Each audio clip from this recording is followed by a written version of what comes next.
think something new under the sun. You can't take back them things you already done. No. You blame things that you do on somebody else. No.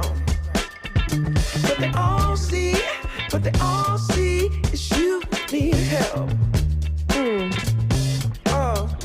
But still you try so hard to cover up your games. You try so hard, hoping that one day something gon' change. You waste all of your time covering up your tracks. Spend all your days running away. You gotta watch your back, and that's the facts. You spend so much of your life scheming and trying to get over. Got you wondering why you come around. All you get is cold shoulder. Yeah, you try so hard to cover up your games.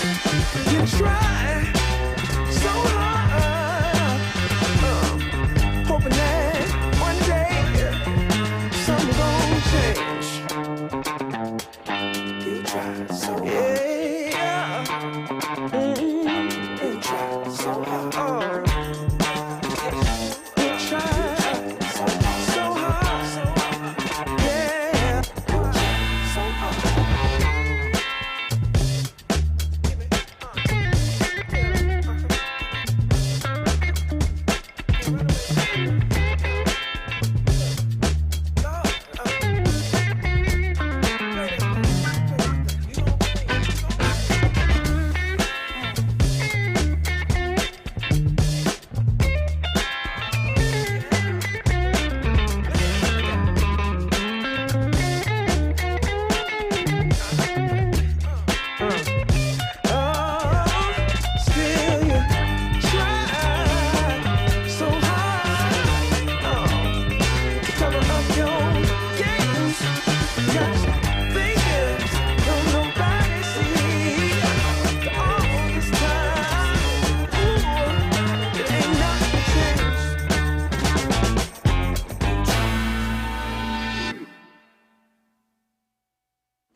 Hallo. Ja, nu. Nu virker den. Velkommen til den første debat her i dag i Tele2, der kommer til at handle om kønsidentitet og misforståelser. Og jeg tror, jeg vil overlade til panelet selv lige at præsentere sig selv. Tak skal du have. Hej alle sammen, og velkommen til. Mit navn er Alex Delamare. Jeg bruger pronomerne de dem, og jeg har fået fornøjelsen af at moderere denne her første talk i dag om kønsidentitet og misforståelser. Men før vi overhovedet starter, så har jeg simpelthen lovet Justice, at de lige får lov at sige et par ord. Så der starter vi simpelthen.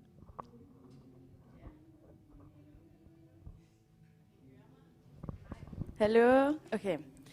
Ja, det er fordi, jeg bare lige vil rette øjne mod det, der sker i Afghanistan, som jo er en forfærdelig situation, og Taliban har overtaget magten. Og jeg vil simpelthen efterspørge et minuts stilhed til alt, der sker der.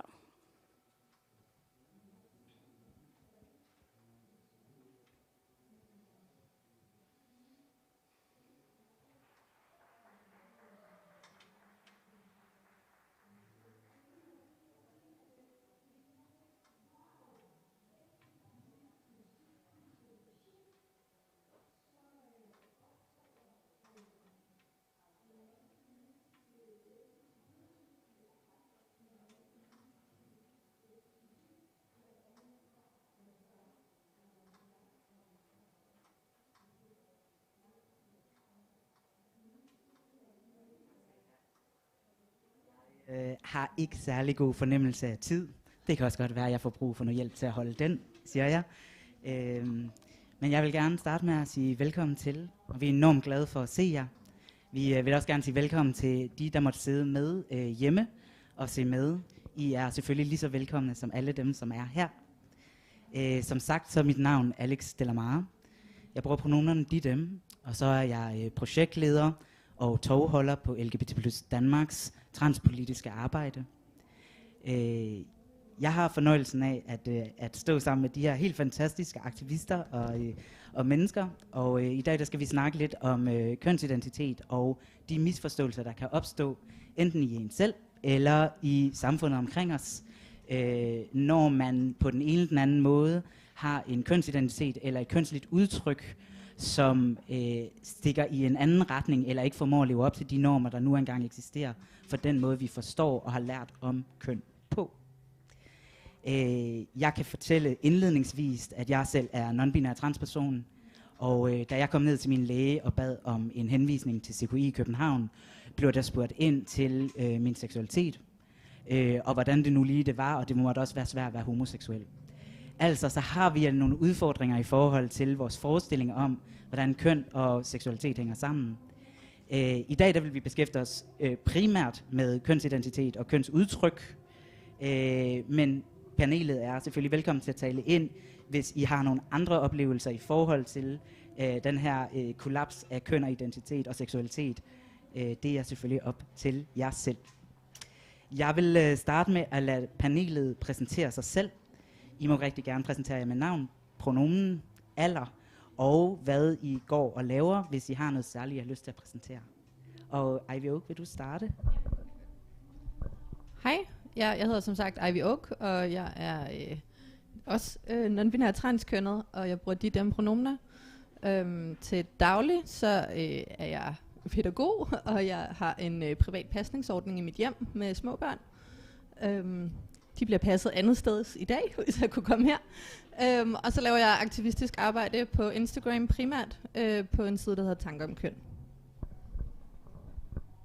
Hej, jeg hedder Bryn. Jeg bruger hun-hende-pronomener. Jeg er 25 år gammel, og ved siden af at stå her, så sidder jeg i bestyrelsen på Danmarks Intersektionelle Højskole, render rundt og laver lidt drag og læser ud på RUK.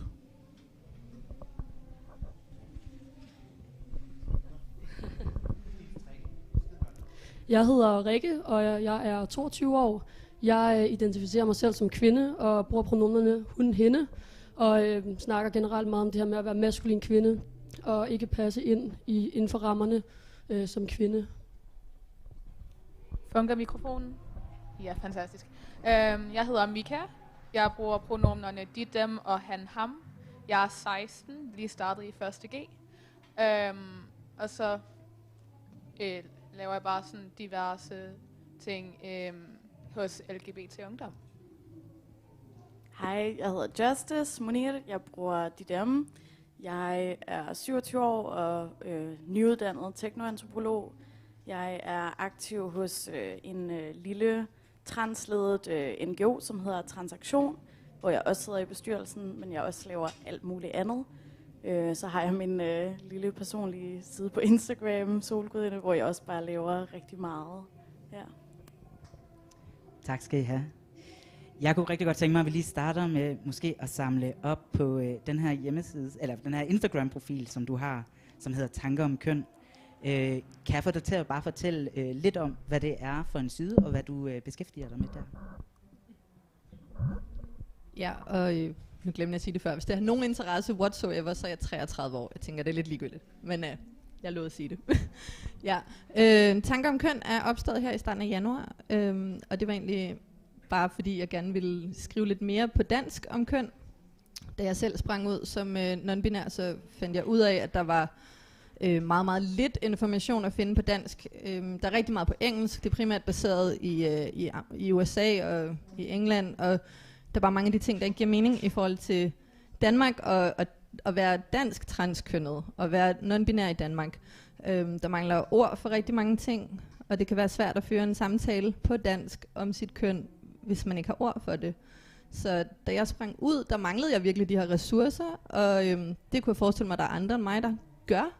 Og det er jeg simpelthen gået i gang med at prøve at udfylde det her hul, for der mangler virkelig information på dansk om især at være ikke-binær transperson. Ja. Er der andre af jer, der kan genkende det her med, at vi mangler et sprog for at snakke om køn på dansk? Jeg ser folk, der nikker. Rikke, kunne du have lyst til at prøve at tale om det? Altså jeg tænker, at sprog det kan jo være på mange måder. Jeg tror generelt i forhold til det her med at sådan, ja, til gode se flere køn og til gode se sådan bredere rammer for kønnet, det tror jeg generelt, det kommer meget fra, jeg tror det starter med sproget. Det starter, hvordan vi sådan italesætter ting, hvordan vi deler ting op. Deler vi ting op i mand og kvinde, deler vi ting op i, altså hvad for nogle, hvad er det vi møder ude i gadebilledet, hvad for nogle reklamer er det vi møder og så videre. Da jeg tror, altså vi mangler både fokus på, at der er mere end bare mand og kvinde, og vi mangler fokus på, at mand og kvinde de ikke er modsætninger af hinanden, og ja, hvad det er, kønnene også kan repræsentere. Og jer andre, har I nogle særlige oplevelser med det her med at blive mødt i forhold til, hvordan folk ser jer, forstår jer? Ja, Justice? Jeg tænker sådan noget som biologiske køn, som vi jo bruger meget i den danske debat, og især som transfober er rigtig, rigtig gode til at bruge, er jo noget af det, som bliver ved med at putte ting i kasser og gøre det svært at bryde ud af den her forestilling om, hvad køn er. Som kan være rigtig, rigtig svært for nogen som os, som ligesom har en anden forståelse af køn, når den brede befolkning i Danmark ligesom ser det på en lidt rigid måde, ikke?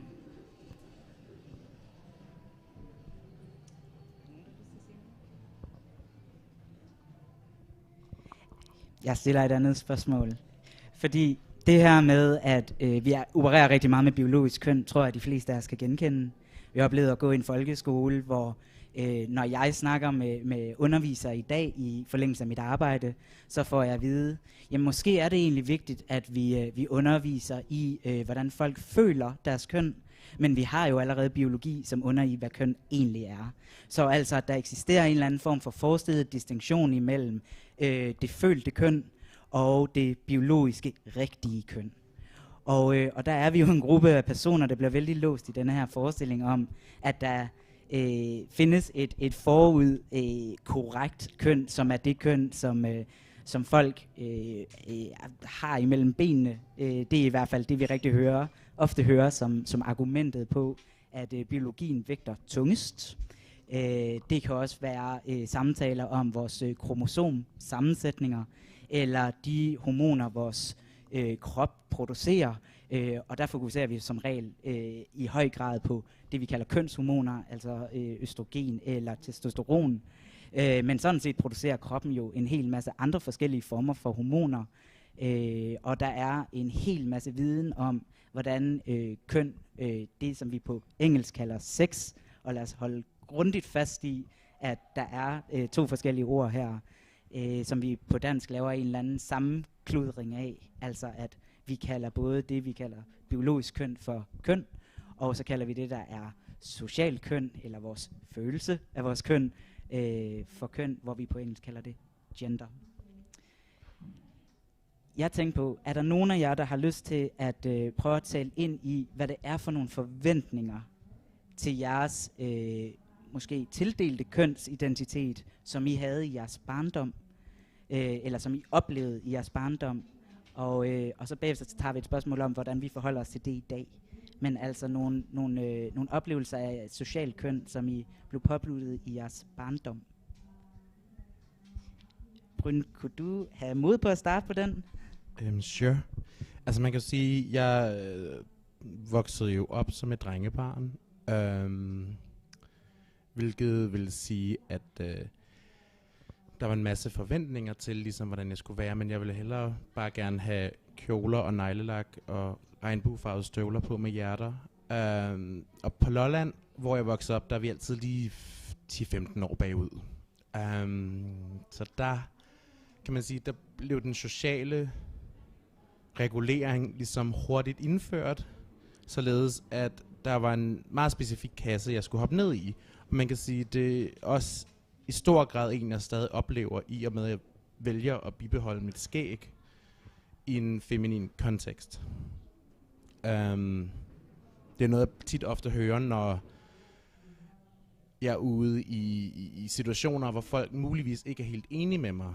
Så hiver de frem, og det kommer også fra feministiske lag, hvor de så hiver skægget frem og kaster det i hovedet og bruger det som et våben på mig og siger, du er bare en mand i dametøj. Du er en mand i dametøj. Og det er noget, som man kan sige for mig er skægget.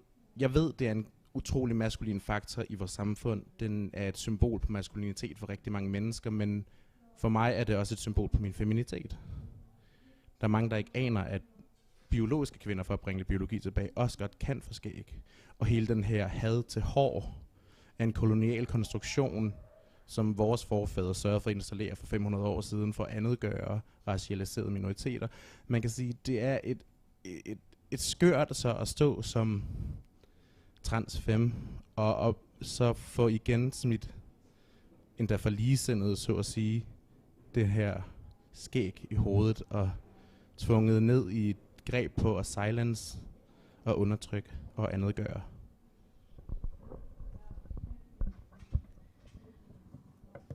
Og hvad med jer andre? Har I nogle oplevelser af at få at vide, at I gjorde jeres køn forkert i jeres barndom eller i teenageårene? Er det... Ja? Altså, jeg har fortalt nærmest mig selv, at jeg gjorde mit køn forkert. Jeg havde det sådan, okay, jeg kan godt lege med biler, men så skal jeg også begynde at lege med Barbie-dukker noget mere. Og så fik jeg også at vide, på et tidspunkt havde jeg sagt som barn, da der var en, der spurgte, om jeg skulle have kørekort, når jeg blev stor. Jeg sagde nej, for jeg skal være mor. Så jeg var så opsat af ligesom at passe ind, at der var ikke særlig meget plads til det, der var stereotypt drenget. Så det var bare sådan, det var min opfattelse af køn, at nej, jeg skal kunne lide Little Pet Shop, jeg skal kunne lide dukker, jeg skal være mor, når jeg bliver stor.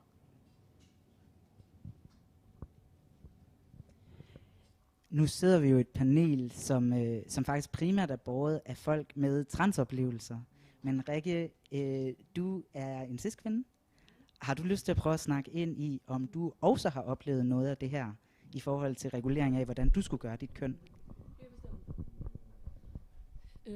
Altså, jeg har oplevet, jeg ved ikke, virker den? Jeg har oplevet, det på mange måder. Altså, jeg kan huske, at noget af det første, der sådan virkelig sådan, det ved jeg ikke stemmede med folks forventninger. Det tror jeg, da jeg klippede mit hår kort. Altså jeg har altid været sådan meget, jeg tror gennem meget af min folkeskole, der har jeg leget meget med drengene, og jeg har 2 rigtig gode veninder, der sidder hernede fra min folkeskole, som helt sikkert også kan understrege det her med, at jeg har været meget sådan, altid været meget på fodboldbanen, og sådan, der har jeg også mødt det der med sådan, men piger kan måske ikke rigtig spille fodbold, og alle de her ting. Men første gang jeg virkelig begyndte at møde modstand, det var da jeg klippede mit hår kort, og jeg fik en hel masse spørgsmålstegn omkring det. Det var, altså sådan, det kunne være sådan noget med, at det er jo drenge, der har kort hår, og er du transkønnet og sådan noget, ikke? Og hele den der forventning omkring, at lige så snart du ikke er den her feminine kvinde, der passer ind i rammerne, så må du enten være transkønnet, måske ved du det bare ikke endnu selv. Og ja, altså der er virkelig mange fordomme, og mange sådan, ja, mange stereotyper, der kommer ind over, ikke? Det her med, at der er ikke plads til, at man kan være en kvinde, der ikke har langt hår, der ikke går i kjole, der ikke gør alle de her typiske ting, man forbinder med kvinden. Så det er kommet til udtryk på rigtig mange måder, både i forhold til, altså jeg har hørt om, at jeg ikke sidder som en rigtig kvinde sidder, og ja, altså det er helt ned til de mindste ting, virkelig. Og jer andre, har I lyst til at byde ind med noget her? Ja, altså nu startede du jo at sige det her med, at køn og seksualitet tit bliver blandet sammen. Og det skal jeg være ærlig at sige, at jeg har altid vidst, at jeg var tiltrukket af flere køn end mit eget. Så jeg har igennem min ungdom tænkt, at grunden til, at jeg følte, at jeg ikke helt passede ind, det var nok, fordi jeg var biseksuel. Og så har jeg ligesom bare tænkt, af flere omgange, jeg føler ikke, at jeg passer ind her med pigerne og kvinderne, jeg omgås, og det går ligesom altid galt i de her sociale relationer og interesser og forventninger til mig, fordi folk tænker, at jeg er en kvinde. Så har jeg af flere omgange søgt ud og tænkt, er jeg en transfyr? Fordi jeg kendte ikke til flere muligheder. Og der kommer vi tilbage til sproget. Vi mangler sprog. Der findes flere køn. Så jeg har ligesom bare sådan defaultet. Jeg har gået ud og tænkt, okay, så må jeg være en transfyr. Nej, det er jeg ikke. Nå, så er jeg bare virkelig dårlig til at være en kvinde, eller hvad? Så det har været en kæmpe befrielse at finde ud af, okay, jeg er faktisk bare non-binær. Det har ikke en skid med min seksualitet at gøre. Det har ikke noget at gøre med, at jeg gør det forkert. Det har bare aldrig været mig. Jeg var ikke en cis-kvinde. Fint.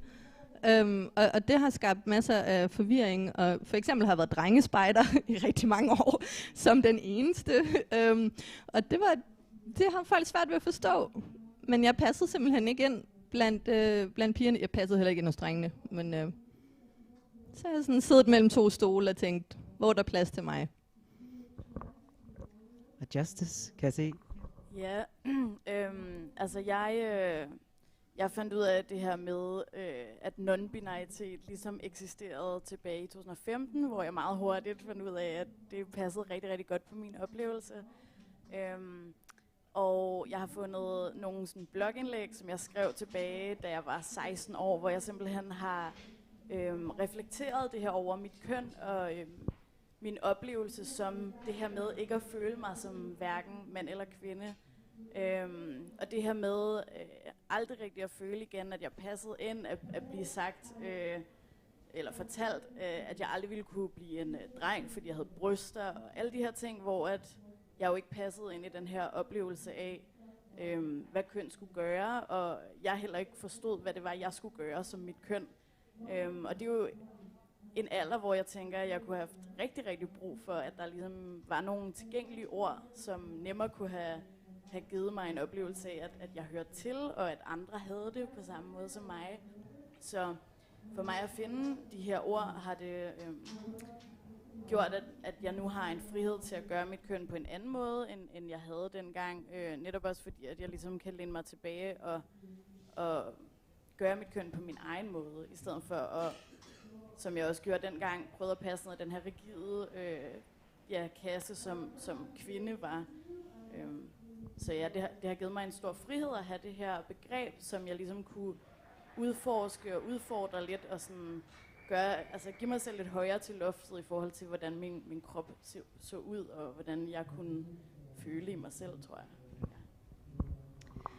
Ja. Og jeg synes faktisk, det som I peger på her er virkelig interessant. Altså nogle af de her ord, som vi bruger mig selv, som for nogle af os har taget virkelig lang tid at finde, og om ikke andet finde os til rette i. Og jeg kunne rigtig godt tænke mig at høre, kan jeg ikke få jer til med egne ord lige prøve at tale ind i, hvad er det for nogle ord, I bruger, og hvordan definerer I dem? Det er ikke det samme som at sige, at vi alle sammen definerer alle ord ens, men bare for at høre, hvordan bruger I ord om jer selv, og hvordan forstår I de ord? Jamen, altså til at starte med, så var jeg lidt i tvivl, om jeg nu også var non-binær, eller det bare var noget, jeg fandt på. Men så opdagede jeg et ord, som blev kaldt, eller som hedder metagender, som jeg kalder metakøn, bare for at bruge det på dansk. Og det tog jeg hurtigt til mig, og så troede jeg lige pludselig på, at jeg nok var non-binær. Og metagender og metakøn, det skal forstås som sådan en ting mellem at være cis-kønnet og transkønnet. Altså sådan en eller anden midterposition igen. Og den fandt jeg mig så til rette i til at starte med. Nu har jeg det fint med at kalde mig transkønnet, men det var jeg simpelthen ikke klar til. Jeg følte mig ikke som trans nok, fordi jeg har hele tiden vokset op med den her forståelse af, at når man er transkønnet, er man en binær transperson. Så det blev sådan en midterposition og sådan lidt en holdeplads, før jeg accepterede, at jamen, jeg er non-binær transperson, og det er fint. Så jeg bruger egentlig de 3 ord lidt i flæng, også for at udbrede, at der er altså et større spektrum at se transkønnethed på. Jeg bruger, hvad skal man sige, ikke binær trans femme, og grunden til det er måske en lidt længere forklaring. Tilbage i 2012 begyndte jeg allerede at eksperimentere med mit køn. Jeg var 17 år gammel, og iførte mig nogle kjoler i visse omstændigheder, som ja, og der begyndte jeg så langsomt at eksperimentere med mit køn, og i løbet af 2 års tid kom jeg frem til, at der måske var en form for transkønnet identitet i. I det, der var jeg omkring 19, begyndte jeg så at søge lægehjælp, men samtidig havde jeg så prøvet sådan at få adgang til hormoner. Gennemgik jeg også en depression, som jeg var nødt til at få hjælp om, og der min læge valgte at sætte sig ned med mig og sige, at jeg var nødt til at tage en beslutning omkring, hvorvidt jeg ville have hormoner eller hjælp til min depression. For jeg kunne ikke få begge dele. Dengang, da jeg var 19, der tænkte jeg, at der var ikke nogen grund til at skifte køn, hvis jeg alligevel tog livet af mig selv, så jeg valgte depressionen. Og siden jeg så var 19, det er 6 år siden, mit udtryk blev til det så er i dag, men stadig også forhindret i den hormonelle behandling, og jeg ved også, at der er en utrolig meget diskurs mellem binære og ikke-binære transpersoner, og jeg vil gerne respektere det, så derfor så bruger jeg trans femme fra transkvinde. Og jeg bruger også ikke-binære, fordi jeg ved udmærket, at jeg ikke passerer ind i det binære kønsforståelse.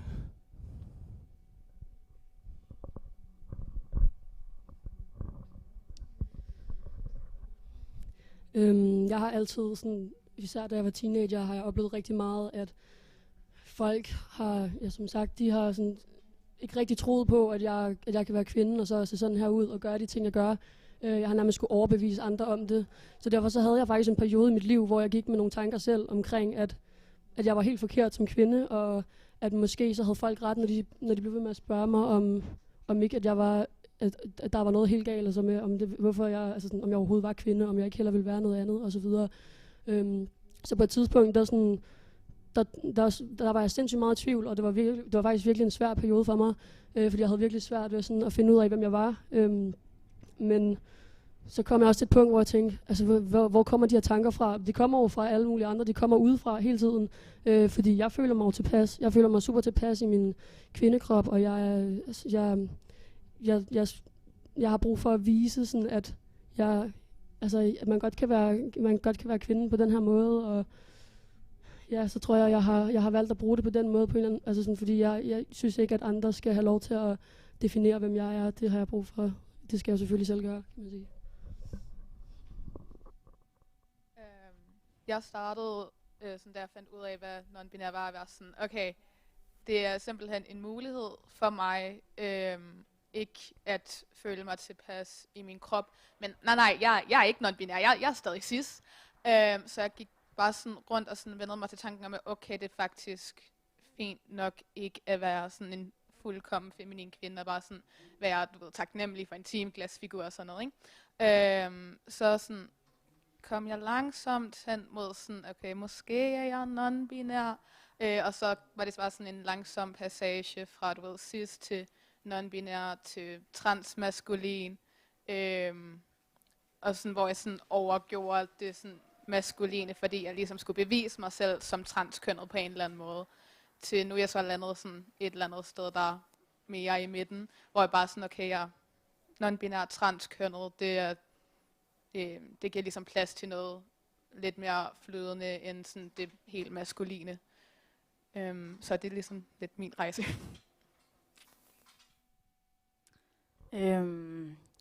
Ja, for mig, der betød non-binær, at jeg ligesom kunne definere lidt min egen forståelse af, hvem jeg er. Og selvom jeg også er feminin, og i lang tid har været feminin, så gav det mig noget plads til for eksempel at gro min kropshår ud, som også har, nu er jeg også iraner, så det har altid været lidt et våben for andre mod mig, og sådan mod min femininitet. Så jeg har, siden jeg sprang ud, altså groet min kropshår ud, især min kropshår på benene og på overlæben er ret synlige for omverdenen. Og det er noget, som giver mig rigtig god plads i forhold til min forståelse af mit køn. Noget, som jeg er rigtig, rigtig taknemmelig for i dag, som jeg altid har bekæmpet lidt, da jeg var yngre. Men nu gør, at jeg føler, at jeg ligger sådan et godt sted, hvor jeg har nogle features, som af samfundet måske vil være lidt modstridende, selvom det jo for mig er meget små ting, ikke? Men igen, vi har de her super rigide kasser, som jeg tror hele samfundet gør godt af, at vi bryder ud af. Så ja.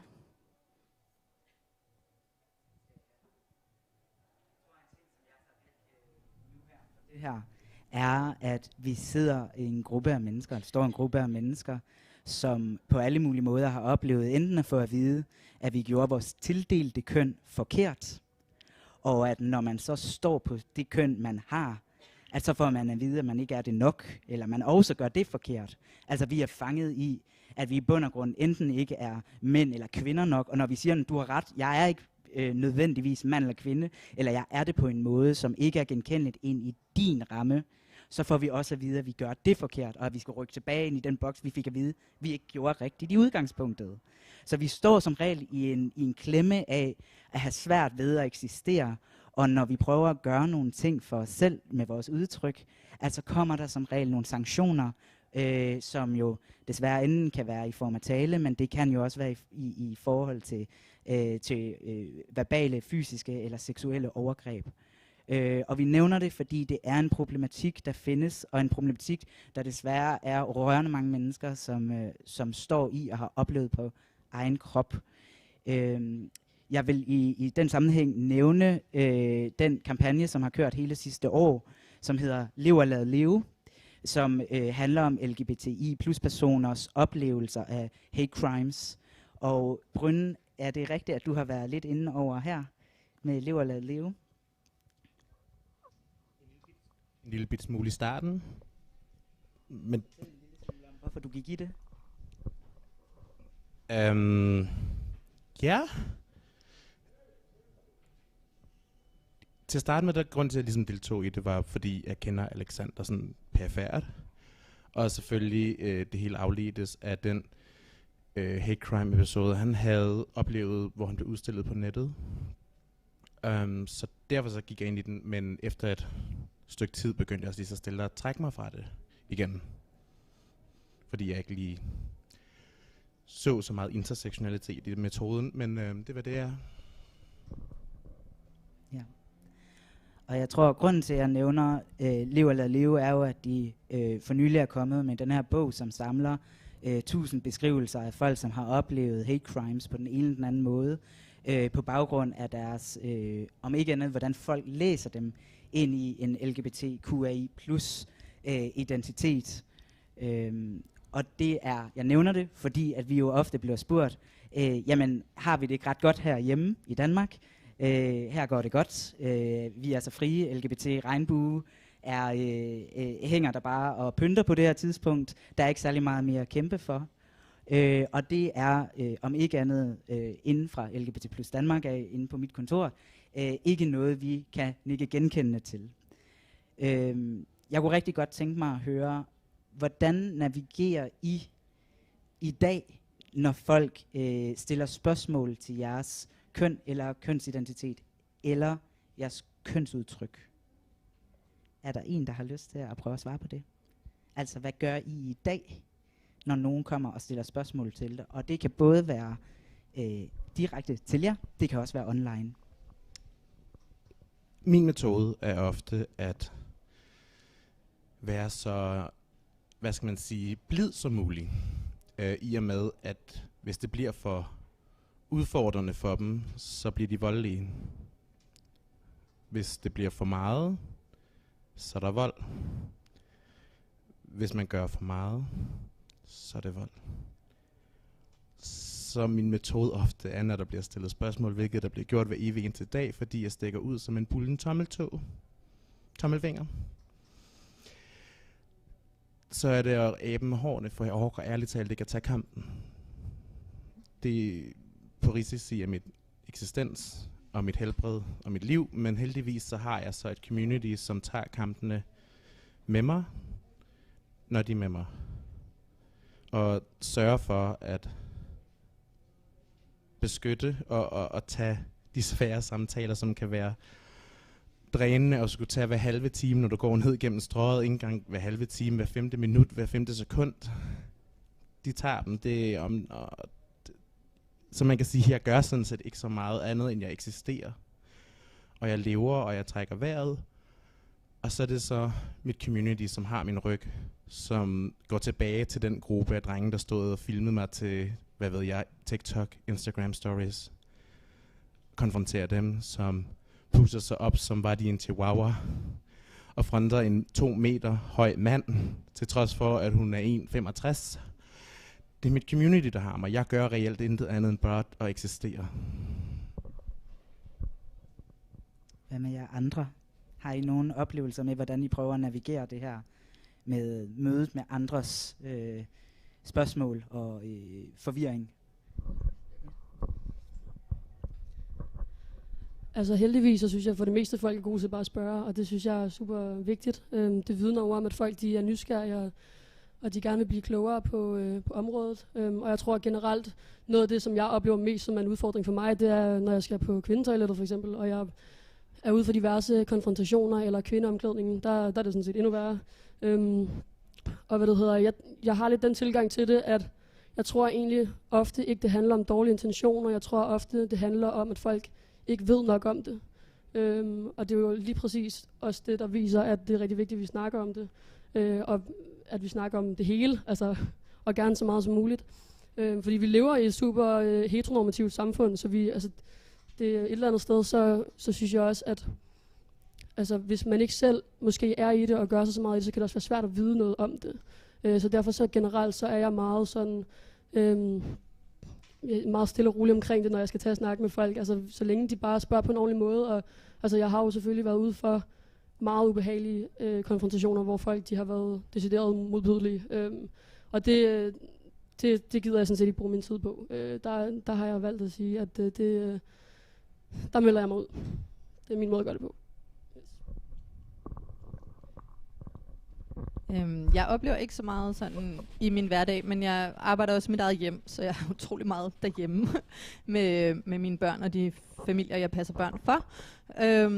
Men det, jeg oplever, er meget tit online. Så det er i forhold til sådan, den plan, jeg ligesom har, og den vision, jeg har om at udbrede flere ord om køn og mere viden og prøve at oplyse om transkønnethed og køn og non-binaritet og alle de her ting. Der er jeg begyndt at få trolls. Og de skriver til mig privat, og hvis de skriver i kommentarfeltene, så i starten så tænker jeg, det her det er nogen, der ikke forstår det, de vil gerne lære noget mere, jeg prøver at være flink. Og jeg havde en eller anden, igen den her pædagog-tanke om, at jeg vil virkelig gerne fortælle jer om det, men jeg synes, jeg er blevet bedre til at sortere og se, hvornår folk reelt er trolls, og hvornår de bare stiller spørgsmål på en uheldig måde. Og der er simpelthen nået frem til det, at nu har jeg nogle følgere, der som også mange af dem er transpersoner, er queer, eller er i relation til nogen, der er tæt på, der er det. Og de skal ikke komme ind på min side og læse hadbeskeder.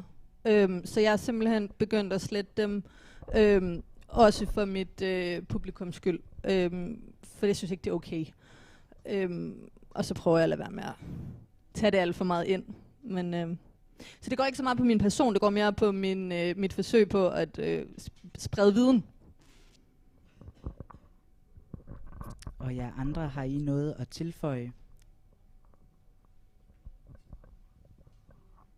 Altså, det er ikke så tit, at jeg sådan møder ubehagelige spørgsmål eller noget. Jeg færdes ofte i sådan specifikt LGBT-miljøer.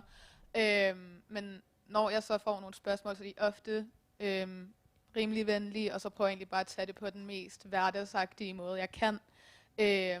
For eksempel så var der en person, der på et tidspunkt spurgte mig, jamen, du ville jo gerne have, at jeg skulle kalde dig han. Du er ikke en dreng, da jeg sagde, at jeg er hverken pige eller dreng. Jeg var sådan, ja, pronomener, det er ikke lige med køn. Og bare sådan, prøve at få lidt viden ind i det, uden at gøre det til en for stor ting. Hallo. Jeg synes ofte, at jeg er nødt til at gå i selvforsvar, når jeg snakker med folk om køn, fordi at det er de samme spørgsmål, der kommer op igen og igen. Det er nogle diskurser, som vi ser medierne, og som vi ser i kommentarspor under artikler på Facebook, hvor det er den her forestilling, som bare er super skadelig, som vi møder hele tiden.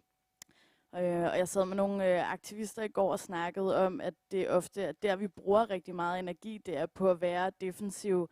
Vi bruger uanede mængder af tid og energi på at forsvare os og svare.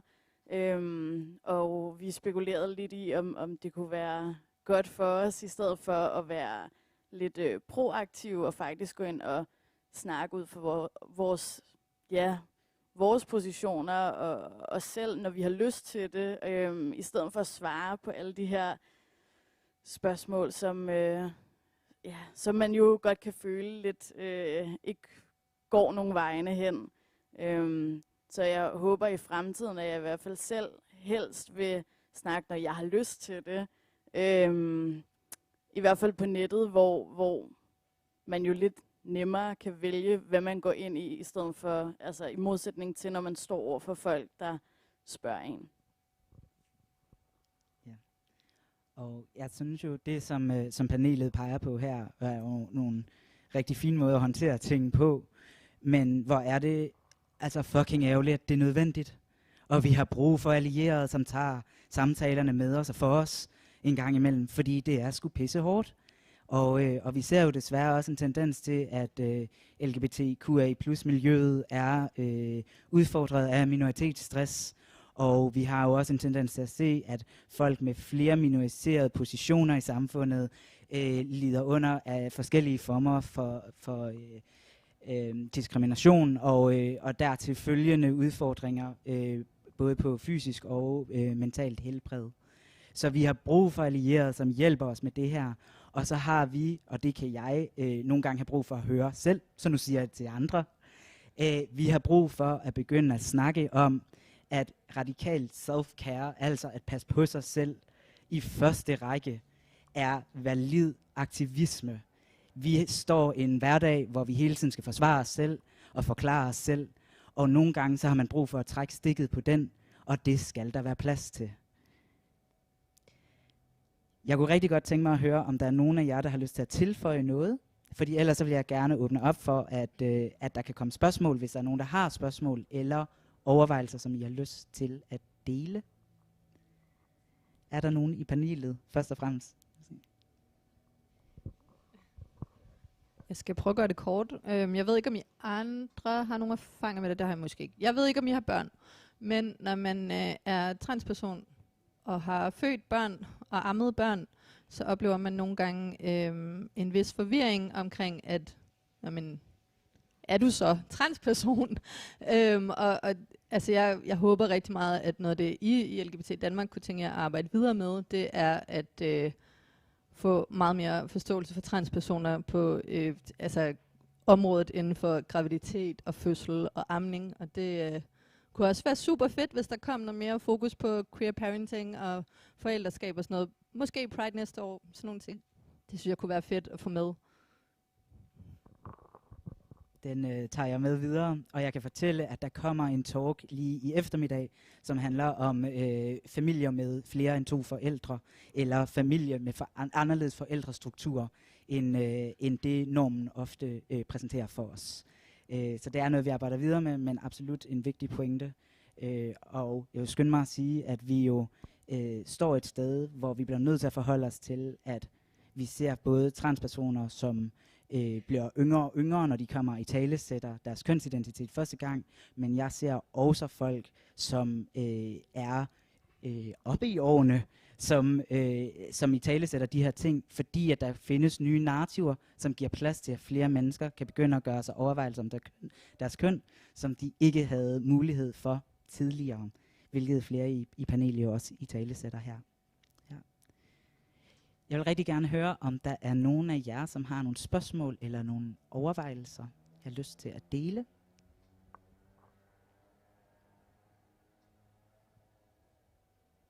Ja.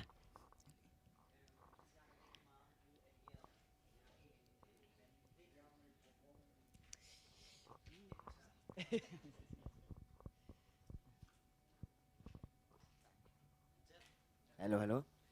I snakker rigtig meget om gode allierede, og det er rigtig vigtigt. Jeg er enig. Vi kan prøve at sætte nogle ord på, hvad I ser. Hvad er en god allieret? Ja, er nogen, der har lyst til at prøve? Ja. En god allieret er egentlig bare en, der sådan tager snakkene for os, så vi ikke behøver det. Jeg har en ven, som vi var tit sammen, og så i stedet for, at jeg skulle til at besvare en masse spørgsmål, så gik hun sådan aktivt ind og sagde, jamen det er fordi det her, og havde styr på sine ting, og forklarede, i stedet hvor, at hvis hun ikke var der, så skulle jeg have taget snakken. Så bare sådan prøve at tage vægten af LGBT-personers skuldre. Altså, det er så fedt at opleve, og så, du ved, afslappende på en eller anden måde. Sådan, jeg behøver faktisk ikke at udmatte mig selv hele tiden. For mig er sådan allieret lidt et ord, jeg ikke bryder mig så meget om, fordi det hurtigt bliver lidt en performativ label. Der er nogen, der bare tager på sig, uden at forstå, hvilke ansvar det ligger med. Jeg foretrækker til stor grad at snakke ind i fællesskab, community, fordi man kan sige, det som der lidt er, det er jo en empati og en villighed til at lytte og forstå og mind their business, stay in their lane, men også go out of the lane, når situationer opstår, hvor man kan se på sin community, at det er for meget for dem, og det bliver overvældende, når de har brug for hjælpen. Det er et meget svært felt at bevæge sig i på en eller anden måde, fordi det er så fin følelse, når man kan hurtigt komme til at så træde forkert som allieret, som community. Og det er det er vigtigt, at man så har en skide god dialog og en empati og en villighed til at lytte og forstå, at in the end, it's not about you, but it's about us. Fordi vores lidelse og vores undertrykkelse, til trods for, at vi er i hver vores sektioner som oftest, så det hele stammer det samme sted fra. Det er den samme struktur, bare på forskellige former, og ingen er så fri, før den anden er fri. Så vi kan lige så godt kæmpe sammen, i stedet for at skal redde hinanden.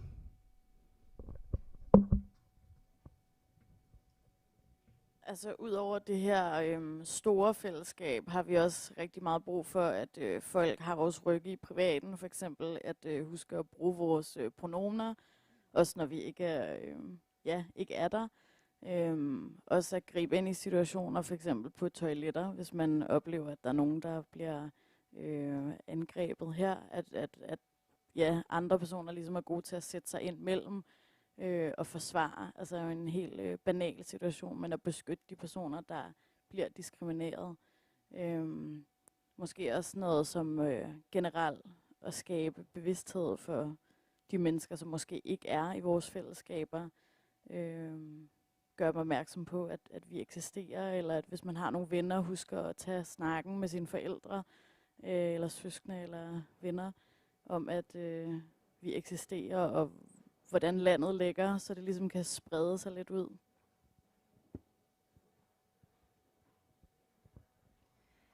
Er der andre spørgsmål?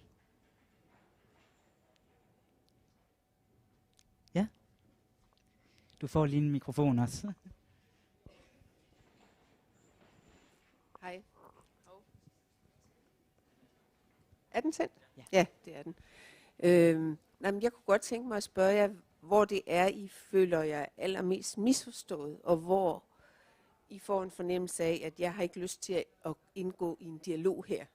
Fordi jeg er gammel, lesbisk, cis-kønnet, og en af de repræsentanter, som samtidig bliver brugt som den gruppe af folk, som vi er allermest imod. Og derfor har jeg brug for at vide, hvor det er, I synes, vi går galt i byen. Hvad er det? Fordi vi har en anden forståelse af køn, den generation, jeg kommer fra. Jeg har et barn på 31, så jeg har også prøvet det der med forældreskab og har været aktivist hele mit liv.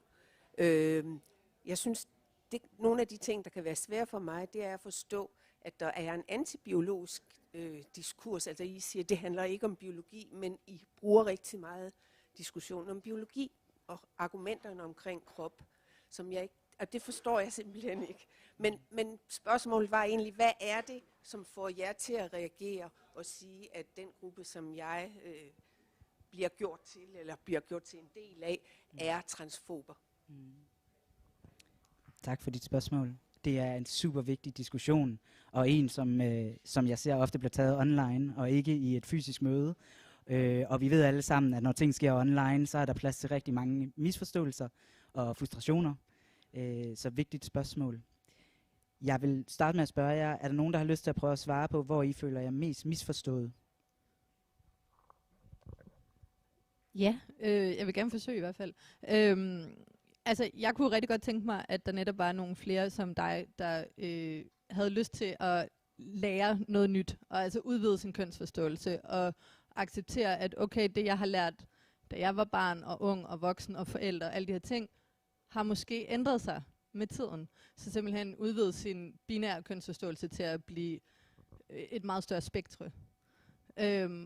Og det er nok derfor, at I nogle gange får at vide, at I er transfobiske, fordi vi føler, at vi ikke bliver set, og at vi føler, at hvis I fortæller os, at vores køn sidder mellem benene, for eksempel, eller vurderer, om vi passerer, eller I antager vores køn, jamen så tager I noget af os. Og jeg tænker, at I har oplevet noget af det samme, fordi vi er alle sammen en del af et utroligt cis- og heteronormativt samfund, så når du selv er lesbisk, så tænker jeg, at du har oplevet nogle af de samme misforståelser, hvor det bare handler om seksualitet. Nu snakker vi rigtig meget om køn. Jeg ved ikke, om det giver mening, men simpelthen,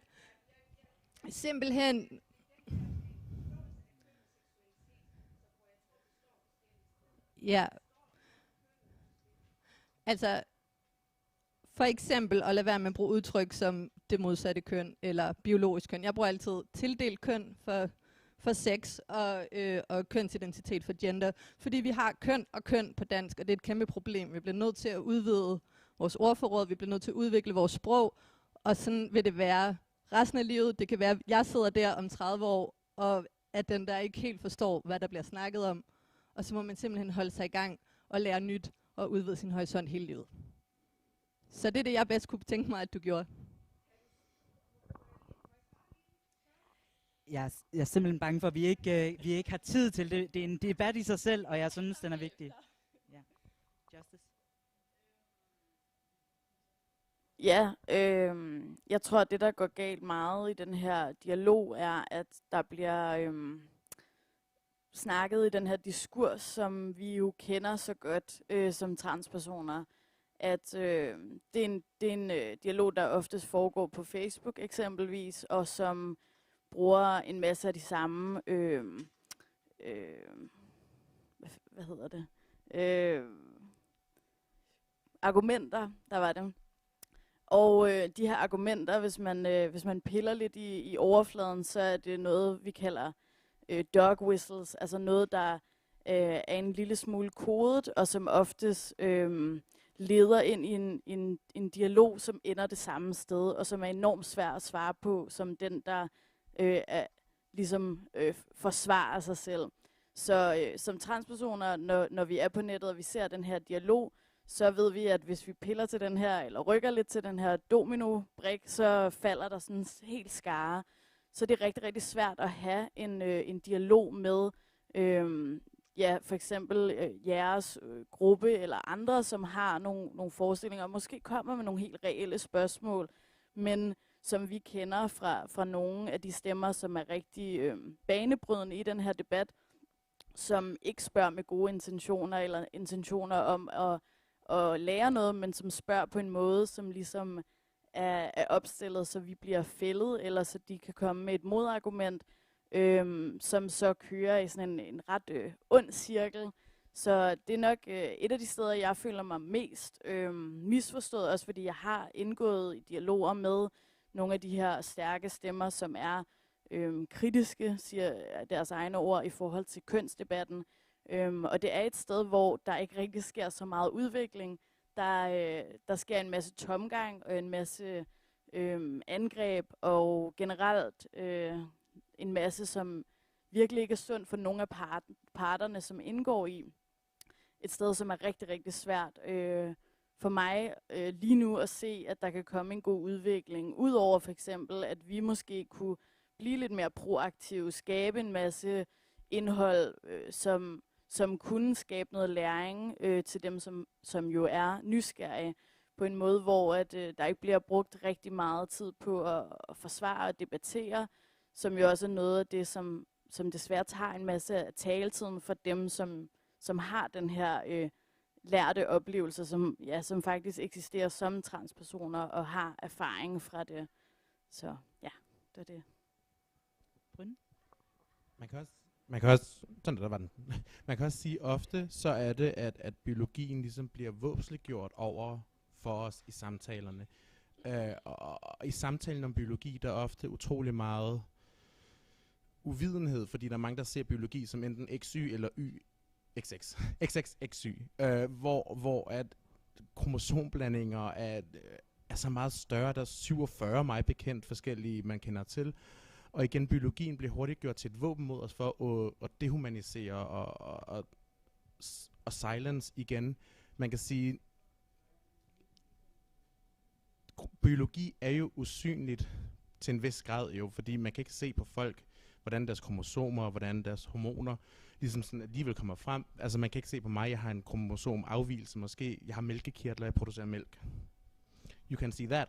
Men og det er derfor sådan, den tit og ofte, når vi kommer ind i en biologisk samtale, så bliver det hurtigt gjort til et våben imod os, for at nemlig fjerne vores eksistensgrundlag.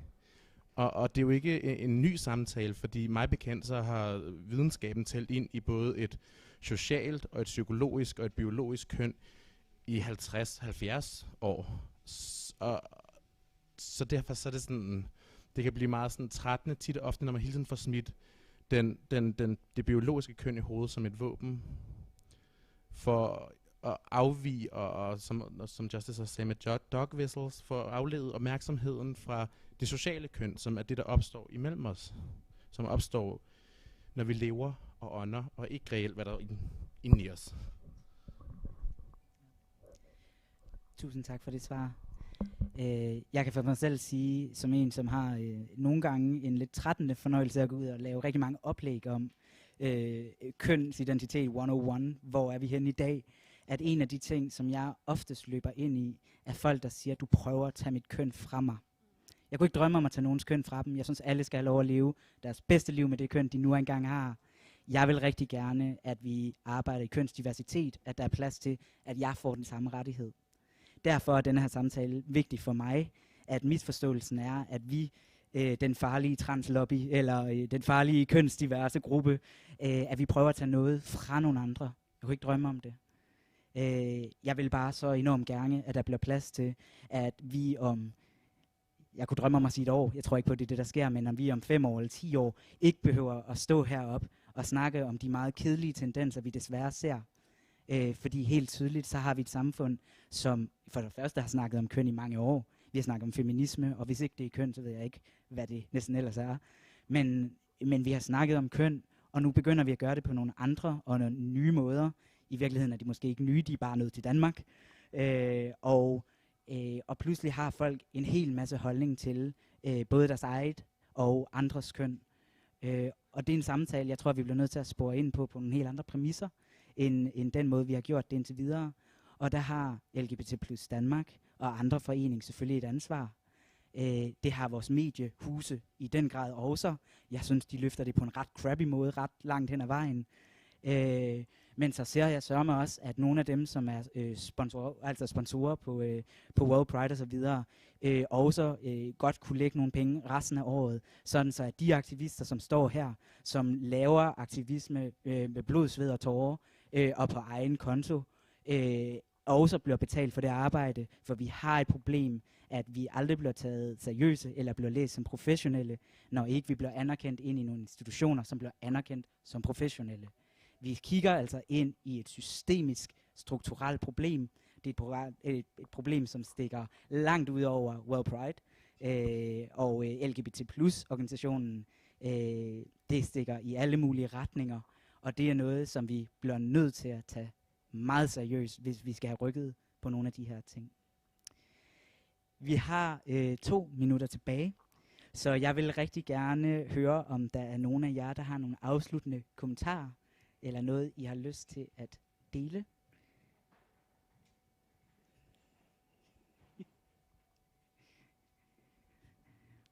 For dejligt stille. Så tror jeg, at vi så småt vil sige tusind tak til jer, som kom. Tusind tak til dem, som sidder hjemme og ser med. Og så vil jeg rigtig gerne sige tusind tak til jer, som står her. World Pride er en hel masse ting. For mig er World Pride og den helt regulære Pride, det her, det er diskurserne, det er samtalerne, det er debatterne, det er alle de ting, som vi har brug for at sige, og de ting, som vi har brug for at blive slået stort op. Fordi helt tydeligt er vi hverken helt eller halvt i mål med at snakke om de her ting. Så tusind tak, fordi I vil komme og dele jeres oplevelser. Og Gud, hvor jeg håber, at vi ikke bliver nødt til at ses igen næste år til at tage samtalen igen. Men hvis vi gør, så står vi her. Og hvis der sidder nogen derude, som har brug for at snakke ind i de her ting, så er I velkommen til at henvende sig til os nu. I er også velkommen til at henvende jer til LGBT plus Danmark, eller en række andre organisationer, som laver et kæmpe stykke arbejde. Så tak, fordi I kom, og vi håber, I får en rigtig god Pride.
end of the open sky, over the siren sounds.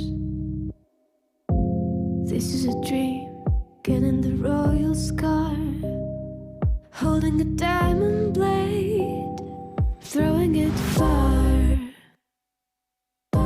Holding your breath still, you join the fire. We'll just sit and wait till you see me fly. You know they'll never catch me for it.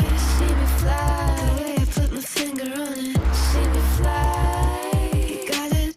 Then try to tell me you got the wrong guy.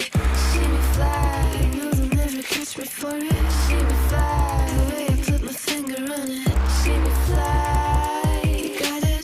Then try to tell me you got the wrong guy.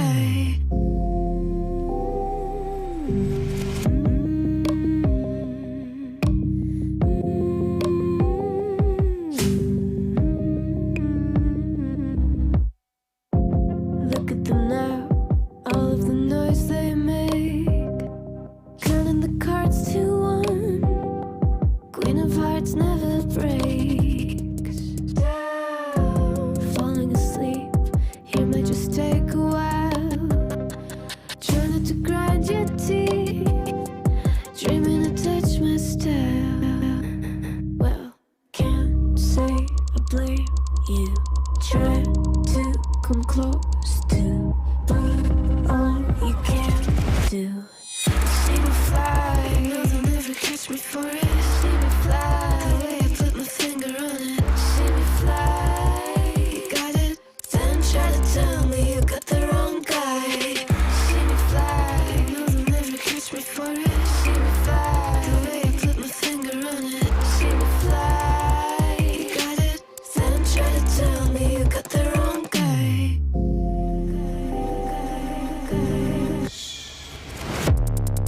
Got the wrong.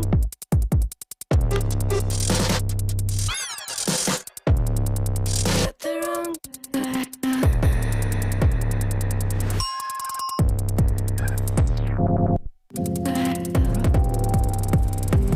Then try to tell me you got the wrong guy.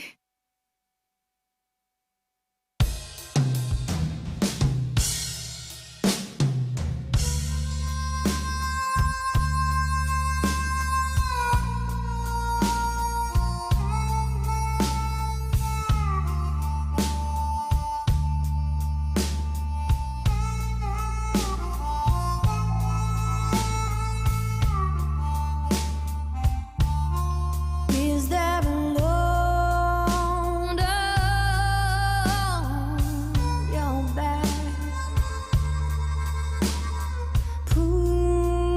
pushing you down? Tell me love, spread your wings.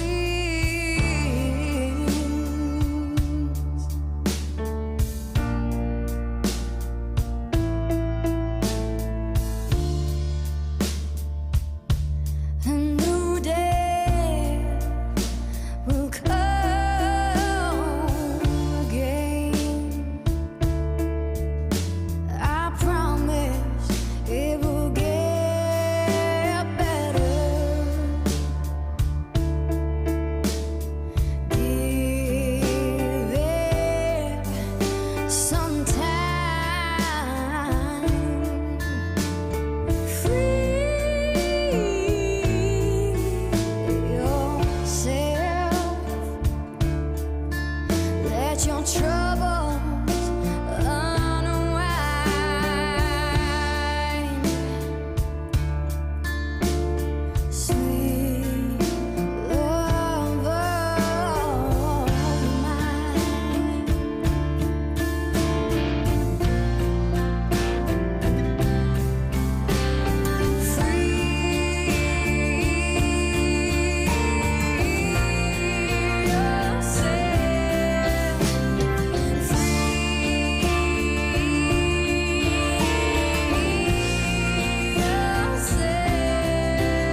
forget your troubles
Yeah, welcome to this debate. It's about legal recognition.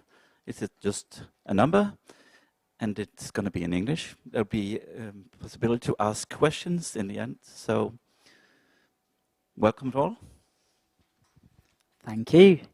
And I would also like to say welcome, both to you in here and also to the people online. My name is Alex Delamar. My pronouns are they, them, or he, him.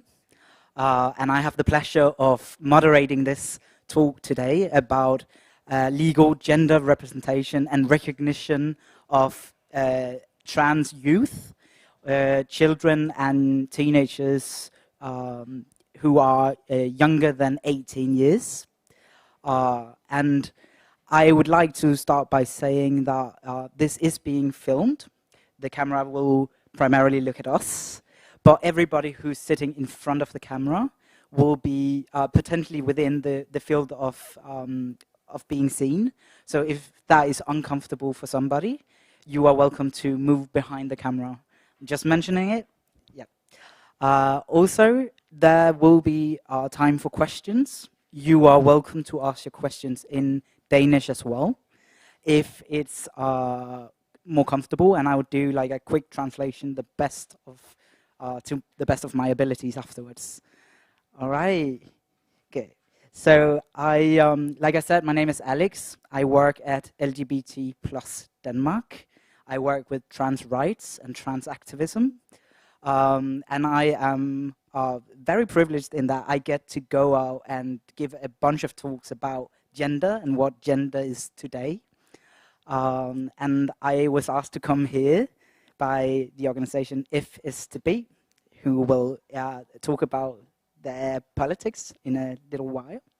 So I just want to say that I am going to leave it up to the panel to present yourself. Please do so with the name and pronouns, and also your connection to this talk or why you've been asked to come here today. All right, and Marie-Elisabeth, would you start?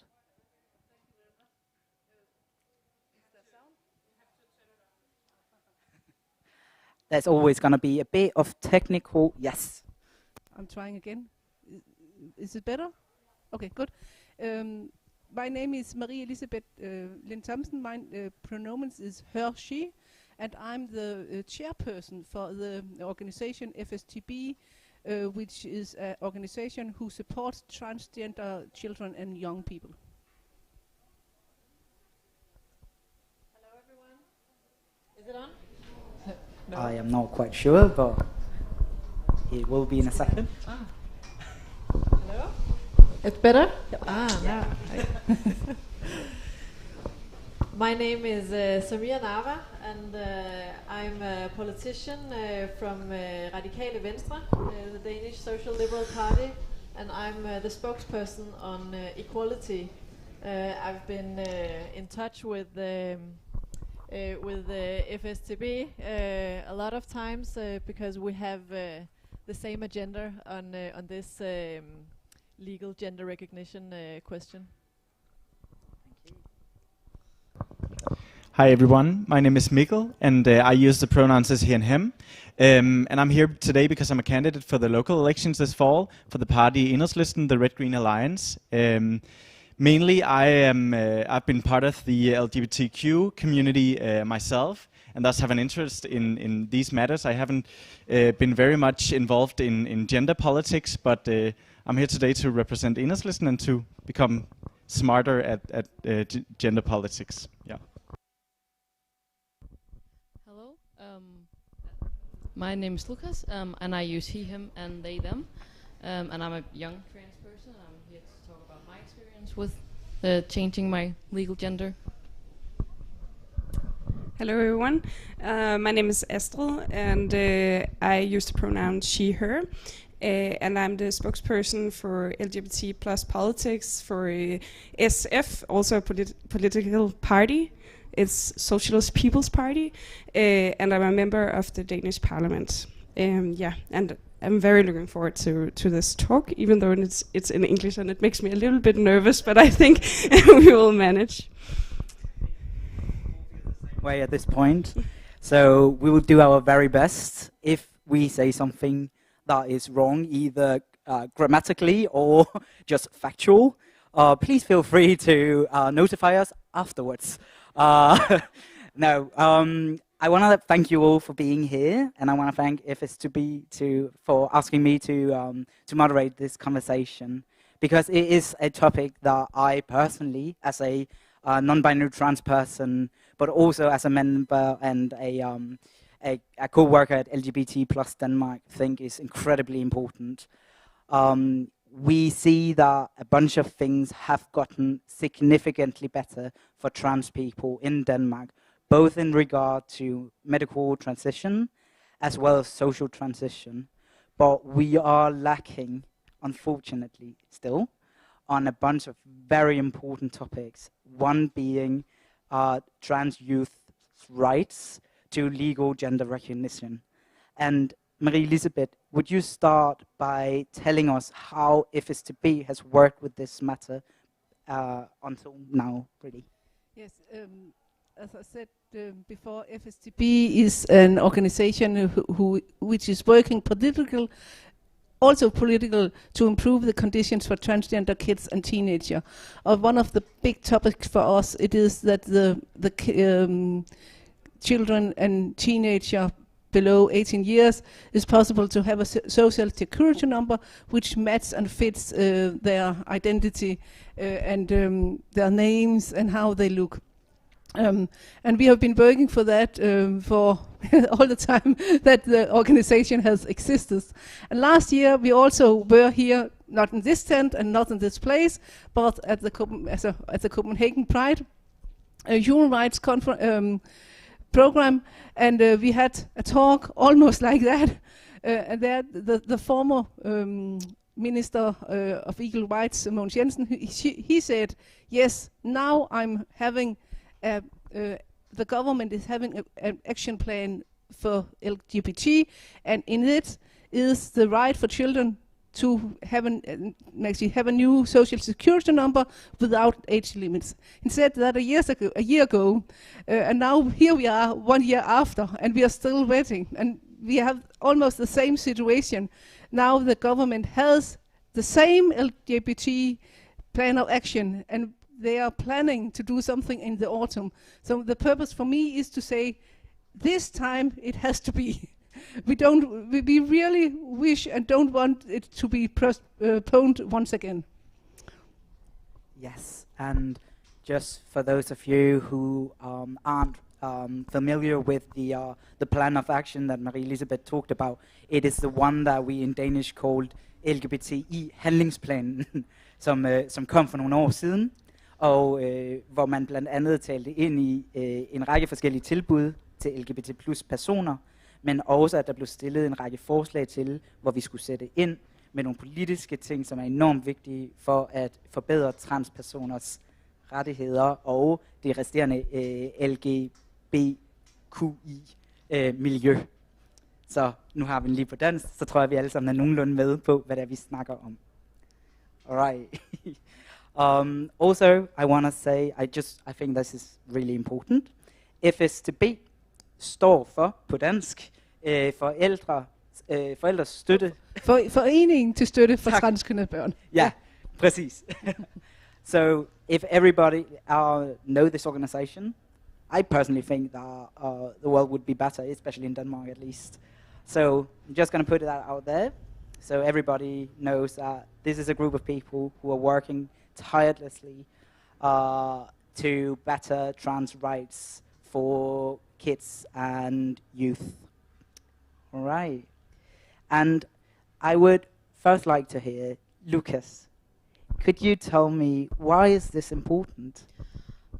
It's important because for me, a trans person, having a social security number that doesn't match my gender it's really hard, because I have one story. I had to call my school about SU, and then I was like, yeah, my name is Lucas, and then the teacher on the phone was like, okay, what's your social security number? And then I said it, and then it ended in like an even number, and then she was like, and you said your name was Lucas?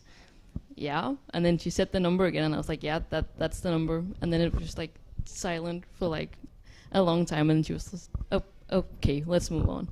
And it's just really uncomfortable for me to like not like the people like recognize that, and like their reaction to me not like matching what's on the paper. It's really uncomfortable. Thank you. And I think the experience you have is something that a lot of people who have a different gender than they were assigned at birth recognizes.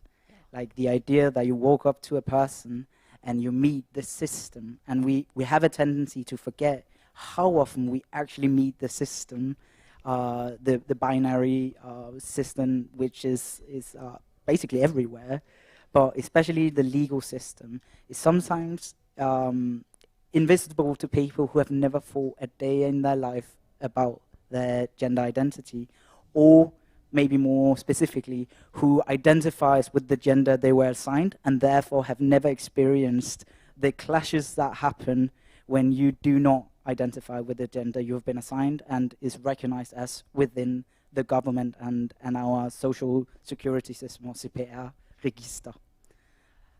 All right. I know that, Marie Elisabeth, you also, as an organization, have a bunch of examples of places where kids and youth are met with the system. Can you tell us a little bit about that?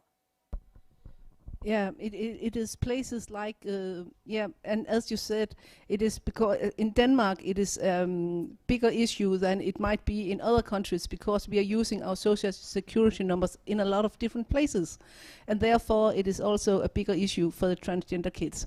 And for us, and for our children, when I introduced myself, I could also have told you I'm having a transgender kid myself. So I know from my own heart where the problems are and what the difficulties it becomes. But it is things like the dentist. When you go to the dentist, you bring your social security number. Of course, the doctor.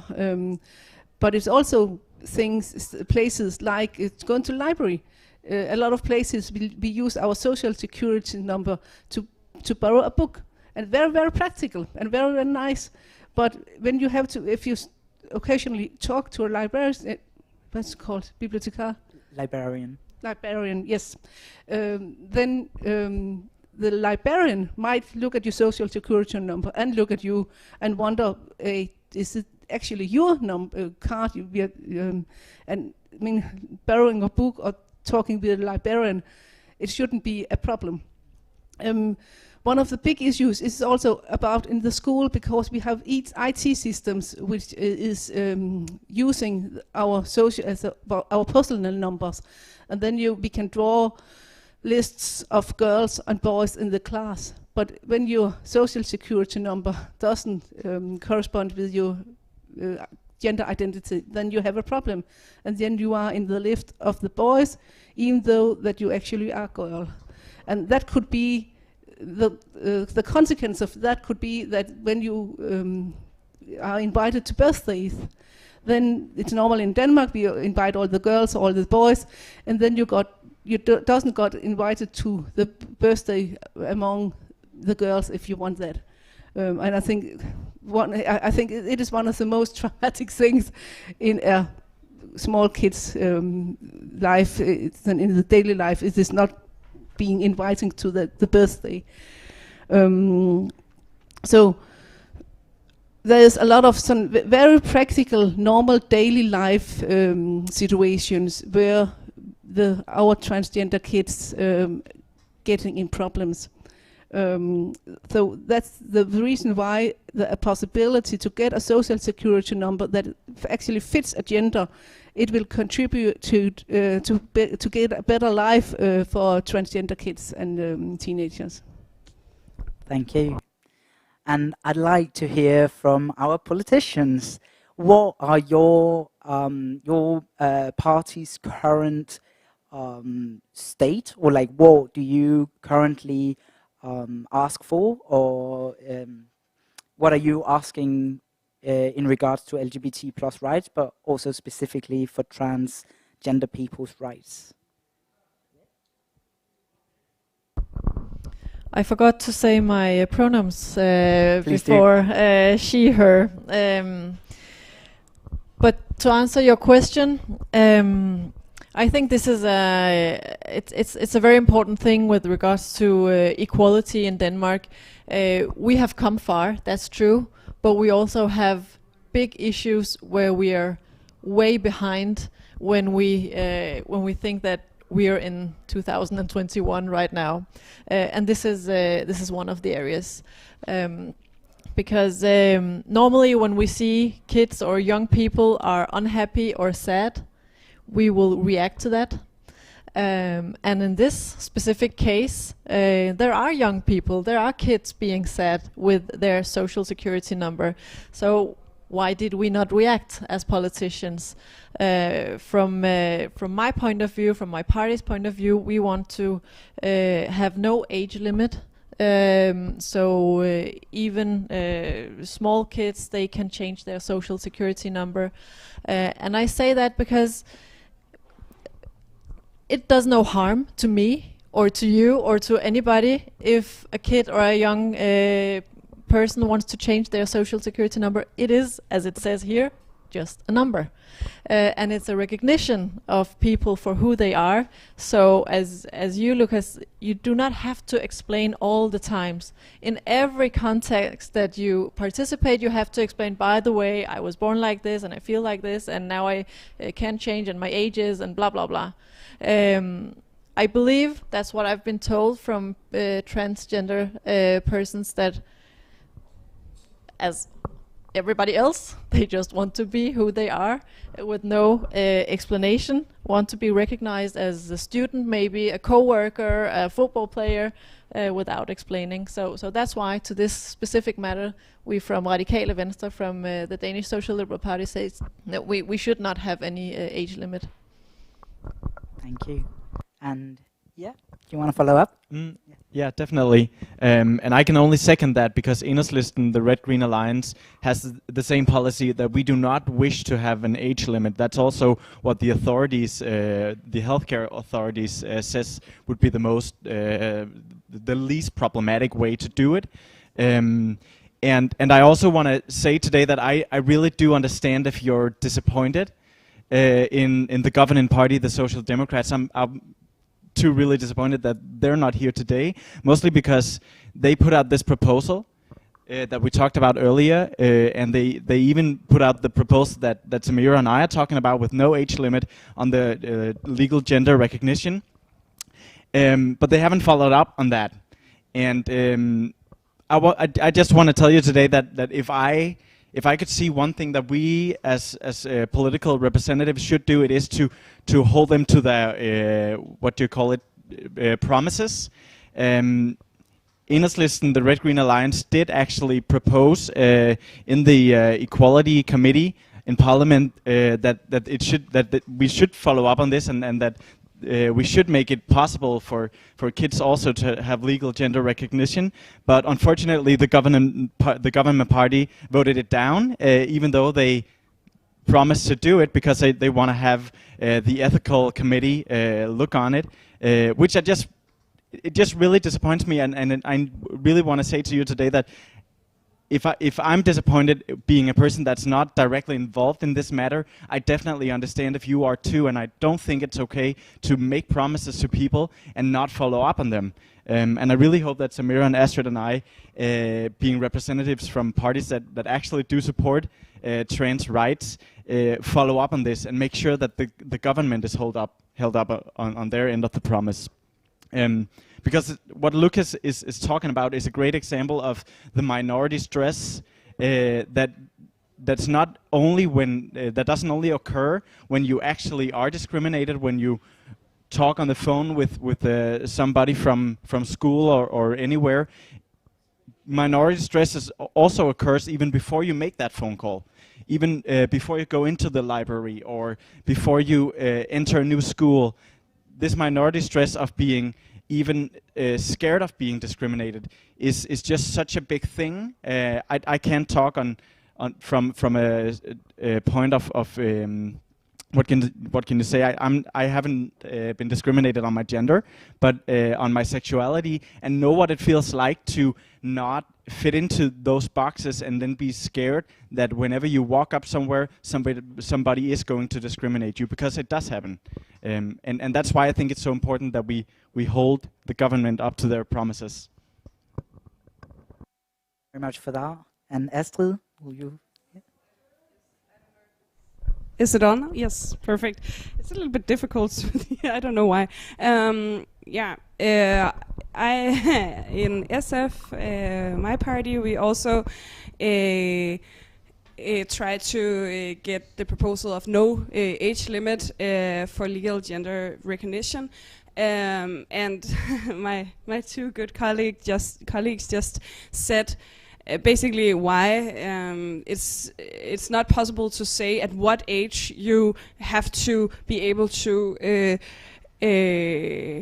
change your CPR number, because it's so different from child to child, from youth to youth. So of course there should be no age limit. And I also think that it's a bit both sad and crazy that we are here for this is my third Pride, not in this tent, but almost talking about this subject. We all 2 years ago, there were the Social Democrats also said, yes, we also want to do this. At that point, they didn't say what age limit, but they said that they agreed. And then last year they said, well, no age limit. And now we're here once again for the third time while I've been in Parliament. And I just don't understand why the government are not pushing for this or making this happen when it's possible for them. So yes, we have to push to get it.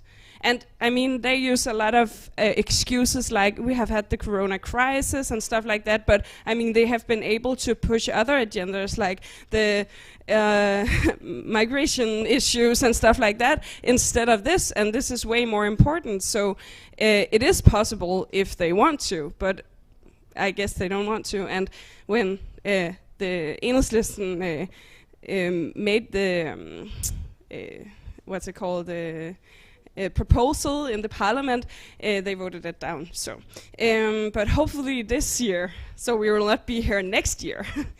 But I also just want to say that if we are here next year and the proposal has come through, and it has been the politics in Denmark that you can change your CPR number when you're under 18, we are not finished yet, because the children and the young people are experience discrimination in school, in their workplaces, at the doctor, in the library, and I think we will go some way with this proposal, but we'll not be there. We have to have teachers that knows how to involve all the kids in the class, how to educate, have sexual education, with LGBT plus youth and stuff like that. So maybe next year we don't have to talk about the legal gender recognition, but the other issues I think there unfortunately still will be after this law has been recognized. Yeah.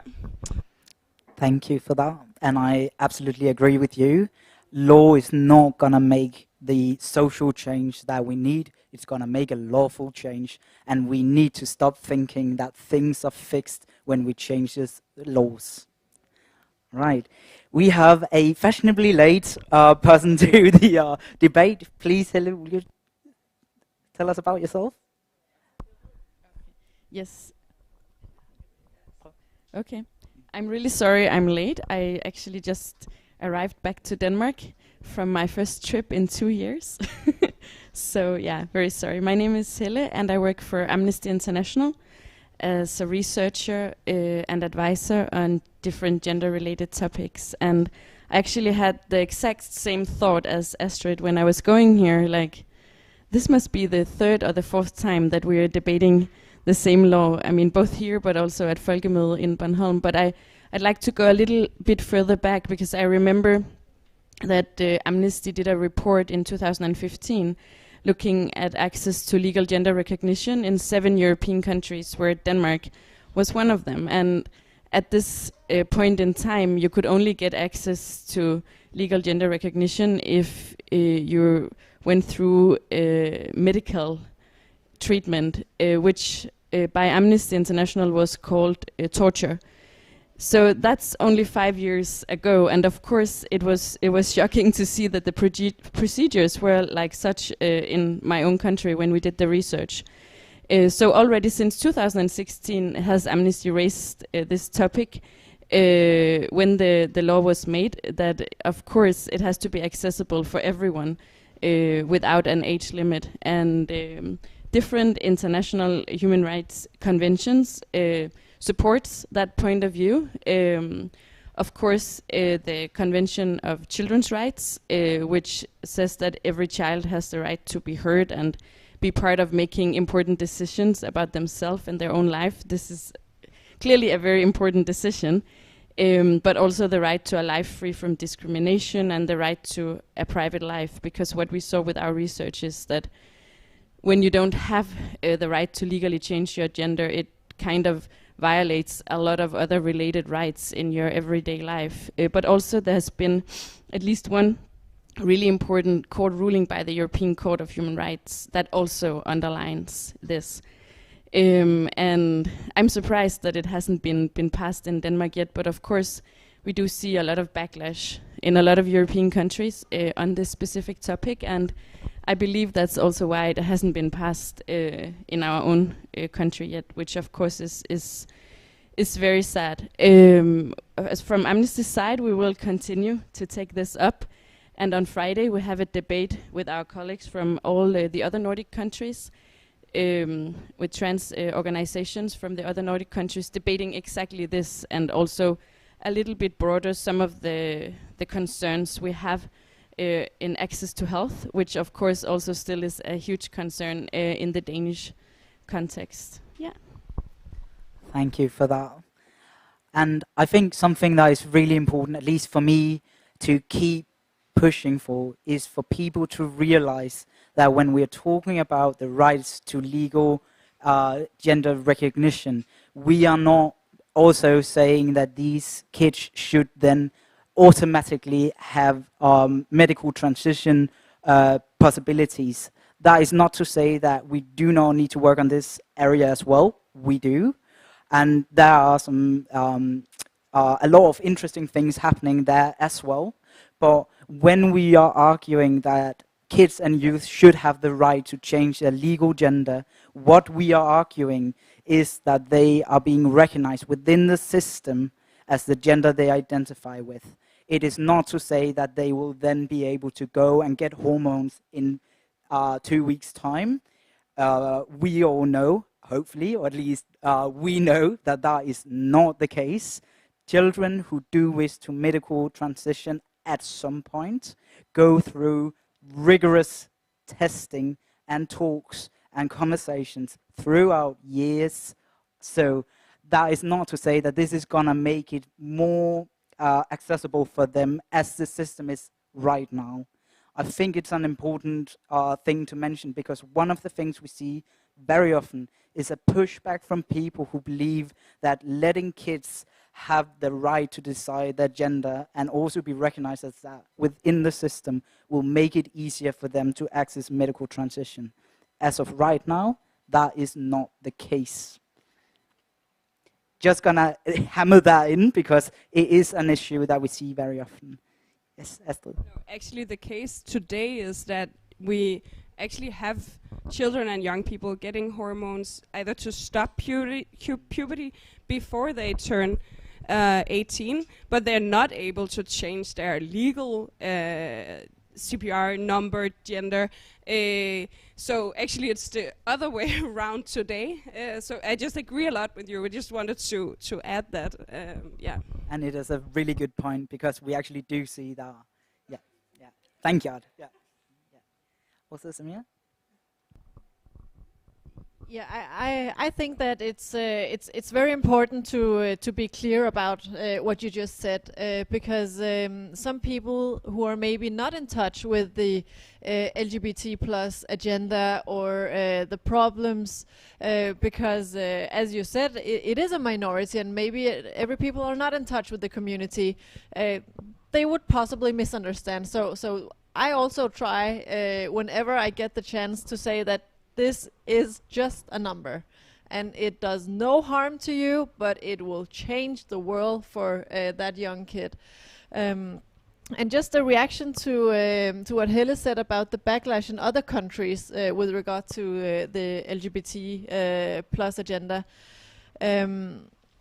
Maybe that could be an eye-opener for us here in Denmark, that we do not want to be as those countries, and in order to show that we really do not want to be like those countries, we can progress. That's what I hope for. At least that's what I will use, that very sad situation, to push even harder, and to say that if we really don't like what's happening in some parts of Europe even, then we have to be we have to act quicker here in Denmark and change the law, of course, but also in the dialogue with people, so we can also make the social change. Yes, and I think yes, please. Yeah, I just want to add to that what's been striking me a lot about this debate is the fact that our philosophy when it comes to children has changed over the course of the years towards a pattern where we recognize and we acknowledge the children's needs, their wishes, even their influence on decisions regarding them. And even though we follow that philosophy with children, we still do not follow that philosophy when it comes to transgender kids. And that's been striking me a lot, because what is the difference between acknowledging children's wishes when it comes to what they want to eat and what they want to play, how they want to play, and all those things, and acknowledging the fact that they actually do know about themselves. They're very much aware about their gender. So why do we not acknowledge that? And that's both legally something we don't acknowledge, but also, as you said, a lot of the time socially that's something we do not acknowledge in this society, and that's a huge problem. And I think we honestly just gotta have a talk about how we want to follow that philosophy and how we make sure not to forget minority groups in following that philosophy. No, I just wanted to say that I completely agree with you.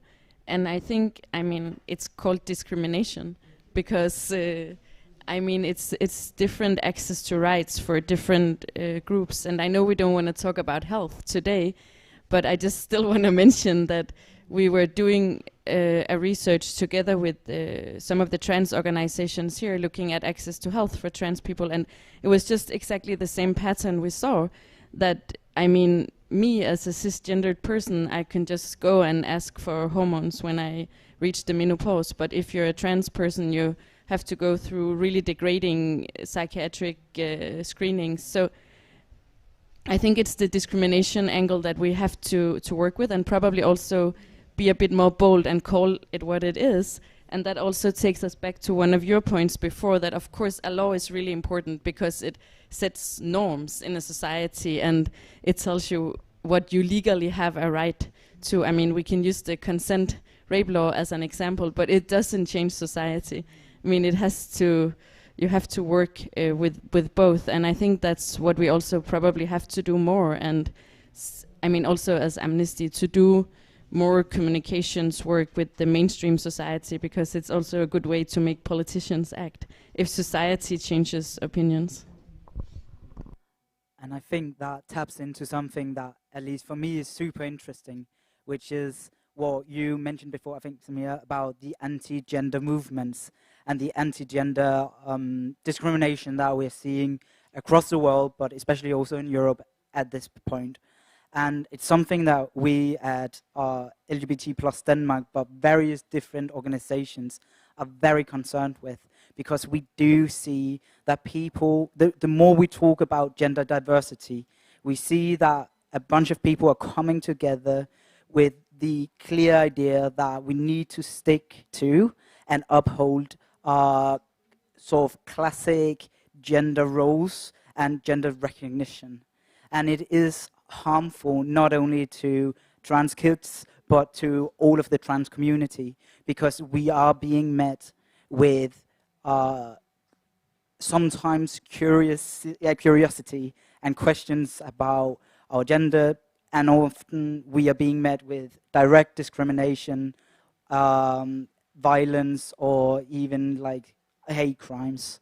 So I just want to say that I think this is a really important thing. And you, Marie-Elisabeth, said something about the social change that we need to see, especially with in schools and with the adults that work with and around trans youth and children. And you made a few different kinds of material for helping teachers and administration work with this topic. And can you just tell us a little bit about that? Thank you. In FSTB, when we looking at the kids and teenagers' daily life, one of the major things is the school, and therefore we have made some small booklets with advices to teachers in the schools, how to make a better life for transgender kids in school.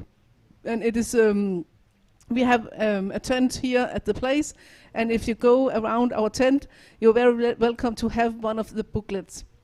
And you can take it home to the school. We also have a little booklet for the kindergartens, because actually, and it is very relevant when we are talking about that our social security number 2, we are having children in the age 3, 4, 5, where they're not using the word transgender because it's not the children doesn't know the words, but in other different ways they are telling their parents that okay, you might think I'm a boy, but actually I'm a girl. So we are having children in the kindergartens which is actually transgender, have another gender identity, and they are very clear and they are very persistent. And the research actually, there's research who says that children who are very persistent, they will remain transgender even when they're when they're adults as well. So that's also a reason why we think it is important that, and it have to be we have to be able to have a new security number, even also without age limits. But we have small booklets for kindergartens and for schools, and we have it in our tent here at the place. So you're very, very welcome to go to come across our tent and have a booklet. Right, thank you. I think another thing I want to point out is that in this panel, obviously we do all agree, which makes for less of a debate and more of a talk. But one thing I wanted to hear you about was that last year, the ethical committee in Denmark, Etisk Råd, came out with some points about trans rights or trans kids' rights to legal gender recognition. And among them, they had set an age limit for how young the kid was allowed to be. Why do you think that age limit is there? And you already said that you don't necessarily agree with it, but would you go above and beyond and argue that there shouldn't be one in your parties? Please do. I think it's important to say that the ethical committee almost everybody agreed. There were only one person who were against. And I don't know what happened in there. I haven't talked to them, but they suggested an age limit at 10 or 11, and maybe it was a compromise. I don't know, because they also say that it should be possible to get legal gender recognition before if you can like apply beforehand. But as you just said, it's not something that just happened. You can't just go down to your municipality and say, I want a new CPR number. It's a long process. So it will probably be that even though we lower the age limit, or as I want, change it or remove it, So I'm a little bit confused on what is the difference between under 10 and above 10, because they say that it should be a possibility for kids under the age of 10 if they apply. But I mean, you always, yeah. So anyway, I think it's a mess. I don't know why they said it should be there, and if you ask the health people working on this issue and the people working with the legal parts of this issue, they say it's not possible to set an age limit because you can't say, as I said before, when it will occur to a person that they were assigned an agenda that they are not. So yeah, I think it's a mess, and I hope that we can just make sure it will be no age limit, and that's also what the government said. So, and they haven't changed it. But I think unfortunately it will be taken into account when the negotiation starts. But it hasn't changed our point of view. Thank you. Samir? I read the report from the ethical committee as well, and actually there was a lot of suggestions in that, because some wanted the age limit to be 15, but with parents' consent and without parents' consent, yeah, well, the bottom line was that they landed on the 10 to 12 year age limit, and from my point of view, it's okay that we have this information from the ethical committee, because when we make these decisions as politicians, we have to do it on informed basis.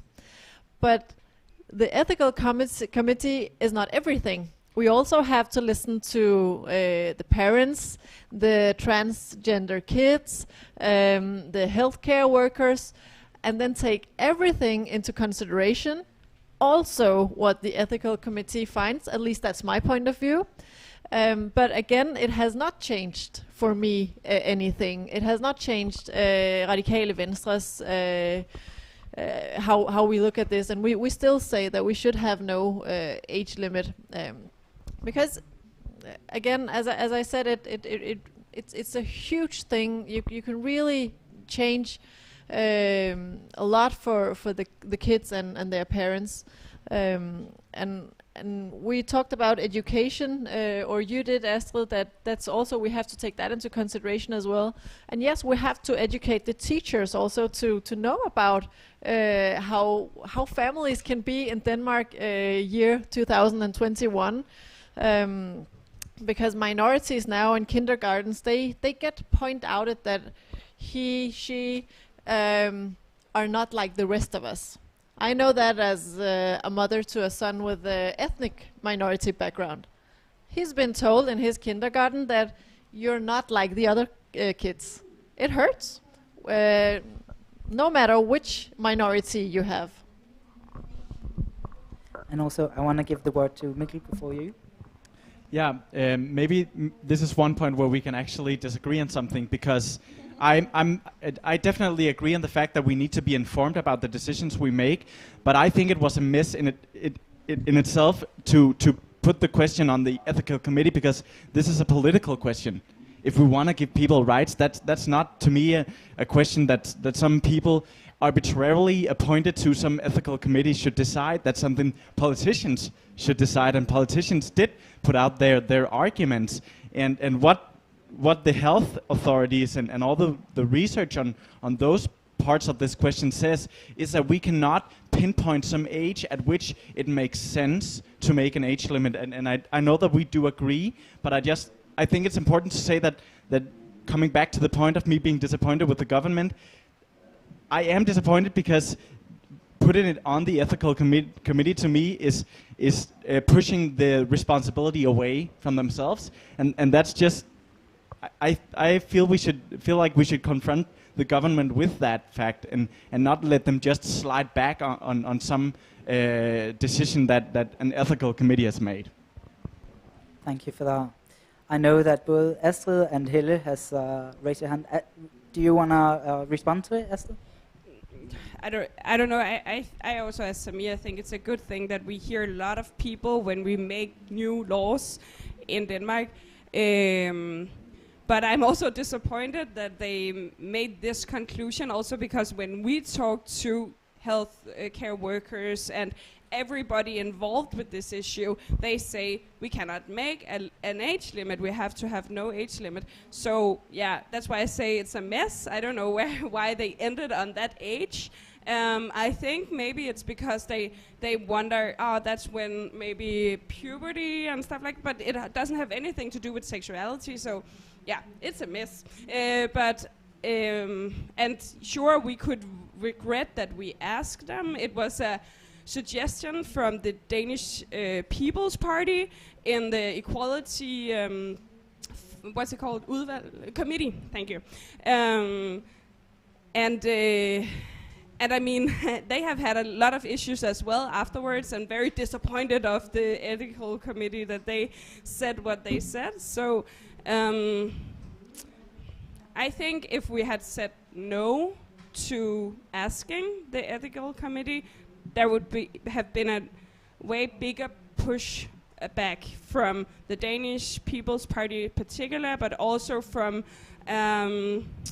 Venstre, which I don't know, which the party on the right wing that usually have the government, that are the government when the right wing has the power. So actually, and I actually think that Venstre, they moved their politics because of this. So we can be disappointed here because they didn't say no age limit, but I also, I'm glad that we asked them, and I don't understand why they ended there, but I think it would have been worse if we had said no, we cannot ask them at all, because, Right, thank you for that. Hille, a comment, just and really then quickly. yes. No, I think like it's a fundamental human rights issue, and the human rights law and standards are really clear on that. So I'm a little bit along the lines of you, Mikkel. I don't see a ethical dilemma here. It's also a completely reversible thing to do, and it's really just respecting people's access to self-determination. So I actually see it a little bit as, but what Samira mentioned before, part of the anti-gender backlash, that we are in a position where Danish People's Party, the right-wing party, can actually, push that, because I never thought they would come out with an opinion that proposes a no age limit. So, I mean, I think even though we are not Hungary or Poland, we should still take it seriously that we in a country as Denmark, where our reputation says that we are really progressive when it comes to LGBTI rights, and now, after 3 years, have not even been able to change the law on legal gender recognition. I mean, I think it's actually really worrying. And if I can be allowed, I'd like to ask just a quick question to Samira and the other politicians too. How do you think we can push the government to do something on this, like, soon?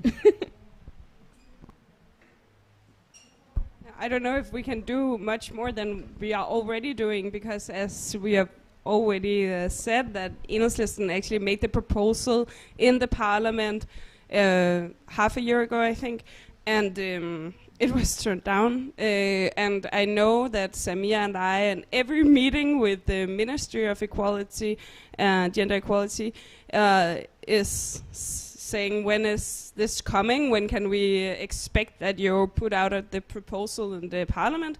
And they say it's coming. They didn't. I mean, if they said, no, we don't want that anymore, then we could really push it. But I don't know if we can do that much. But we have to keep talking about it. And that's why we are standing here for the 3rd year in a row, not counting folkemødet and all the other times we have met for the last few years, because we have to keep talking about it, even though it seems we are saying the same things as we have been the last 2 years, and we are also the same people.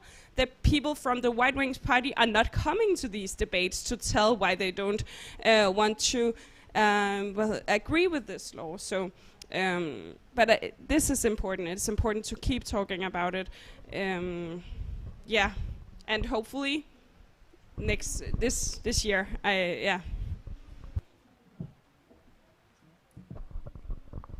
I agree with what Astrid is saying. I think that in order to keep talking about it, we also need these personal stories. I'm sorry to say this, but it's very important that that you, Lucas, you're here.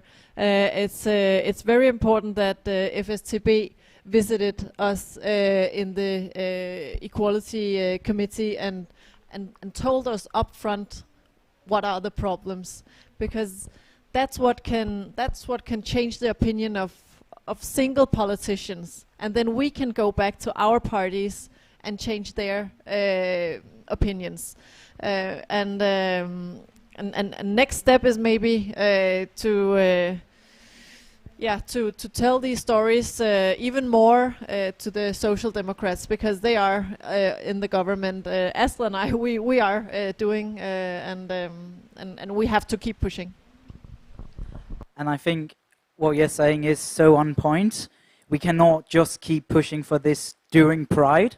We need to push for it rest of the year. And I want to also especially thank you, Lucas, for coming and telling your story. And I actually want to ask you, where do you see that it would make the biggest difference for you if you can, or if you could have changed your gender earlier on? Is it on? Yeah. Just like day-to-day life. It sucks knowing that people like look at you and think, oh, you don't match what's on the papers. Oh, you don't look like when I think a man, you don't look like that. So like applying for jobs, borrowing a book, or just like pretty much just everything would make it a lot easier. Thank you. Yes. And Marie-Elisabeth? If I may add, I think it is really, it is the daily life, and I think it is a thing that is important for transgender kids, and it could be and different in real life. It could be a thing which could be able to gain let transgender kids and teenagers get a better life, because there will be a lot of situations where they will can avoid these misunderstandings, and it has crucial meaning for transgender kids, because the situation for transgender kids today is that a lot of children are not going to school for long periods. A lot of transgender kids do not attend anything in the spare time. They do not attend sports or other clubs, because it's too difficult to meet other people with a social security number who does not fit how they are. So it will be actually a huge help, not the only help needed. I think we all are aware of that, but it will be a very good help. And I'm also very glad that we all agree that a social security number, it is administration. I think a lot of opponents, they actually, like Alex also said, they think there are a connection between a number and something else. But actually, it's a number, and it's like a name actually. And everybody, all of us are allowed to go and say, I want another name, and I want to have that on my social security card. Another name, and I can switch it today, and I can do it tomorrow, and can do it next week again. There's no restrictions about changing a name. And now we are talking about a number, but actually it's the same thing as a name. It's purely administration. And I think that's, like you see, my two most important points. It actually matters, and it's just a number. Thank you. And a short comment from Lucas, because we are unfortunately running out of time. Yeah. Just also about name, like I can't change my name. Legal name isn't Lucas, it's Charlie Lucas, and then my full name, because my legal gender isn't a man yet, so I can't change my name to a man's name. So I have to explain to people why it says Charlie and then Lucas, and that also really sucks. And it is very true. And in a few short days, there should come out a borgerforslag about changing the rules regarding your right to changing names I'm putting it out there. Look for it. We need all the support we can get. And also, I am just going to say this, and I am a killjoy, and I know it, but being able to give trans kids the right to change the legal gender recognition, super important. But we do have a general problem when we do not make it possible for non-binary and gender-diverse people to change between two legal genders. You can be a man or woman. I do not exist. I'm pushing it because it's something that we keep forgetting, and this is incredibly important when we're talking about kids.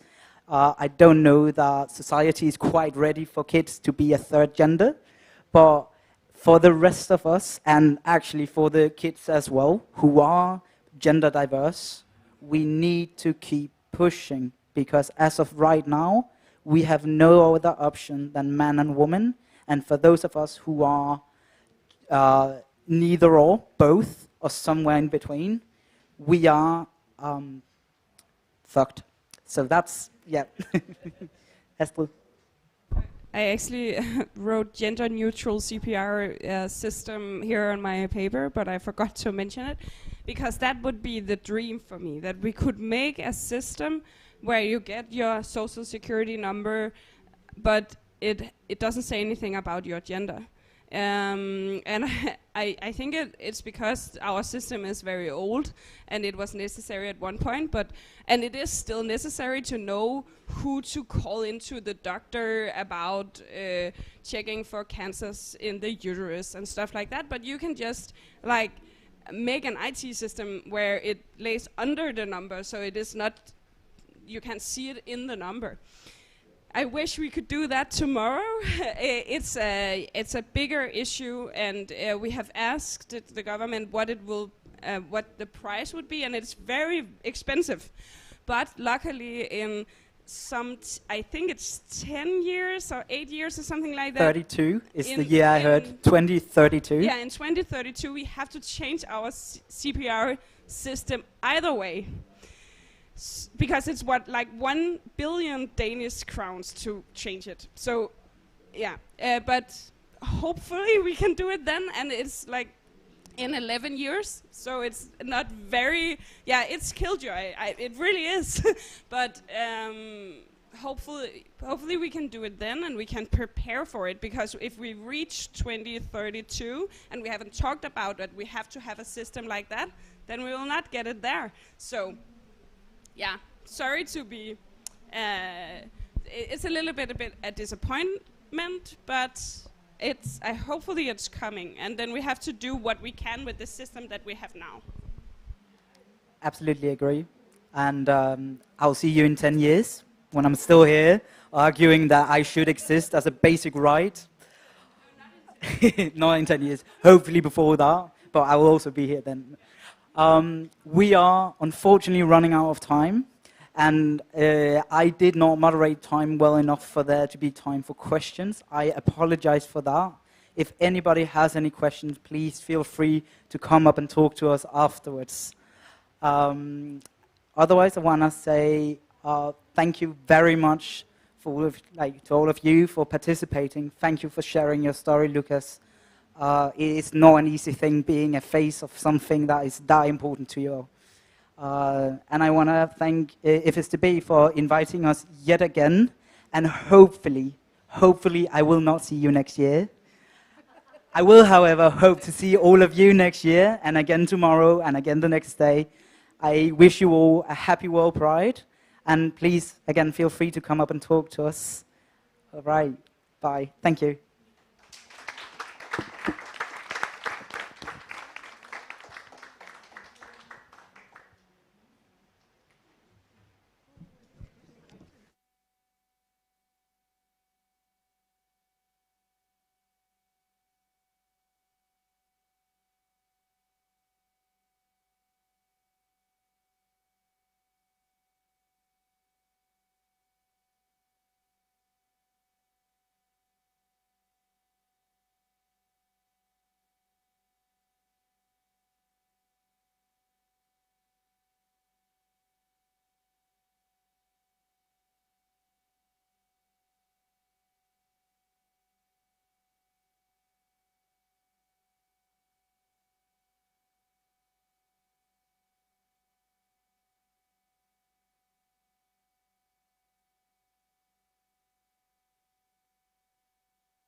So come on, let's make this moment shine all day.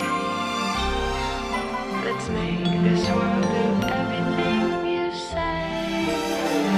It's so easy and so fun to feel this way. To feel this way.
Looking on the city lights, flashing bright in my eyes.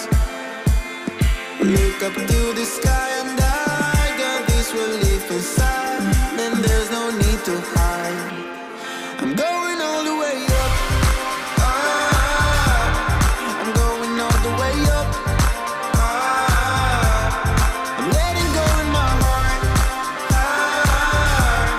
of everything that holds me down. No, no.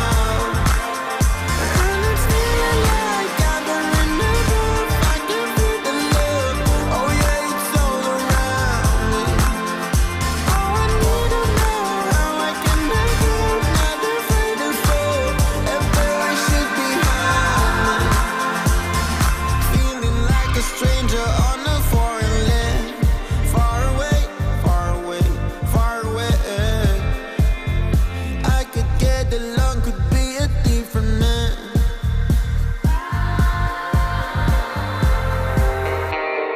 Looking on the city lights, flashing bright in my eyes. Look up to the sky and I got this relief inside. Then there's no need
Open your eyes, what can you see around? Wind of the open sky, over the siren sound. This is a dream, getting the royal scar, holding a diamond blade, throwing it far. Holding your breath still, you join the fire. We'll just sit and wait till you see me fly. You'll never catch me for it. See me fly, the way I put my finger on it. See me fly, you got it. Then try to tell me you got the wrong guy. See me fly, you'll never catch me for it. See me fly, the way I put my finger on it. See me fly, you got it. Then try to tell me you got the wrong guy.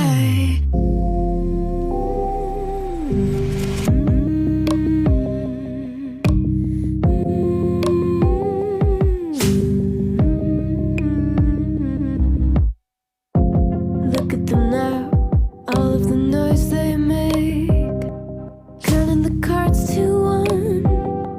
Queen of hearts never breaks down. Falling asleep, here might just take a while. Trying to grind your teeth, dreaming to touch my style. Well, can't say I blame you. Try to come close to, but all you can do. See me fly, you'll never catch me for it. See me fly, the way I put my finger on it. See me fly, you got it. Then try to tell me you got the wrong guy. See me fly, you'll never catch me for it. See me fly, the way I put my finger on it. See me fly, you got it. Then try to tell me you got the wrong guy.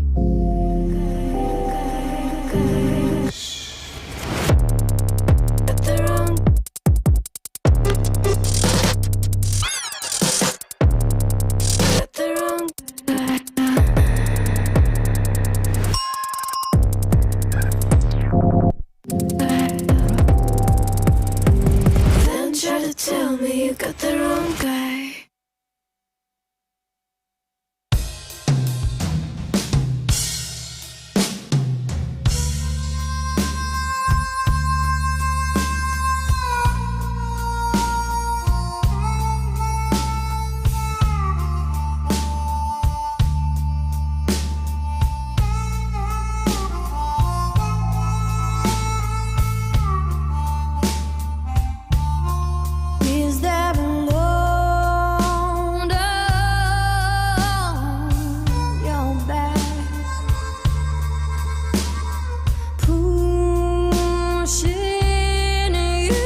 A new day has come again. Did my promises make it better?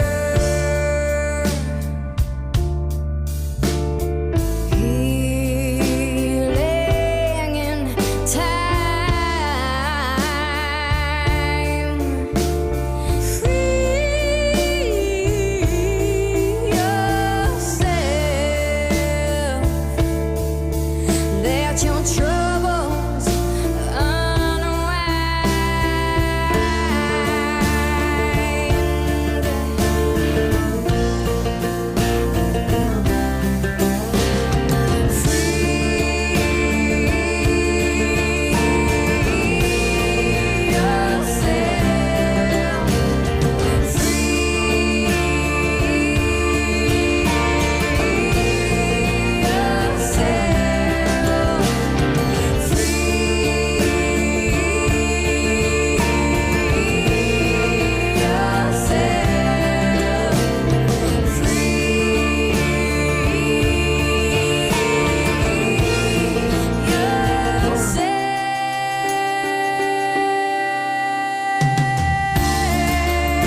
worth enough just to say you're my love.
Kom endelig ind og find en plads.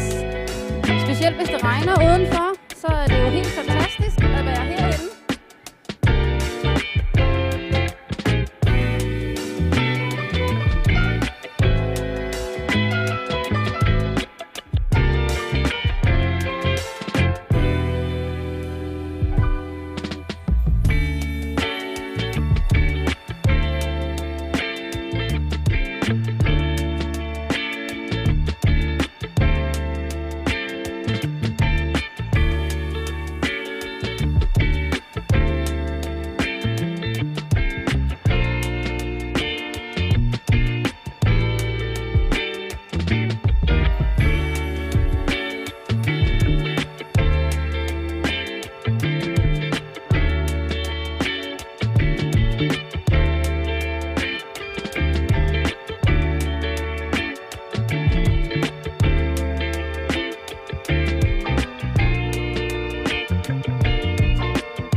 Til en sindssygt spændende debat, som jeg har glædet mig helt vildt til at være vært for.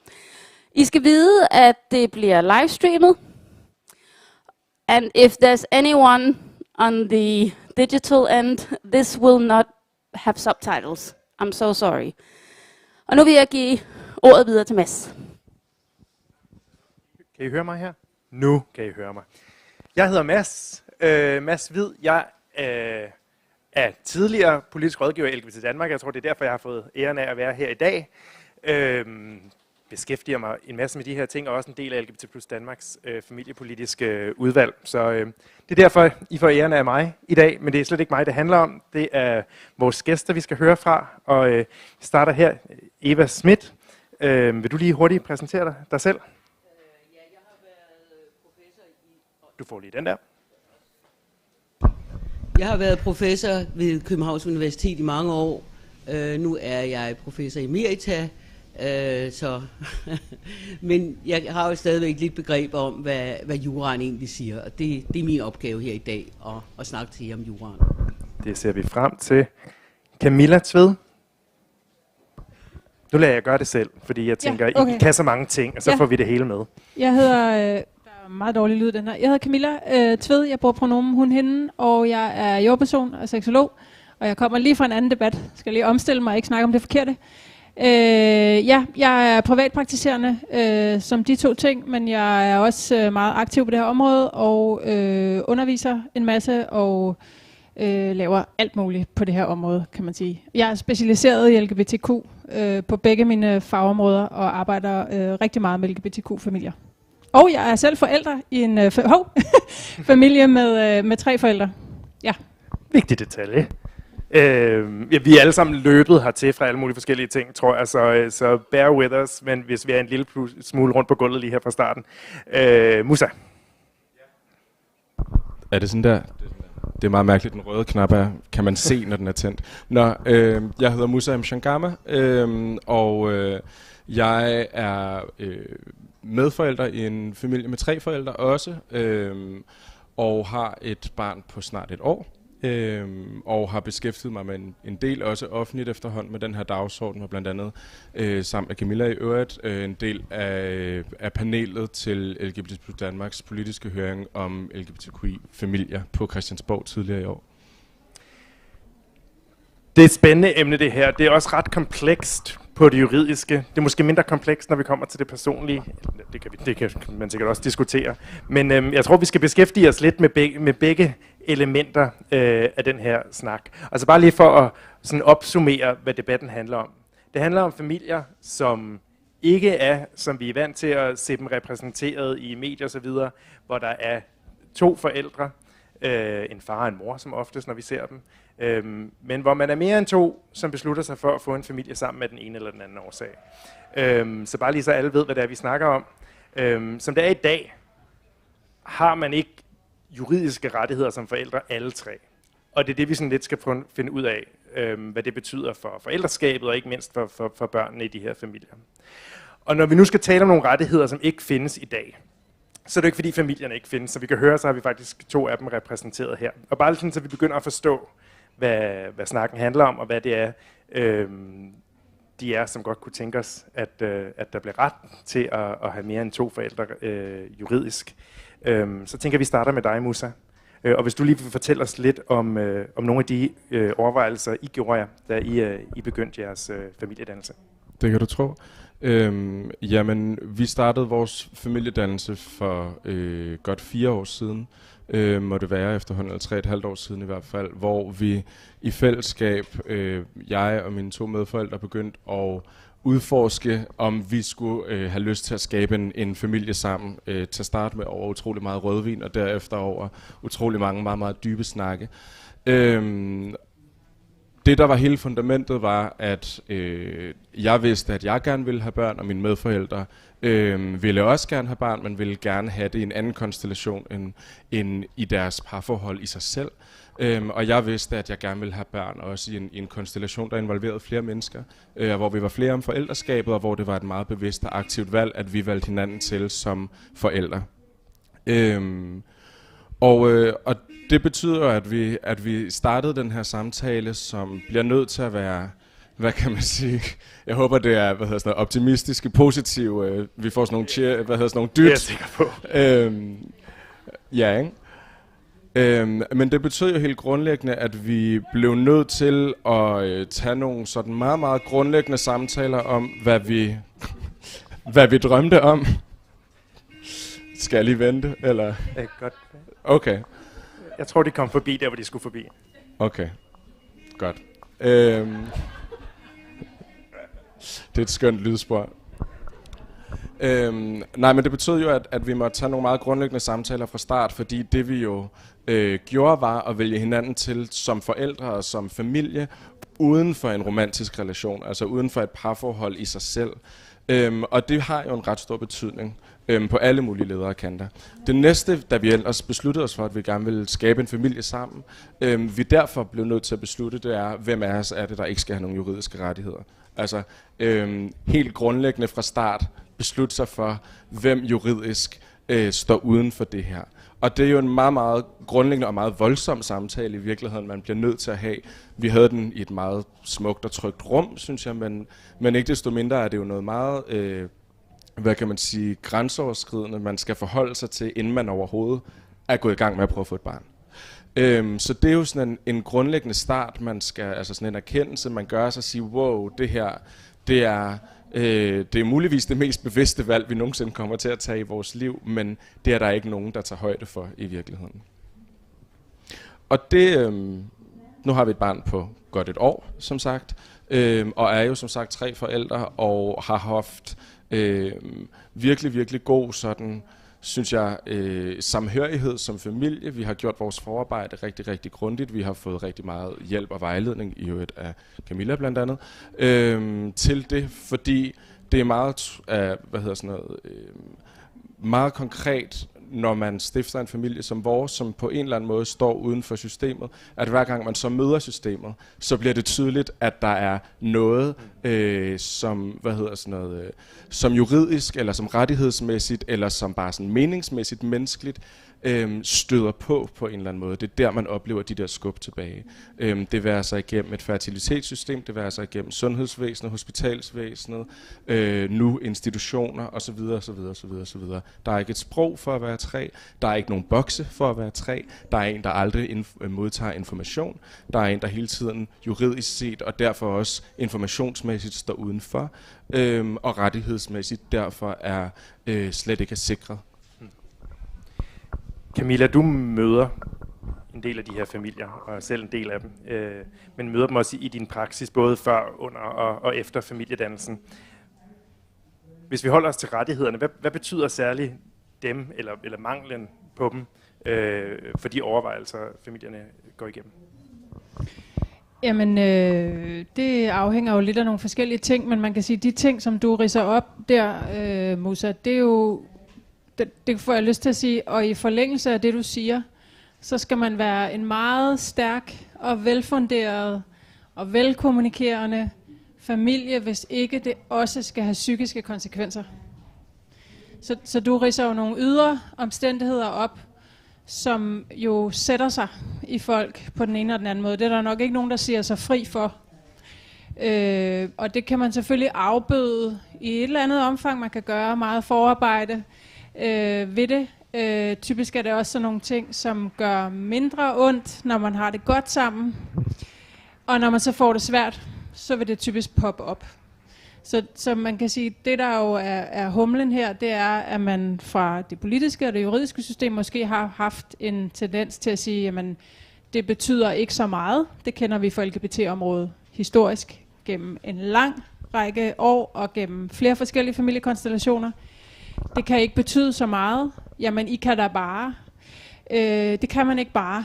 Altså det har psykiske konsekvenser for folk, og som jordmor må jeg også bare sige, der er en meget stor risiko for, at det sætter sig i tilknytningen til barnet. Det er jo mit kernefagområde, det er jo det her med tilknytning og familietilknytning.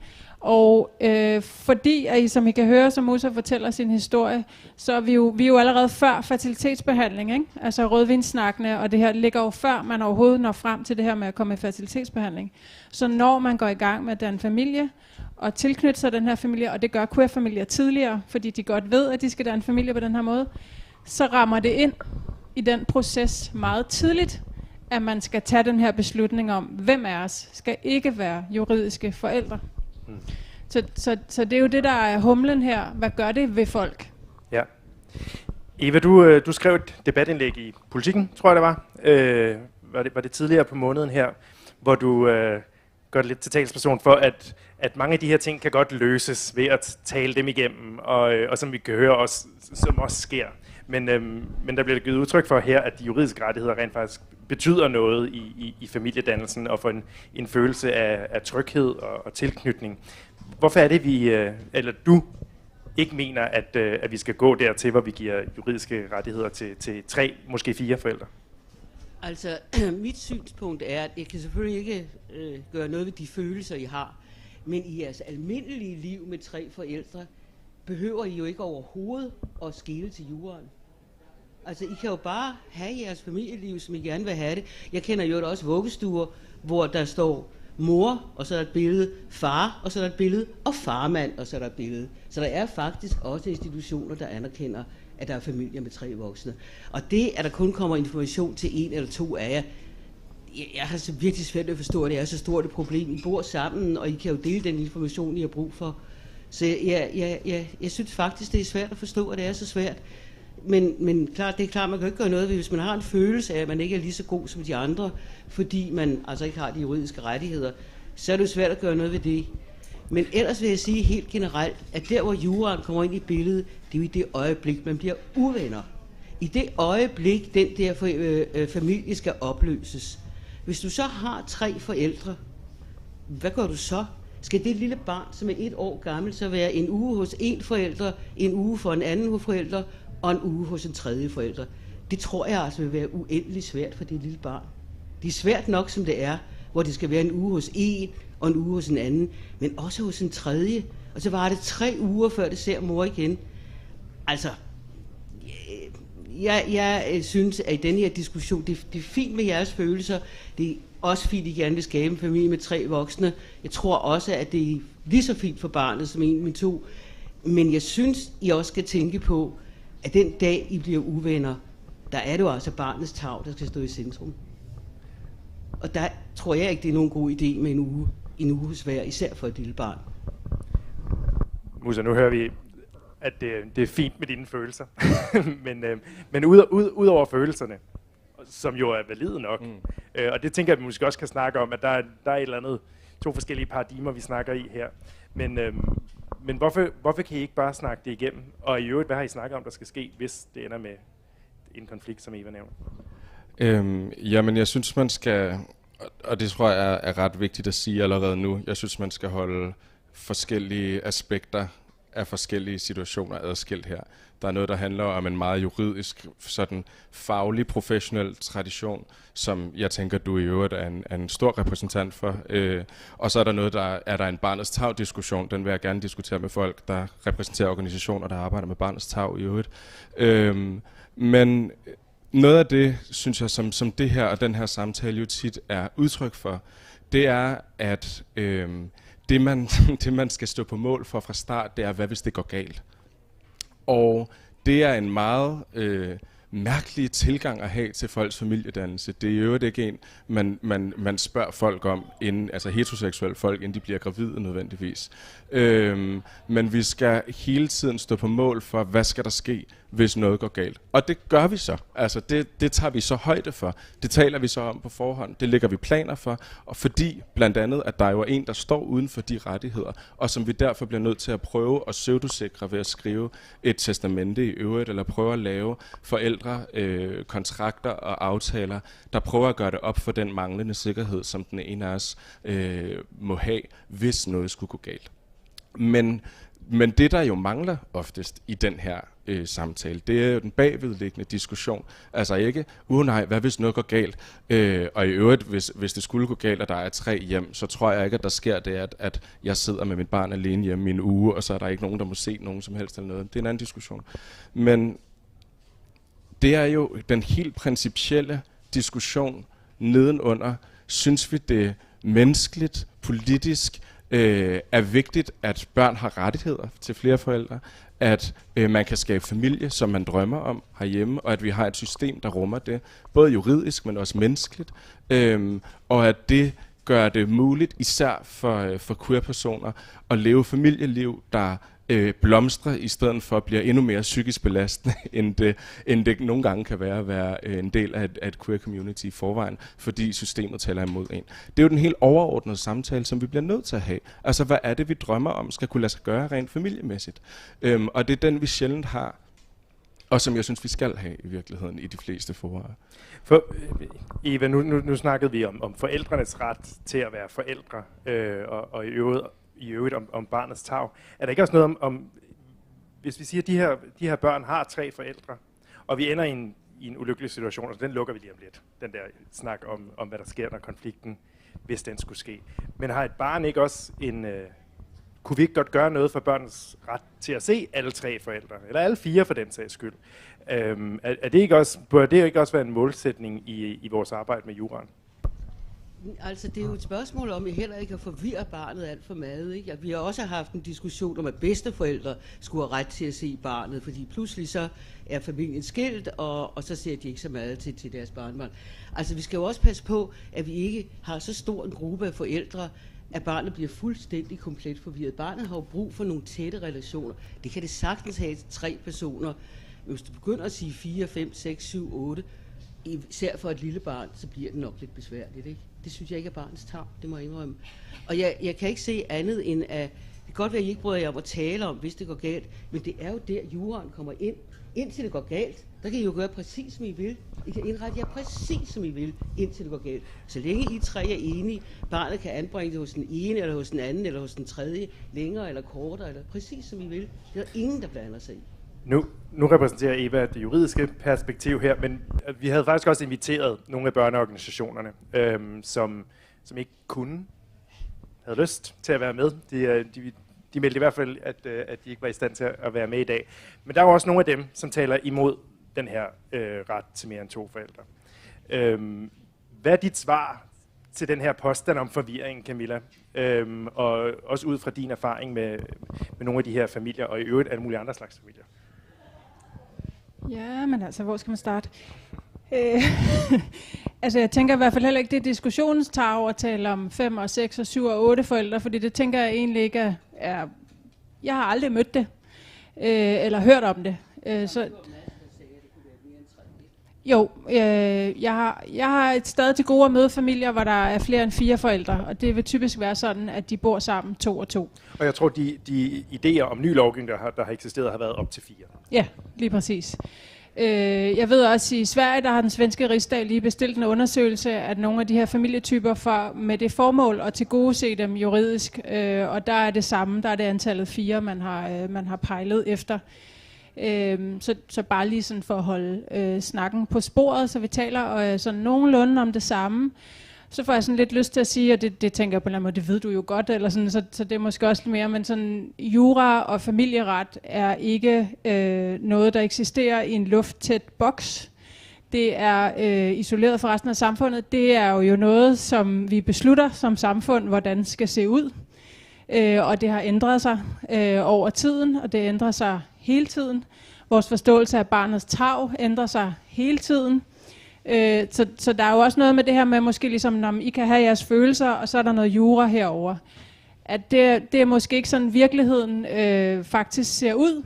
Vi har jo faktisk masser af følelser investeret i jura. Jeg kan også høre nogle følelser, når du snakker, som er, at du tænker, at der er noget med, at barnets tarv ikke bliver tilgodeset her, og det potentielt set kunne komme til at savne sin mor, som jeg tænker bunder i en eller anden følelse af en primær omsorgsperson, og at det er meget for et lille barn at bo 3 forskellige steder en uge ad gangen, osv. osv.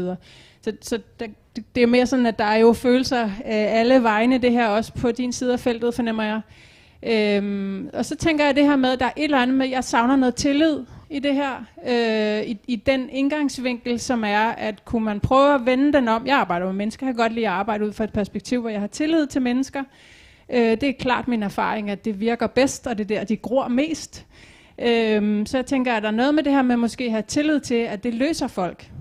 Sådan så ingen familier stiller sig op, og det ved jeg godt, at vi har rigeligt med eksempler på fra familieretshuset, eller det der hed statsamtet i gamle dage, om at folk har en hjerne, når alt fungerer godt, og en anden hjerne, når de står i en blodig skilsmisse. Så det er ikke for at sige, at det ikke finder sted, men kunne man have noget tillid til, at folk løser det her med barnets tarv for øje, fordi det er deres barn? Og ellers så kan man få noget hjælp og noget rådgivning, som vi ser rigtig mange heteroseksuelle familier have brug for at søge. Og det område kunne vi ved Gud også godt poste nogle flere penge og nogle flere ressourcer i med barnets tarv for øje. Så der er måske et forvejen eksisterende system, som man kunne benytte sig af der. Og så tænker jeg også bare for lige at supplere det, Musa siger. Altså, vi har en skilsmisseprocent på lige omkring 40 i de store byer. Tænk, hvis jeg som jordmor mødte alle heteroseksuelle familier. Ja, I er blevet gravide. Ja, så hvad tænker I at gøre, når I skal skilles? Hvem skal have, altså sagde ingen sundhedsfaglig person nogensinde til nogen, og blev ingen heteroseksuelle par, der var nygravide, nogensinde spurgt om. Vel? Altså, så der er en eller anden skævhed også i den her forventning om, A, det går galt, B, de kan ikke administrere det, 3, det er sundt for børnene. Det går i forvejen rigtig meget galt. Folk kan tydeligvis ikke administrere det, og det er synd for børnene. Så der har vi jo ligesom et grundproblem, som vi kunne kigge på, i stedet for at pille de her familietyper ud, som statistisk og forskningsmæssigt klarer sig bedre, altså i det hele taget, end heteroseksuelle familier. Musa? Ja, men jeg tror, jeg vil sige 2 ting. Den ene er sådan i virkeligheden en tilbagevenden til noget af det indledende, vi talte om, nemlig rettighederne og manglen på samme, fordi jeg tror, det er meget, meget nemt at affeje, at man bare kan tale med en vuggestue, og så kan man få en ekstra boks på og sådan noget. Det har vi været heldige nok at kunne. Men der er jo nogle meget konkrete sådan, økonomiske, for eksempel især manglende rettigheder i forhold til en barsel, som der er en, der selv kommer til at betale, som stiller nogle ret store krav til, hvor man er i samfundet som menneske, altså herhjemme, hvis man skal kunne det, og selv betale for sin barsel. Og der er en masse rettigheder hele vejen igennem, som man på sådan et tankemæssigt plan muligvis godt kan tænke, betyder det nu så meget, men på et levet plan og på et oplevet plan og i mødet med systemet, når det er igen og igen og igen og igen og igen, i relation af, at det her er ens barn, så er det enormt voldsomt, og så er det enormt markant, kan man sige, at der både fra politisk side ikke er større initiativ til at løfte den her dagsorden, især når man kigger på, hvor mange partier, der prøver at profilere sig på at være super gode venner af alle queers. Men på den anden side jo også at sige, der er den mistillid, som Camilla taler ind i her, den er ret væsentlig at holde fast i, fordi den betyder, at når vi endelig, så at sige, får lov til at få børn, eller på den ene side faktisk bliver bedt om at få børn, fordi der skal flere børn til i det her land, fordi fødselsraterne er for lave. Så vi får at vide, at vi er privilegerede, og vi er dygtige, og vi er kloge, og alle mulige ting, og nu skal vi sørge for at få nogle unger. Men derefter skal vi meget specifikt have at vide, under hvilke forhold vi skal få dem under, og hvis det afviger fra noget som helst, der ligner en heteroseksuel forståelse af, hvordan en familie ser ud, så er vi helt ude af skide. Altså, så er det lige pludselig, at vi taler om, at så kan vi ikke tage vare på vores barn. Så har vi ikke længere alt det ansvar, vi åbenbart har i alle andre aspekter af vores liv, med i øvrigt forholdsvis høje uddannelsesrater, og jeg ved ikke hvad. Så der sker sådan nogle skævvridninger lige pludselig, når vi taler om det her familiepolitiske område, og især når det kommer til børn, hvor vores moral i virkeligheden, og vores anstændighed og vores omsorg, vores menneskelige omsorg, bliver stillet i tvivl. Og det er helt vildt ubehageligt for det første, men det er også bare ret væsentligt, tror jeg, især hvis man er i gang med at skabe familie, at holde sig for øje, fordi det betyder, at man lynhurtigt mister overblikket i de der processer, og føler sig i tvivl om, hvorvidt det, man nu tænker er rigtig dejligt, faktisk også er okay. Og det skal man turde holde fast i, fordi vi er ikke de første, der skaber familier med flere forældre. Tværtimod er der en meget, meget lang historie, og en meget, meget lang tradition for, at flere end 2 mennesker i bibelsk forstand er gået sammen i en kernefamilie. Det er et relativt nyt fænomen historisk set. Altså, der har været storfamilier længere tid i virkelig, virkelig mange steder i verden, end der har været heteroseksuel tosomhed og en treværelseslejlighed i Valby. Så det synes jeg, det skal man turde stole på. Vi hviler på noget, og vi hviler med hinanden i øvrigt. Og lige nu pågår arbejdet for at skabe politisk og juridisk opmærksomhed på det her. Og der sker heldigvis ting, men øjet på bolden.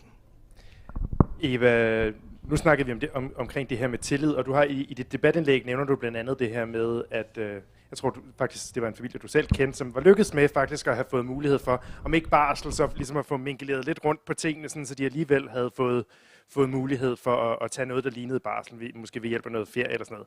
Der tænker jeg, at det ikke meget tillid at lægge på virksomhederne, og har vi ikke netop et system i sådan en nordisk model med nogle stærke fagbevægelser, som har fået sikret, at vi faktisk har nogle rettigheder.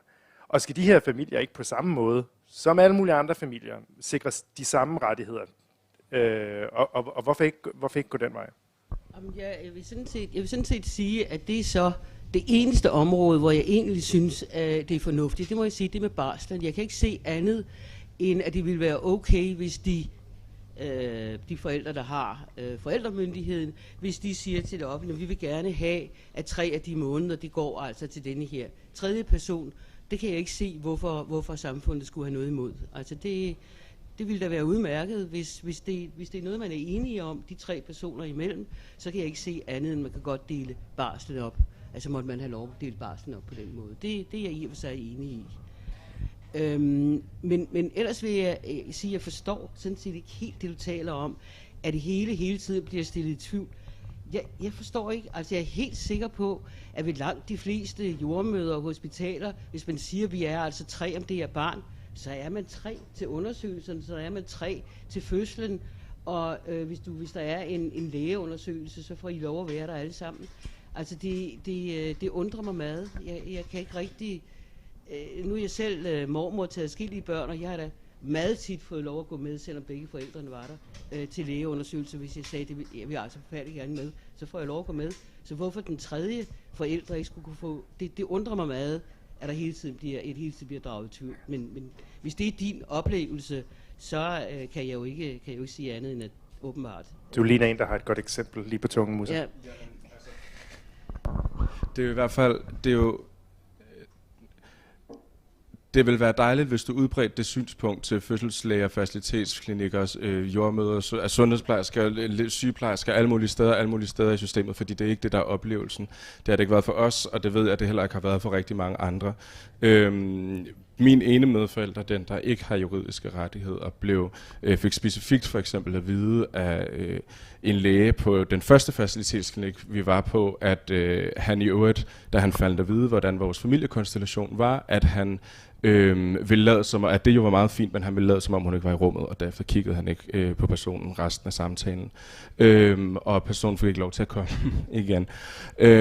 Hele tiden vejen igennem har vi jo skulle opføre os, kan man sige, mig og den biologiske mor, der har båret barnet, som om i princippet, at vi var et par, for at komme igennem det der facilitetssystem. Og det tror jeg ikke, det har krævet en Sherlock Holmes for at finde ud af, at det var vi ikke. Trods alt. Men ikke desto mindre, så er realiteten ikke, at man kan gå igennem det her system som 3 mennesker. Realiteten er, at man i hvert fald, hvis man skal skabe familie, som vi har, bliver nødt til at tage nogle valg, der meget konkret skaber en splittelse i oplevelsen af at gå igennem det at prøve at blive gravid. Camilla, du beskæftiger dig rigtig meget med sundhedspersonale. Er det rettigheder, der er brug for her? Skal vi ikke bare have nogle flere af dig, som går ud og fortæller folk, at familier med flere end 2 forældre er helt fine, og så får vi det løst på den måde? Altså, det er jo begge dele. Der er jo ikke én løsning. Det er en kompleks ting, så det kræver også komplekse løsninger. Men det er en sætning, jeg siger meget. Kunne man godt høre det?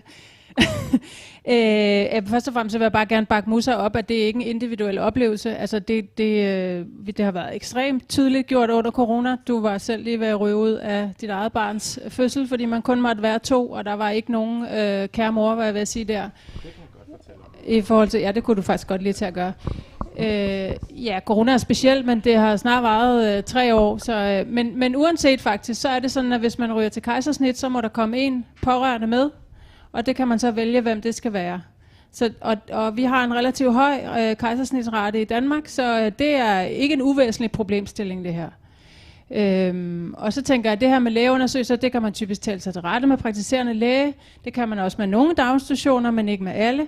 Der vil være små og store situationer, hvor man hele tiden skal forklare og oversætte, og så skal man også håbe på, at folk reagerer positivt på det, man siger. Og det har de faktisk muligheden for at lade være med at gøre. Og så er man relativt magtesløs i den situation. Så helt så enkelt er det ikke. Og så tænker jeg, at der skal nogle rettigheder til. Rettigheder gør meget. Men det kræver også en bredere indsats selvfølgelig i velfærdssystemet generelt. Men det gælder hele LGBT-gruppen. Det gælder alle normbrydende familiegrupper. Og der er jo mange, kan man sige. Ikke? Altså det som... Den her familietype oplever nu, vi kan jo hele tiden trace bagud nogen, der har oplevet det samme, og historisk må vi også trace tilbage og se, fra politikernes side, der har man ligesom erkendt, så snart der kommer noget forskning af konsekvenserne af det her, som er meget virkelige, så har man erkendt, okay, det er ikke barnets tarv det her, så vi vi legaliserer det, vi muliggør det her, fordi vi kan godt se, at det faktisk rammer barnet. Og det forventer jeg også kommer til at ske på det her område. Og jeg tror, der er måske en ting, jeg er enig med Eva om i dag, og det er, at jeg tror, et godt sted at starte, det er faktisk det der med barslen. Det har man jo i Sverige. Man kunne i overvis i Sverige kunne give en del af barslen væk til en omsorgsperson, som man selv vurderede var primært tilknyttet barnet. Ikke? Så det er jo et rigtig godt og konkret sted at starte. Vi krydser fingre for, at der sker et eller andet der. Musa? Ja, jeg ved ikke, hvorfor jeg ikke nævnte det før, for det var jo faktisk min egen oplevelse. Men det er jo netop oplevelsen af, for eksempel i forbindelse med en fødsel, faktisk at blive båret igennem hele vejen af et helt utroligt dejligt personale på Rigshospitalet, som totalt så, at vi var 3, og som virkelig var omsorgsfulde. Og i det øjeblik, det her kejsersnit ligesom skulle sættes i gang, fik vi at vide, at der må kun komme én med ind. Det var ikke så svært at vælge, hvem det skulle være. Det skulle være min anden medforælder, fordi hun også er partner. Så det var en operation. Så det var sådan en anden oplevelse, hvor jeg var sådan, det er helt fint. Men ikke desto mindre havde vi været i gang i rigtig, rigtig lang tid. Så meget, meget mærkeligt lige pludselig at holde ude af sit eget barns fødsel på grund af en regel, der baserer sig på tosomhed og på heteroseksualitet. Og det, der jo så endte med at ske, det var, at de godt kunne se, at jeg både var fuldstændig fra den, men i øvrigt også faktisk var ret vred. Og at det her ikke var en situation, hvor jeg lige var en ven, der havde leveret noget i en kop. Og i øvrigt synes, det var meget hyggeligt at være med til en fødsel, men at vi faktisk var en familie, der havde skabt familie sammen. Og derfor endte jeg med at se vores barn blive lagt op ligesom på det der bord, de kommer op på lige efter de kommer ud af kejsersnit, inden fra et operationsskab. På den anden side, som de rev hylderne ud på, og så kunne jeg stå, var der sådan en glaslås, så kunne jeg stå der og kigge ned, og fik hende sådan ud igennem den her låge, så jeg alligevel kunne prøve at være med til fødslen. Og det var i al hast lige noget, der blev taget en beslutning om i sidste øjeblik, og som jo gjorde, at følelserne går sådan her. Og det synes jeg er et meget godt eksempel. Altså det er et godt eksempel på, at den blev reddet, heldigvis, ellers var jeg gået glip af det. Men det er et meget godt udtryk for, hvor usikre alle de her situationer og oplevelser er for queer-familier. At man aldrig ved, hvad det er for en rum, man går ind i. Man ved ikke, om det er fertilitetslægen, der ikke vil kigge på den tredje forælder. Man ved ikke, om det er nogen, der er totalt overstrømmende. Man ved ikke, om det er nogen, der sidder og kigger på en og siger, gud, det vil jeg da også ønske, jeg havde gjort. Eller om det er nogen, der bare overhovedet ikke kommenterer det, eller hvad det er. Så man ved aldrig, hvilket rum man går ind i, og det gør, at det er enormt svært at forberede sig, at der jo kommer både en mistillid, men jo også en utryghed ved sundhedsvæsenet, som ikke på nogen måde, tænker jeg, i den lange sigt kan være i barnets tarv. Fordi familierne simpelthen ikke ved, vi ved ikke, hvad det er, vi møder. Eva? Jeg siger lige om kejsersnit, det er vel det medicinske grunde, de ikke vil have, at de ikke vil have 2 fædre. Jo, det må være noget med, dels at de får pladser, de kan komme til, og så videre, og dels noget med smitte og sådan nogle ting. Det er jo ikke fordi, de specielt ikke vil have 3 personer ind. Det har da en medicinsk baggrund, at man ikke vil have 3 personer ind til et kejsersnit. Det er også derfor, de finder på det der arrangement, fordi altså, jeg kan slet ikke forstå, at man vil presse på, at du har et barn. Det gælder om at få det barn ud levende, om jeg så må sige. Ofte er et kejsersnit noget, der gøres i sidste øjeblik.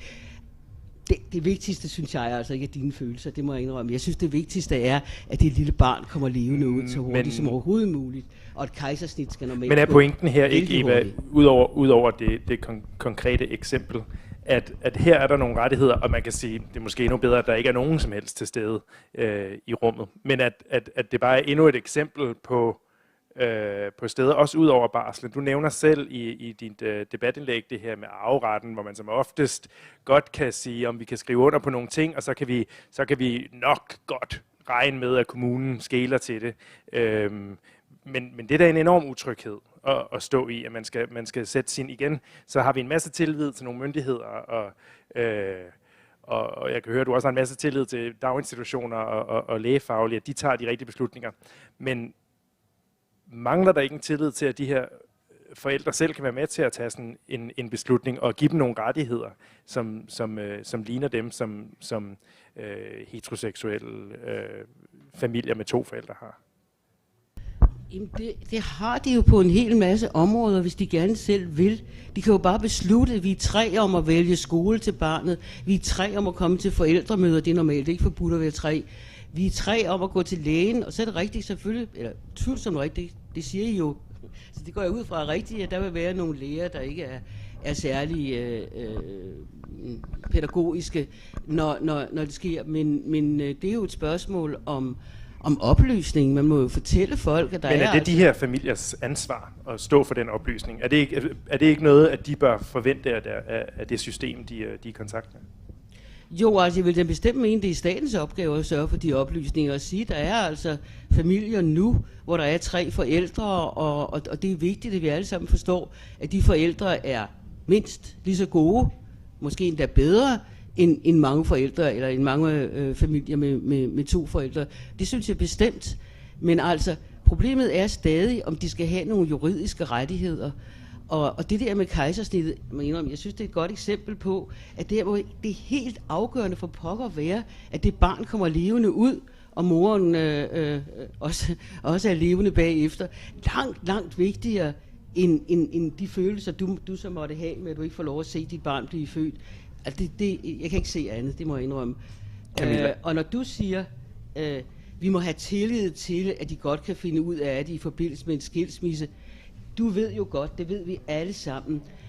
Vi tror, at forældre i en skilsmisse, de vil da, herregud, de har elsket hinanden en gang, de har fået et fælles barn, de ved, de begge to elsker det, men vi ved også, hvor meget had, der kan opstå i de der situationer. Og hvor umuligt det kan være at løse. Og de kan få al den råd og vejledning, man prøver at give dem, men de står stadigvæk stejlt over for hinanden, og hader pludselig mor eller far til deres eget barn, ikke? Og den situation, tror jeg altså også vil kunne opstå, hvis du er 3 forældre. Altså jeg er bange for, at sådan er den menneskelige natur. Fordi jeg har undret mig over det så mange gange, når jeg har set de der skilsmisseforældre. Ja, bevares, der er jo mange, 90% af dem kan jo sagtens finde ud af, det er jo slet ikke det. Men tilbage er der nogen, der ikke kan. Og der er vi nødt til at have nogle juridiske regler til at løse det problem. Og der tror jeg altså ikke, det er barnets tarv, at der står 3 forældre, som alle sammen har de samme juridiske rettigheder i forbindelse med det her barn. Camilla, der var en masse at tage fat på der. Ja, jeg har meget lyst til at sige en masse ting om kejsersnit, men nu lader vi lige simpelthen den der kejsersnit fare. Men jamen, jeg synes stadig, du siger det selv, 90% af dem, de klarer det faktisk. De sidste 10%, nu er jeg også parterapeut, de bliver jo skilt på baggrund af en kærlighed, der går i stykker. Og der er nogle ting ved de her skilsmissefamilier, som vi ikke kan overføre på de her familier, heller ikke selvom at det er oplevelsen, at man bliver mødt rigtig meget med den her forståelse, det her narrativ omkring skilsmisser. Det er jo den, man bliver mødt med, når man er flere end 2 forældre, og barnet ofte bor 2 steder fra starten. Og det er jo, at de her familier vil typisk ikke brydes op på samme baggrund. Jeg vil ikke sige, at det ikke kan lade sig gøre, men typisk så bryder de jo op på nogle andre baggrunde. Og det er typisk baggrunden, som laver et lavere konfliktniveau. Altså der er forskel på det her, men det kan faktisk også dæmpe en konflikt, hvis man har et par i en familiekonstellation, hvor der er mere end 1 forælder, fordi de andre forældre også er der. Og er der til at holde fokus, og ikke har følelser i klemme. Og for eksempel skal sige, nu skal vi lige prøve at lægge vores sårede følelser til side her, og prøve at se, hvad der er fedest for lille Viggo. Så der er et eller andet med det her med at overføre den her. Plus jeg har det sådan, hvis de her 10% har adgang til den her rådgivning, og kan få den her rådgivning, og det virker for nogen. Jeg ved godt, der er nogle af de her forældre, der er ude for pædagogisk rækkevidde, det er skidesynd for de børn. Altså det vil jeg slet ikke prøve at rende fra. Men hvorfor er det, at man på baggrund af de her 10%, som ikke kan andet end at bide struben med hinanden og ødelægge det for sig selv og deres unger, altså jeg forstår slet ikke den her kobling mellem de her 10% og så de her familier, som ikke bliver lavet på samme baggrund, og så nægte dem nogle rettigheder. Jeg må indrømme, jeg har svært ved at se logikken i det, egentlig. Det er fordi, de juridiske... Og hvem siger, at barnet skal bo 3 steder, egentlig? Det er der ingen, der siger. Men det er jo fordi, de juridiske regler er der for at løse konflikter. Vi har ikke brug for dem i det daglige liv, hvor vi alle sammen, hvis vi kan blive enige om tingene, så er der ikke brug for de juridiske regler. Men når der opstår en konflikt, er der brug for dem, ikke? Og jeg ved heller ikke om barnet, jeg håber der ikke, at barnet skal bo 3 steder, men det er jo typisk, hvis du ser de almindelige 2 personer, der ikke kan blive enige, så står de begge 2 og råber, jeg vil have barnet mest muligt, ikke? Og jeg forestiller mig, det kan være, at jeg tager fejl, men jeg kan ikke forestille mig andet, end det samme kan ske, hvis man er 3. at de alle tre står og råber, jeg har et vældig godt forhold til dit barn. Jeg er så vigtig for hende. Hun er så glad for mig. Jeg vil rigtig, rigtig gerne have hende mest muligt. Jeg kan ikke forestille mig andet. Det må jeg jo respektere, at din forestillingsevne rækker til, men jeg må bare sige, at når man forsker i det her, så er der ikke noget belæg for at sige, at det er tilfældet. Vi kan se, at queer-familier er bedre forberedt end den gennemsnitlige heteroseksuelle familie, fordi de ved, hvad præmisserne er fra starten. De ved, de er nødt til at starte med kommunikation og ikke med at knalde, eller med en eller anden ups og en eller anden, skat, jeg tror jeg skulle sørge mig lige, skal vi lige prøve at finde ud af, hvad vi gør her. Den proces starter mange år forud for dem, og det betyder, at de er mentalt bedre forberedte på det her med familiedannelse. De har typisk bedre kommunikative færdigheder, de er mere tunet ind på hinanden, de har meget bedre forståelse for hinandens perspektiver og behov, meget bedre forståelse for barnets behov. Altså jeg må bare sige, at når vi ser på forskningen, så kan vi se noget andet end det, som du ikke kan forestille dig. Og derfor så vælger jeg bare at have noget tillid til faktisk, at de her familier opsøger hjælp. De får hjælp lige fra starten, mange af de her familier. Og jeg har en forventning om, at det jeg selv oplever i min praksis, det er, at de er også bedre til at søge hjælp hurtigere. De kommer ikke, når ingen har knaldet med hinanden i 10 år. De kommer, når de har været op og skændt et par gange. Og sådan, vi har en konflikt her omkring, hvad lille Viggo skal spise, og vi vil gerne have noget hjælp til at løse den konflikt. Fordi vi gider faktisk ikke have konflikter. Altså der er sådan en helt anden måde at gå til problemer og problemløsning på, som jeg bare må, og det er ikke for at stå og hive queer-familier herop, og alt er bare enhjørning og lyserøde skyer og sådan noget, vel? Men jeg kan bare se, at de har nogle andre kommunikative skills, og de er tunet ind på hinanden på en måde, som man altså som parterapeut bare må være sådan, det er bare vejen til himlen det her. Altså det er så godt, og det forventer jeg altså også sparker ind omkring det her. Og det er altså noget andet med heteroseksuelle familier. Jeg tænker, som vi kan mærke, så at det er en enormt følelsesladet og en enormt følsom snak, den her. Men det er også en snak, som jeg ved det, fordi jeg har haft den her snak med en masse forskellige politikere. Og de her argumenter er jo nogle, som vi efterhånden er blevet rigtig gode til at forholde os til og svare på, hvor uendeligt irriterende det end er. Men hvis vi nu skal prøve at være sådan enormt konstruktive, hvad er det præcis, vi gerne vil have? Hvad er det for en lovgivning, vi godt kunne tænke os at se? Er det et forældreskab, som en til en ligner den, vi har nu? Skal det tænkes helt nyt, måden vi snakker forældreskab om på i loven? Det er jo et enormt lovkompleks, man begynder, altså når man hiver den der tråd, så det er meget lovgivning, som man begynder at tage fat på. Hvad er det, vi gerne vil? Hvis nu, at jeg er sikker på, alle familieordførerne sidder og ser med online lige nu. Hvad er det, vi gerne vil sige til dem, at vi vil have i forhold til at sikre børns rettigheder til alle deres forældre? Har I et bud på det, Camilla? Altså jeg anerkender, at det er lovkomplekst, 100%. Altså det er noget af det samme, vi ser på lovgivningsområdet omkring transpersoner og transfamilier, at det er lovgivningskomplekst. Vi har mange lovgivninger i spil, og vi har for ganske nylig set eksempler på, at man ændrer en lovgivning og glemmer at ændre dem, der hører med. Altså, så det bøjer jeg mig fuldt ud for, det er komplekst. Jamen, som jeg sagde, så synes jeg, at det her med barslen er et rigtig godt sted at starte, og jeg vil også være en dårlig jordperson, hvis jeg synes andet, fordi der sker rigtig meget væsentlig familietilknytning i barselsperioden, så jeg synes, det er sindssygt vigtigt, at man har barsel til alle tre forældre, og det lægger grunden for tilknytningen og for det videre arbejde som familie, så det er så vigtigt. Så tænker jeg sådan noget som navneloven faktisk også skal i spil. Altså det her med, at vi har en ret stram navnelov i Danmark, også i forhold til kønsspecifikke navne og alt muligt. Der kunne man sagtens gøre noget, som vil give de her familier meget. Altså man har mulighed for at give sit efternavn til barnet. Det er en måde at sikre den ikke-juridiske forældre, og det er et stort ønske hos mange.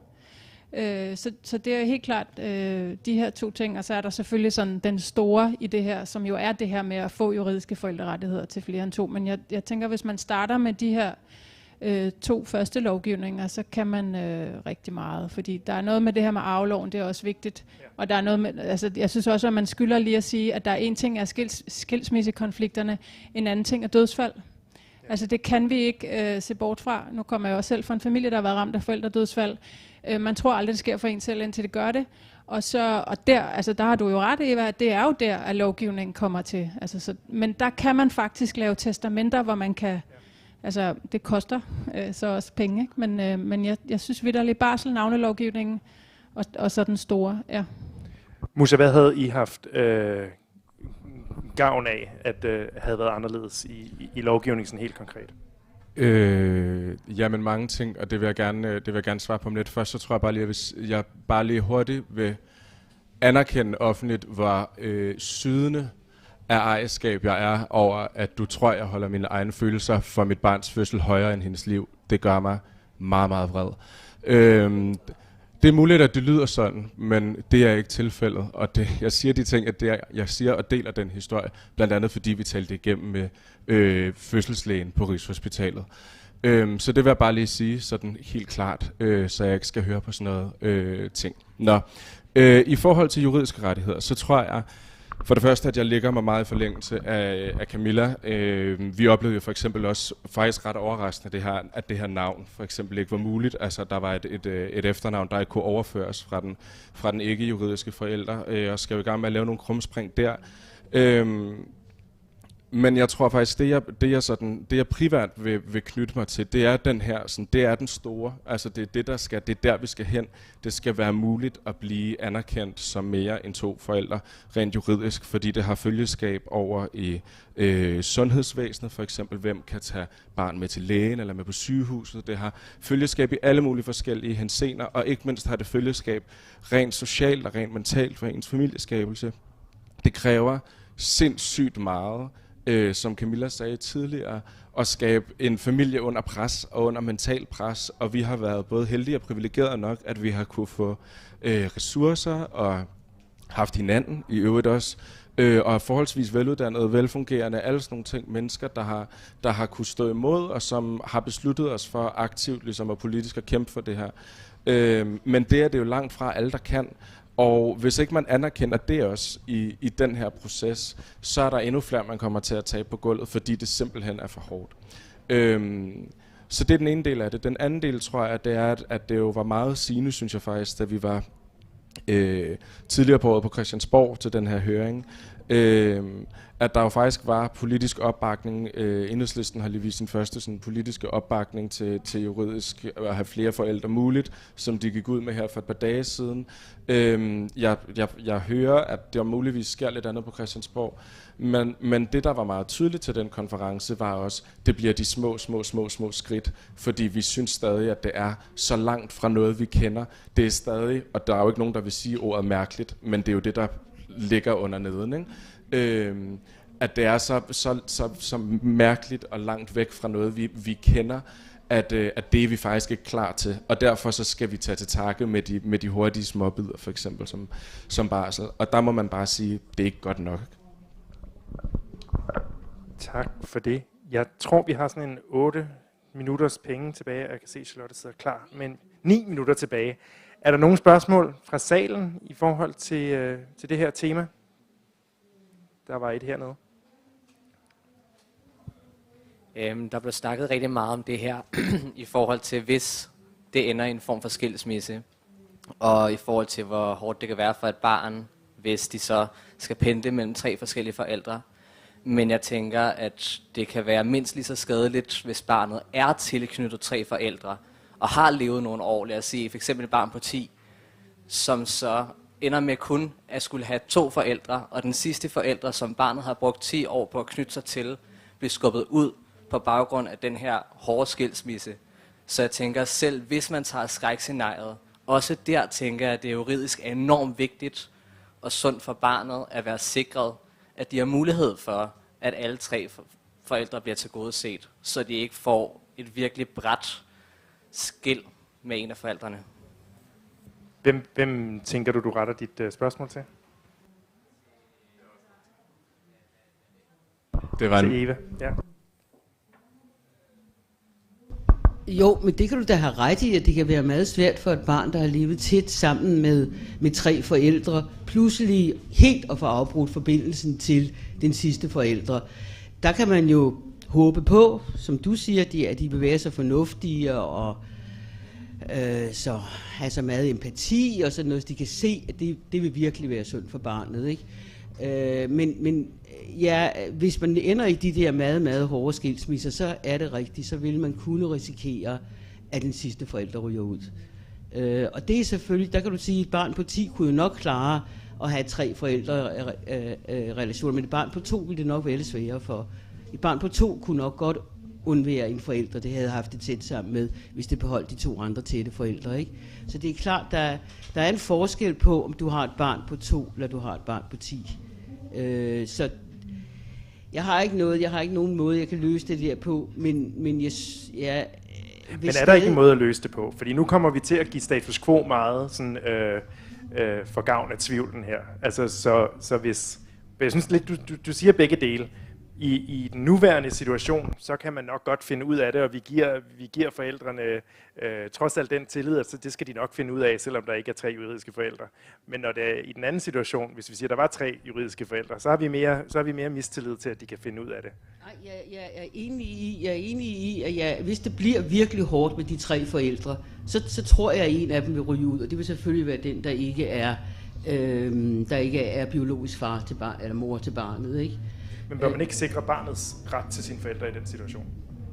Jamen, jeg synes, problemet er, at jeg synes, det er rigtig, rigtig svært, fordi jeg synes, det er jo meget svært at sige, at et 10-årigt barn skal have retten til alle 3 forældre. Et 2-årigt barn, et 1-årigt barn, et 6-måneders barn, der er det måske lige voldsomt nok at sige, at der er 3 mennesker, der har rettigheder til det. Jeg er ikke sikker på, at det er barnets tarv. Men jeg kan godt se, at når barnet bliver ældre, og barnet for eksempel er 10, så er vi i en anden situation. Det kan jeg godt se. Flere spørgsmål fra salen? Jeg har faktisk selv et spørgsmål. Hvem definerer aldersgrænsen i sådan et tilfælde, Eva? Altså, jeg har ikke noget bud på, hvordan det der skal løses, og derfor har jeg ikke noget bud på aldersgrænsen. Jeg har ikke tænkt så langt, så det var et 10-årigt barn, og derfor så kan jeg ikke rigtig... Men altså, det skal jo ikke være ret meget ældre, 12, før man også ser på, hvad barnet gerne vil. Så der var jo en mulighed, og den mulighed kunne man bruge i mange andre situationer for at spørge barnet, ikke? Eller prøve at finde ud af, hvad barnets ønske er. De spørger er nok lige voldsomt nok, men få en eller anden, som barnet har tillid til at snakke med barnet omkring, hvad barnet ønsker sig i den situation, ikke? Det ville også være godt i forbindelse med almindelige heteroseksuelle forældre, at man fik en god snak med et 10-årigt barn, ikke? Camilla? Jamen, jeg tænker bare, at der er 2 præmisser i det der, du siger, som jeg får lyst til at stille spørgsmålstegn ved. Det ene er det her med, tænk hvis man overførte det, du siger, til heteroseksuelle familier. Altså nu har vi jo enormt meget fokus på fars rolle i barnets liv, og det har jo været sådan en paradigmeskifte i Danmark, i hvordan man så på fars rolle i børns liv de sidste 10, 20, 30, 40 år. Altså tænk, hvis man overførte den og sagde, nej, men hvis man som kvinde bliver skilt fra en mand, inden barnet er 2 år, og hun ikke synes, det er en god idé, at de ses, så kunne man også bare fase ham ud. Eller sådan, fordi det er alligevel ikke, det kommer den nok ikke til at kunne huske, eller det er ikke så vigtigt, eller... Det er heller ikke et sandsynligt scenarie, fordi at man anerkender, at børn knytter sig til deres forældre allerede, mens de ligger inde i maven, og selvfølgelig bryder man ikke den tilknytning, selvfølgelig fratager man ikke barnet dets primære omsorgspersoner. Det er jo det, et af de områder, hvor juraen har ændret sig meget. Og så tænker jeg, at der er en anden, det her, det er præmissen, lyder det som om, bliver ligesom, at når et barn har 3 forældre, så skal det pinedød bo 3 forskellige steder. Og det er jeg altså ikke sikker på er realiteten i mange af de her familier. Og derfor så det her scenarie, du skitserer med, at man bor et uge hvert sted, det er der jo heller ikke ret mange små børn, der gør. Det er heller ikke det, man rådgiver familierne til. Det bliver også et lidt fiktivt scenarie, som jeg ikke oplever har så meget rod i virkeligheden. Jeg tror måske, at for at vi ikke ender på sådan nogle en mere og mere specifikke eksempler, at vi så småt begynder at samle op. Jeg tager med mig, at I siger, at et sted at starte for lovgivningen kunne være navneloven, barslen og for sin vis også arveloven, men at vi også er nødt til at kigge på det større lovkompleks, som handler om familieområdet. Ja, Musa? og som der jo i øvrigt ligger et ret stort stykke arbejde, der lige er blevet udgivet på, som samler ret meget af det lovarbejde, der skal ske for, at det kunne være muligt, at der var flere juridiske forældre i Danmark. Det er lavet, så det kan man jo finde, hvis man er en, der er interesseret i den slags. LGBT-komiteen har lavet et kæmpestort, som altid, stykke arbejde på det her område, som man kan finde ind på deres hjemmeside. Præcis, drevet af frivillige nu, hvor der ikke er nogen foreninger, der har løftet den. Ja, jeg tror, vi slutter den der og siger tak for i eftermiddag, og tak til alle tre for at være med.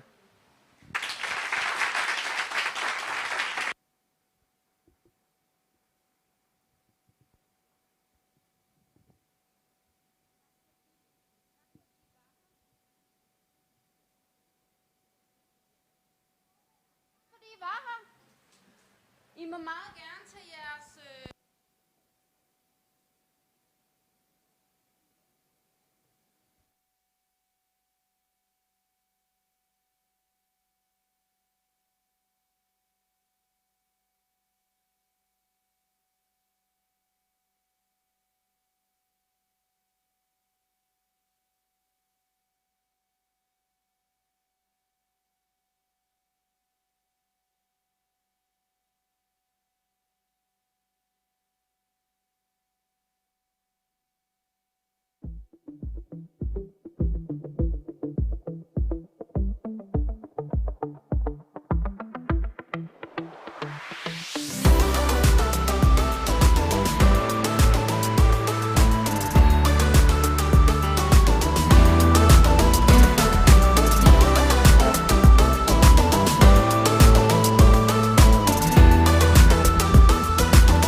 make this world do everything you say. It's so easy and so fun to feel this way, to feel this way.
Such a waste, such a waste, such a waste.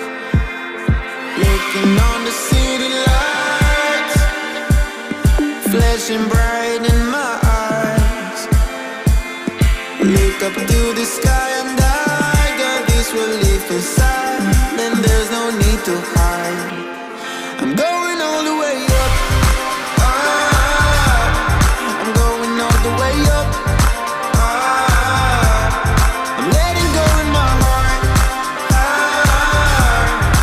Everything that holds me down, no, no.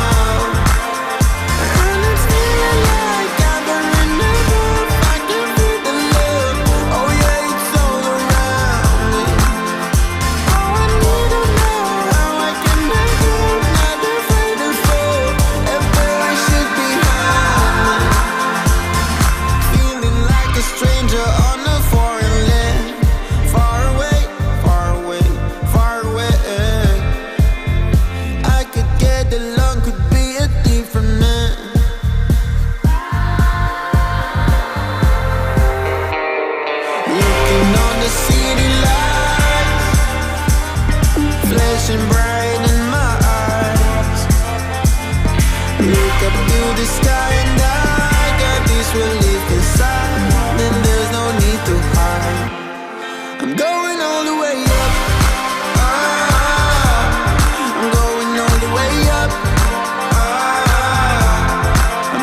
I believe that we can grow. And it's feeling like I've been in the groove. I can feel the love. Oh yeah, it's all around. Oh, I need to know how I can let go. Not afraid to fall. If there should be high.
Open your eyes, what can you see around?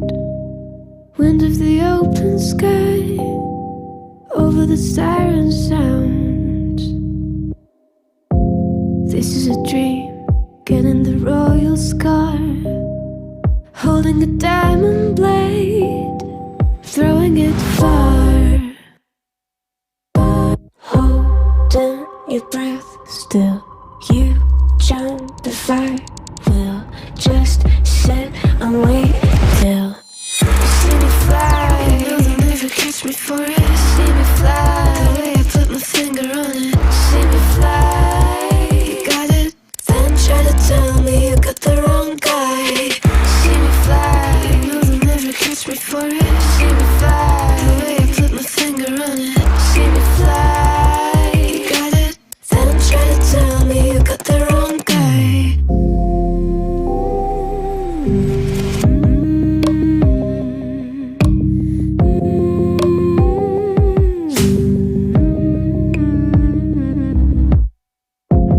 Look at them now, all of the noise they make, counting the cards to one.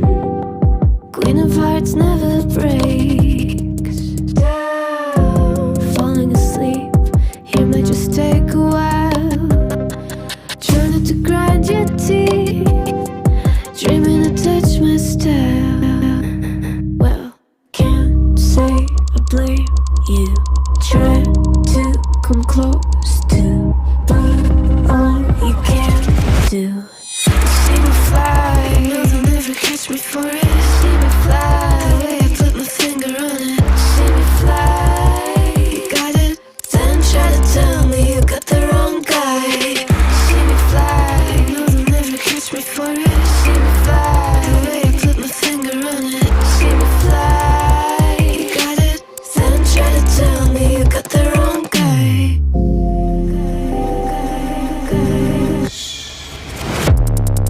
Got the wrong.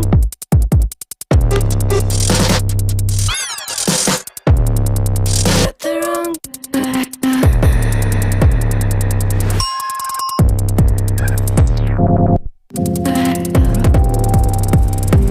Then try to tell me you got the wrong guy.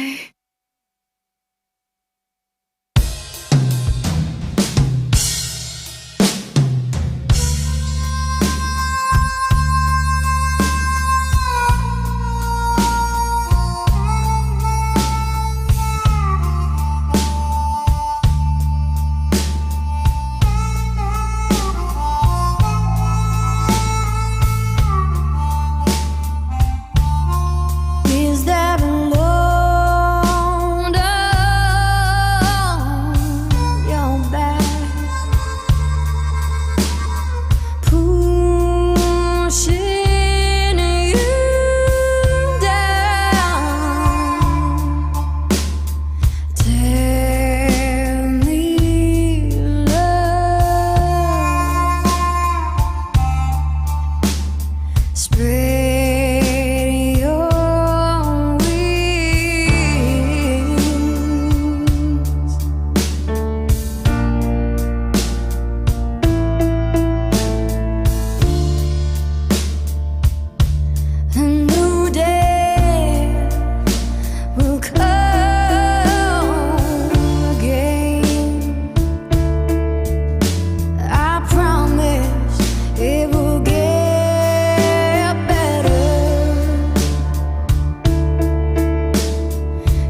anything new under the sun.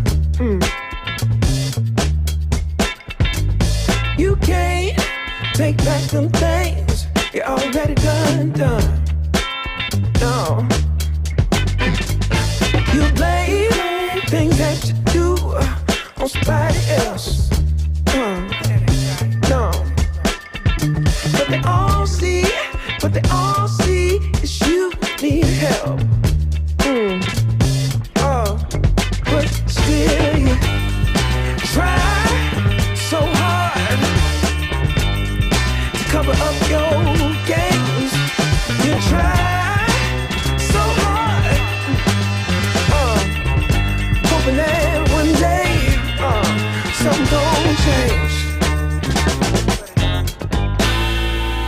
You waste all of your time covering up your tracks. Spend all your days running away, and you gotta watch your back, and that's the facts. You spend so much of your life scheming and trying to get over. Got you wondering why you come around, all you get is cold shoulder. Yeah, you try so hard to cover up your games. You try so hard, hoping that one day something gon' change. You try so hard. Yeah. You try so hard. You try so hard. Yeah. You try so hard.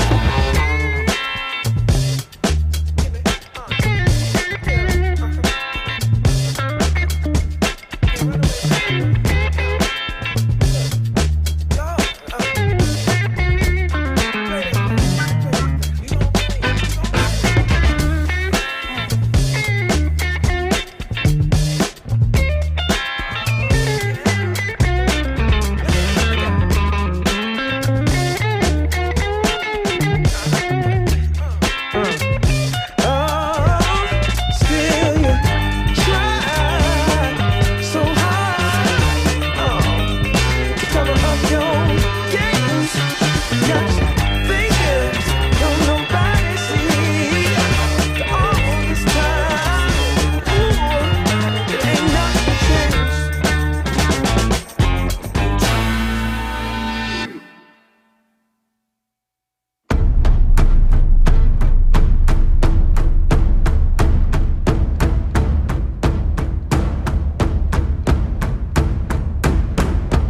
High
Easy.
take your blessings with your heartaches too.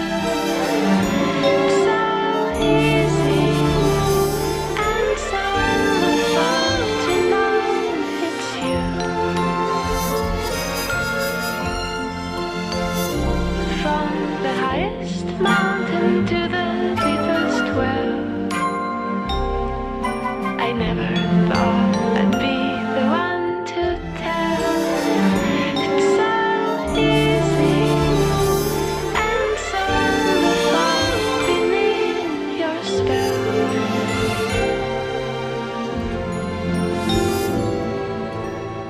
Bright is the shadow that my true love casts. Dark is the light he shares. If I could only have one more night, I'd forgive him, I swear. I swear.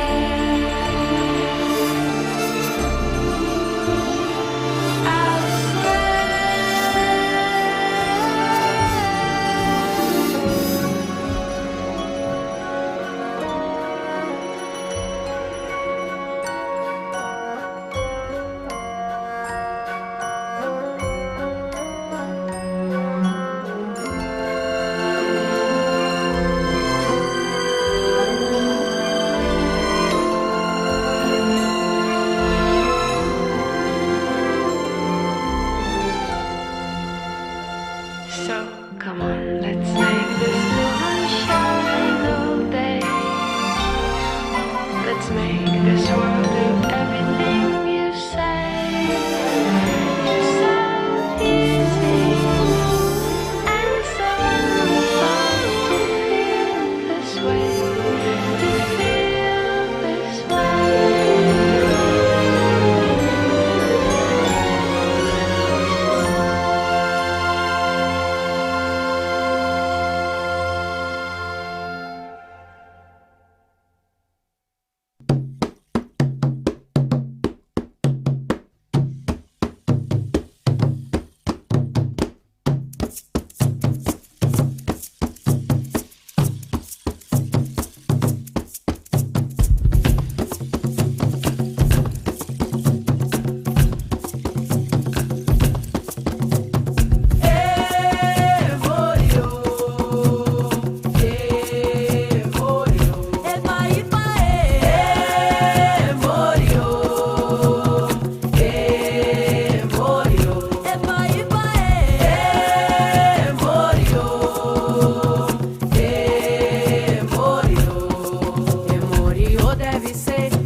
Well, set your waist, set your waist, set your waist.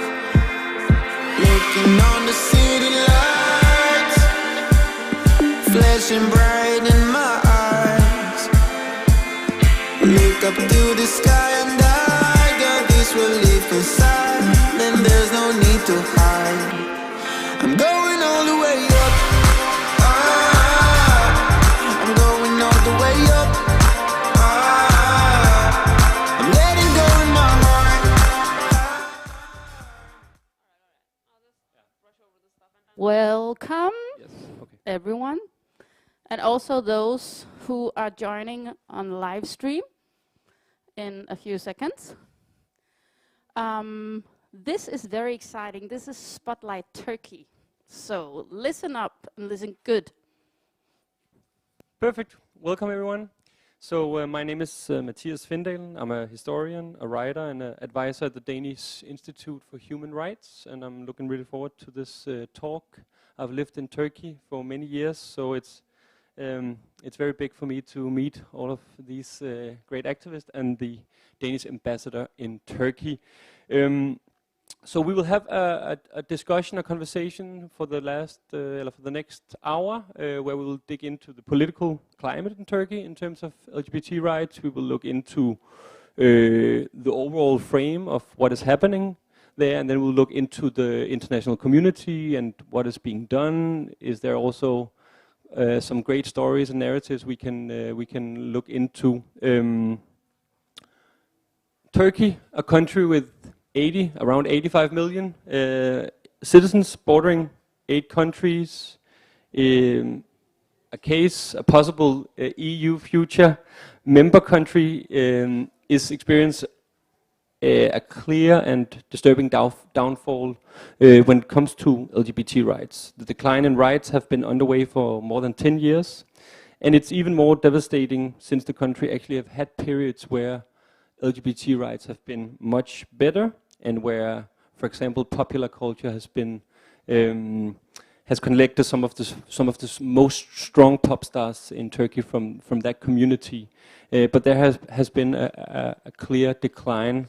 There are no law in Turkey against same-sex relationships, but still LGBT people are threatened on their lives, on their work life, and on their future. But there are also many great examples and cases on things that are being done from activists, from the international community there, from different communities around the country. And let's look into that today also. But we'll have a presentation of the 4 participants here. Melike, will you begin? Yeah. Hi, I'm Melike. I'm with the Uniqueer NGO, and we are a youth university-based organization. And I was also an activist with the Metro LGBTI Solidarity for 7 years, and I organized Metro Pride. So I can just start with a couple of minutes of introduction to what is happening in Turkey and what has been happening. At the beginning of 2010s, Turkey was in a good path with the EU accession and also the other processes. Especially with the Istanbul Convention, we were really hopeful because we were one of the first countries to ratify the agreement and also make the steps going forward. But after that, Turkey has been declining in its civil space as well. So what happened in 2013 was there was a riot in the Gezi Park, and this was a democratic protest, and it turned... The Gezi Park in Taksim Square in Istanbul? And this was a democratic protest, and after that it turned violent because of the police intervention, and it turned into months and months of riots and months of continued pressure from the government to the activists. And after this, pressure has been mounting on activists, pressure has been mounting on the civil society every single step of the way.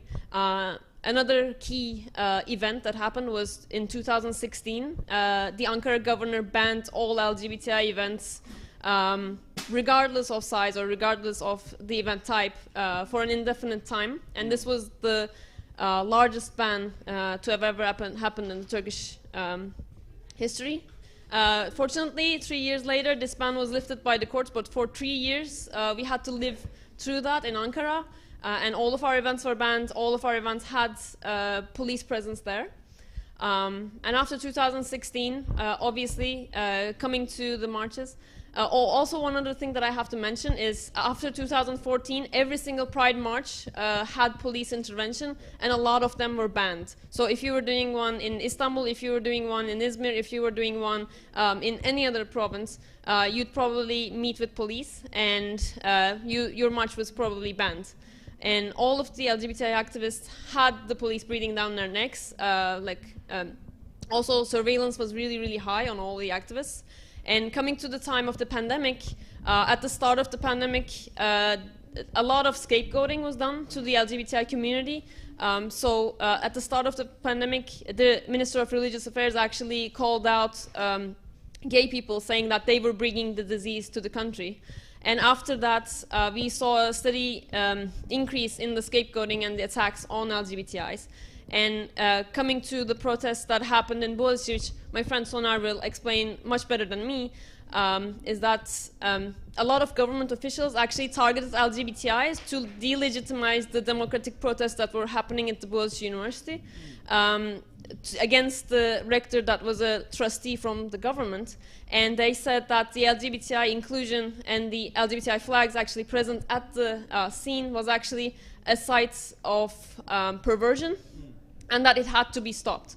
And actually, in the last months of the protest, we've seen a lot of government officials, high-level government officials, so the Minister of the Interior and also the President of the country actually came out against LGBTIs and had very hateful rhetoric against LGBTIs. And at the point that we stand, it's very hard for LGBTIs to host any events, to have any kind of peaceful demonstration for their rights without police intervention. And right now there are countless trials against LGBTIs still going on that are for arrests that happened at Pride protests, that happened at events and other things. And we are under constant pressure and threats. So this can be just a summary of what happened, but my friends can explain much better than me. Definitely.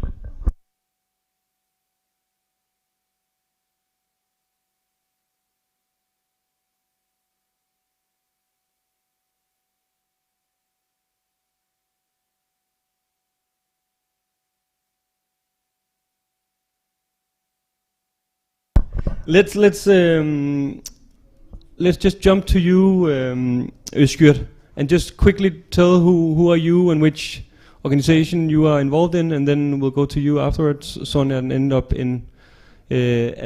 you, Danny, and then we'll dig deeper into some of the cases that Melike just mentioned. Okay? Yeah. Sure, I will keep short. I have the same story with Melike. I've been an activist for 7 years in Metro LGBTI Solidarity, and now I'm one of the founders of the Uniqueer NGO. That's it. Hello, I'm Soner Cem. I'm 23 years old. I'm a student at Boğaziçi University. I've been in political activism since 2017. I've been in many organizations. Right now I'm in a student club. It's Boğaziçi University LGBTI plus Studies Club. We were shut down. We are shut down actually for how long? 6 months. But we're still going on. And that is it for now, I think. Yeah, perfect. And you, Danny? Hi, I'm Danny Annan. I'm the Danish ambassador to Turkey. I've been there for the last year. And prior to that, I was 5 years as ambassador of Denmark to Iran. And before that, I've been posted in Syria, Lebanon, Sri Lanka, and India. Perfect. Let's dig into the political climate in Turkey. So, Sonia, you just mentioned like you had these protests in Boğaziçi University, one of the most famous, one of the most oldest university in Istanbul, that began in January. Can you try to, at some point, elaborate a bit on how LGBT rights were connected to the protest and how you experienced, like, were perceived from the government in that sentence? Yeah. Yeah, actually this was the confusion we got both from the students and academicians in our university and also from the officials, because the protests were about a new appointed rector that was not elected, and it was actually our second appointed rector, but it was from outside of the university. He had a he had a history in the ruling party in Turkey, and also he had a history of plagiarism in his master's and PhD degrees. So he got the attention of both from the academicians and both from the students, like as doubled or maybe 10 times than it was before. And this happened. The appointment happened at January 1st at the very midnight. We were maybe some of us were sleeping, and we began to protest at January the 4th, the Monday after, and we've been going on since for more than 200 days. And it's just 1 month after the protest began, our student club was shut down. It says on the paper from the Boğaziçi University, but we definitely know that the decision came from Ankara, actually from the communications presidency of Turkey Republic, communications director. So this is how this happened. Maybe I can walk you through it. At the very beginning of the protest, as LGBTI students, LGBTI plus students, we were very visible. We went to the area with our flags, with all of our queerness, because we knew, both from the experiences our Boğaziçi University before, and also from the country, any position that is been occupied unlawfully or unethically, and that resulted in a in non-democratic way, we won't be able to demand our rights, demand our anything that is related to LGBTI plus, because the previous rector done 3 stuff that has regarding to us. One was the cancellation of a scholarship that was given to the name of Hande Kader, who was a murdered trans woman sex worker in Turkey. And they after maybe 15 days in the office, they canceled the scholarship. They said this can't be done because this is blah blah. They didn't give any reasonable explanation. Also, they tried to cancel our events, our biggest events. Actually, we have queer performance nights and stuff, on the grounds of that this will get the attention of the bad people. They will attack you, stuff. But if they will attack us, then protect us, not cancel us. And also, lastly, one more thing maybe. And this is a big stuff. We are not a official club, but a candidate club. That in Boğaziçi University, if you want to be an official club, you have to go on your activities for more than 3 years. And we've been on doing this for 5 years, but they just didn't give us the official club status. And this actually led to the shutting down our club very easily, because we were a candidate club already. So we just remove your candidacy and you're not a something anymore. So at the protest, as I said, we were very visible. We were with our flags, and we said that this is important also for us. And so, as Melike already mentioned, that the officials in Turkey, the president, the Ministry of Internal Affairs, the Ministry of other stuff, and also the communications director was attacking on the Boğaziçi protest, also on the grounds that it has been leading to an LGBTI inclusion in which they don't approve of. So let me ask because Melike and Özgür, you've also been involved in protest or in the Pride at Midtjy, and where you also experienced being arrested, connected to actually experience to express your freedom of expression at some point. So how do you experience the change in the political climate from, let's say, 2010, 2015, and then for today? What have been changed? How do you experience that as an activist? Do you have to organize and mobilize in a complete another way related to some years ago?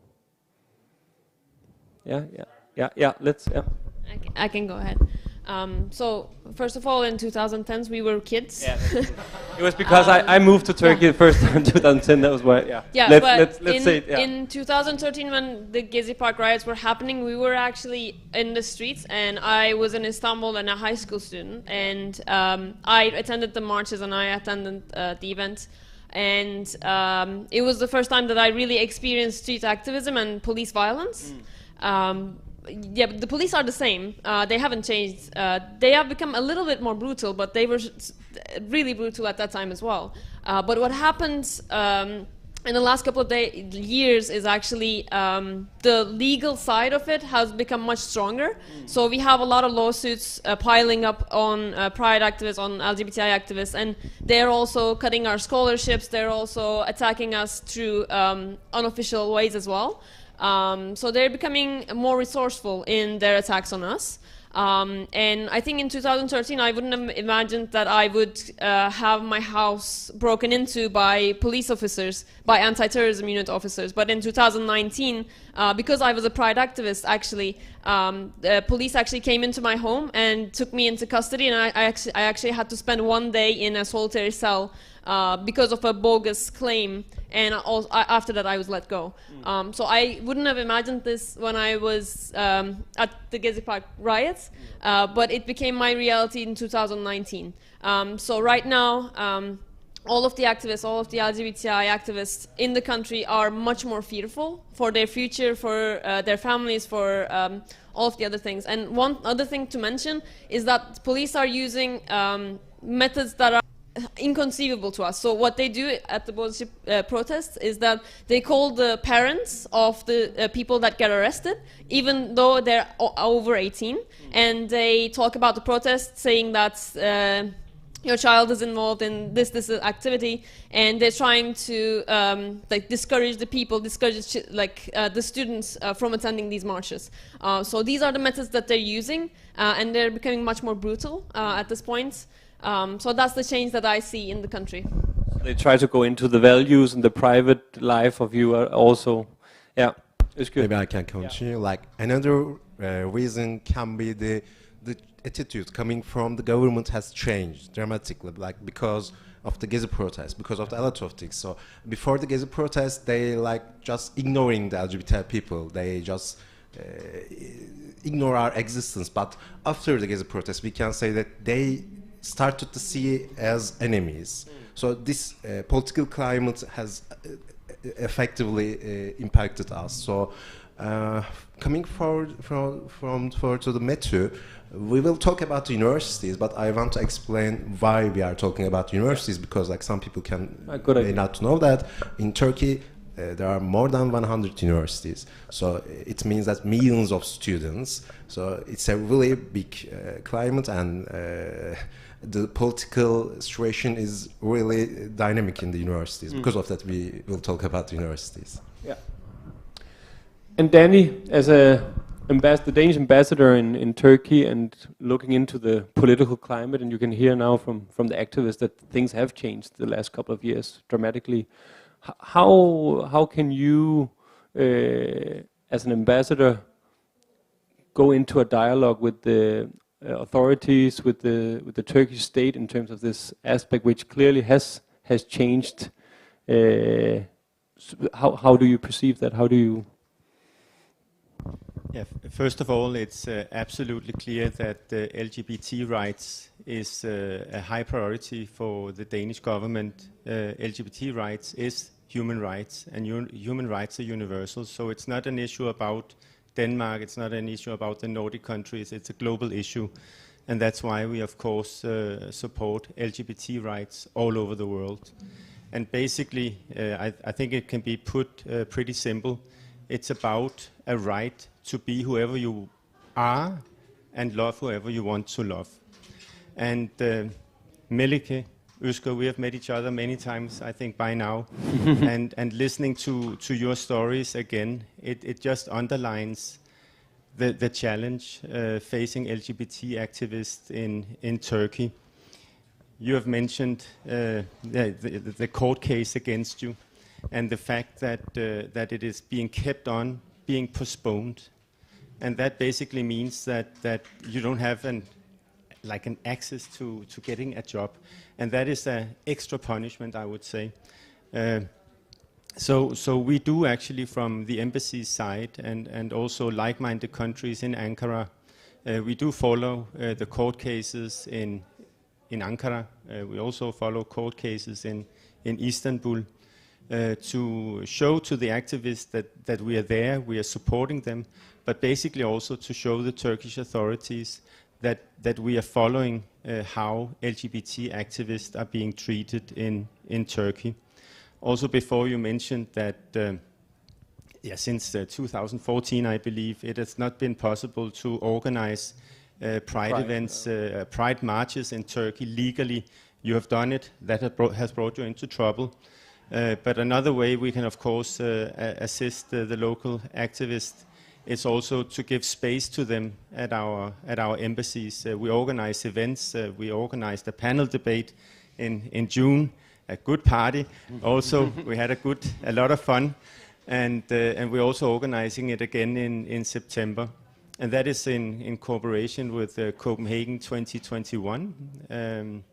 We will have one from the Human Rights Network joining the event, and we have also had close cooperation with Euromed Human Rights Network, also based here in Copenhagen, and then of course also with our Nordic friends. So we are talking about students that are being arrested at the universities, like in Boğaziçi. There were quite a lot. So how do you manage to, because that's a clear threat on your identity, on your life as a student. How do you create a pressure or create being a student in this sort of environment? I don't know actually, because we have challenges like because of this. Like many of us are being were detained for many times in these 8 months, and I believe the one thing also changed in this Boğaziçi protest, or also maybe from 2014, that people are now being detained just they look like they are LGBTI people, or they look like they are going to the protests. And we had that the protest was in some other part of the city, and we were going to the protest with the buses, and they remove everyone from the buses, and they detained the people. Also, if you have a flag on it, if you have something they detain you. And I don't know, we of course built connections. We had a list of lawyers that we can connect to, and also many of us failed our classes basically. But I don't know, this protest I think showed me the importance of building connections with other associations, because at Boğaziçi University I believe we have more than ever the support now from the other associations and other student clubs in the university. They cannot say that anymore that Boğaziçi protest has nothing to do with LGBTI people and the presence of LGBTI flags in the area and stuff. And so also we learned that we're protesting for something bigger, to the resignation of the rector, the elections to be held. But we learned that on the way the people are being transformed by talking with us, by seeing that what we are going through. So many of our academicians maybe were hesitant about the subject of LGBTI people. They say, well, I mean, it's not about LGBTI people really, so maybe not flags, etc. But they showed that our club was shut down just 1 month after the appointment of the rector, so they cannot say these things anymore. Also, we have academicians that fully allies to us. So There are actually, I could see surveys that are showing that there are stronger support for gay rights in Turkey the last couple of years in the Turkish community, which is quite interesting. I was surprised reading that it's been a bit stronger. But if we look into, it's not just intimidation and, I mean, we're also talking about people fearing their lives. If we look into transsexuals in Turkey, it's a complete another story. There's disturbing numbers of people that have been killed since 2008. In the communities that you are involved in, how do you manage to celebrate identity and so on in this sort of atmosphere? It's hard. It's a hard question. So, like the point that Sonar made is very, very important because the LGBTI rights issue is not just an issue of freedom of expression and freedom of assembly, but rather a fundamental human rights issue. So it's access to healthcare. So it's access to education. It's access to even like the freedom of travel, like Sonar mentioned. And this impacts all sections of our lives. And it's very hard to live as an LGBTI person in Turkey. And the point that you mentioned is really important because as a trans individual, it's extremely hard to live in a country where you're not accepted, your gender is not accepted, and also for me personally, I identify as non-binary, and with the Turkish law, I have no place in the constitution or the other laws. And this is the same for everyone. So every single part of the community is suffering in a different way, but the way that we manage this is actually coming together. So like the thing about Pride and the thing about like these kind of events and also the events that we have back home is that for once in a year that we come together and we try to celebrate each other rather than fight amongst ourselves and fight with the police. So that's why like Pride events and other events by LGBTI people, like having like weekly or monthly meetings, talks and other things, or therapy groups are so much beneficial to us. Because it's really hard to cope with all of this as an individual, so we try to come together as a community. And the thing is, like, we try to do everything at once. Everybody tries to do everything at once, and it's really, really tiring because, like, our NGO, we just started 1.5 years ago, so it's a very new NGO, very fresh NGO, but we have done a couple of surveys, and I really encourage all of you to read up on those surveys. But the data that we collected have put so much strain on us. Because in our, for example, healthcare survey, we've surveyed a lot of trans people, and all of them said that they've experienced discrimination in the healthcare system at least once.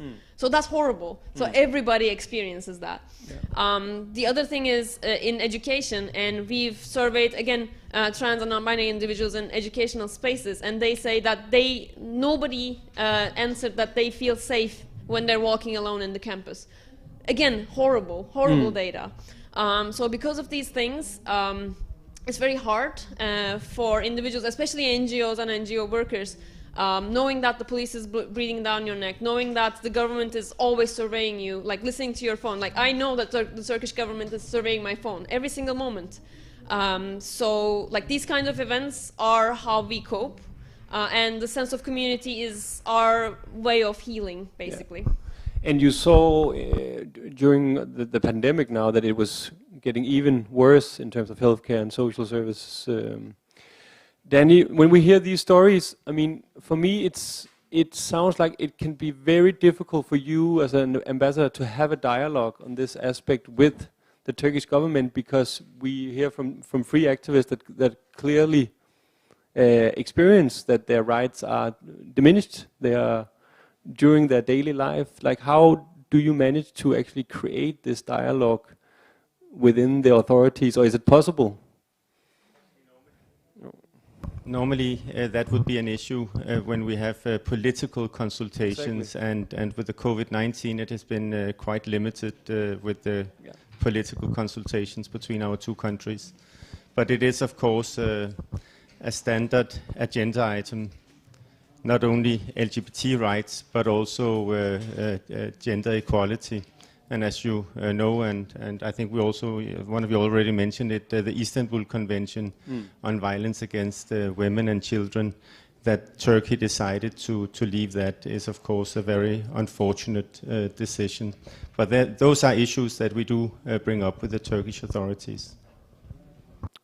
And you actually managed to have as to hold events and bring in a focus on this aspect without getting disturbed from authorities? On Idaho Day we raised the rainbow flag at the Danish residence, and I do know my Nordic colleagues, at least those who have a flagstaff, did it. And there was no reaction from the Turkish side, and that's of course good.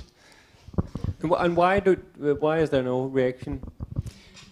To be honest, I think like if they start addressing the Danish embassy, it suddenly becomes another issue than going after students at universities. Yeah, definitely. Let's dig into how you organize. Like, how do you manage to create organizations and take part in protests and so on? Like, how do you collaborate? How do you organize and act as activists today? Maybe it's good you have something to add to that. Yeah, sure. I just want to start with, like, we are talking about the WorldPride trial case and the Boğaziçi case. Yeah. But I should say that these are just two examples. Exactly. Like we have maybe thousands of examples, but the difference is that we could came out and speak about these issues, but that's not a common thing. So there are like thousands of issues, and I should say that, like, yeah, because of speaking out, we are now under political risk, but there are thousands of people like have experienced much worse things than us. So I should start with that. And yeah, we are always talking about bad things, but these things also lead people to protest against that. So we said that, like, before the Gezi protests, there was discrimination against LGBTIs, but it wasn't visible. Now it's visible. So because of that, actually, we also take a lot of support, I can say. So, for example, the WorldPride trial case, we got a lot of international community. So these things actually can lead to another organizations. The courage comes from that, I think. Let's look into, like, what is being done already. So is it possible to change the political atmosphere also within the authorities, or is it something that will only be on an activist grassroots level, or is it actually possible to go in and change the mindset of the politicians that sit in the parliament in Ankara? Like, do you see possibilities there? We had a new mayor in Istanbul a couple of years ago, which was actually a surprise for a lot, that it was so clear, the change. Like, how do you see any positive development in terms of the political atmosphere? It's a really hard question. Can we change? You can start if you want. Okay, I can start. Okay, with the tough questions again. So yeah, the Turkish politics is mixed. So the thing is, a lot of the political parties are afraid to speak out, knowing that their base could get unsettled and they could lose votes, which is just bad, because a lot of the community is very supportive of LGBTI rights. They just need the right rhetoric, but they're afraid to speak out, and even the main opposition is doing a horrible job in showing up and standing up for LGBTIs. And we've seen this clearly with the Boğaziçi protests. And the thing is, we have to hold these people accountable with our votes, with our voices, and with our support. And we have been trying to do that a lot, and like a lot of the LGBTI organizations are doing actually political activism and also engagement as well. And one thing that has been really good is that we're engaging with smaller level, like local governments and local municipalities and other organizations, and it has been fruitful. So we have like anti-discrimination units and like diversity units and other things around the country that are working to create tolerance and acceptance in these municipalities, but it's a very slow process, and we see a lot of opposition from the municipalities themselves as well, even though they're the opposition part, they belong to the opposition party, because they don't want to unsettle their base, they don't want to be seen as the gay party.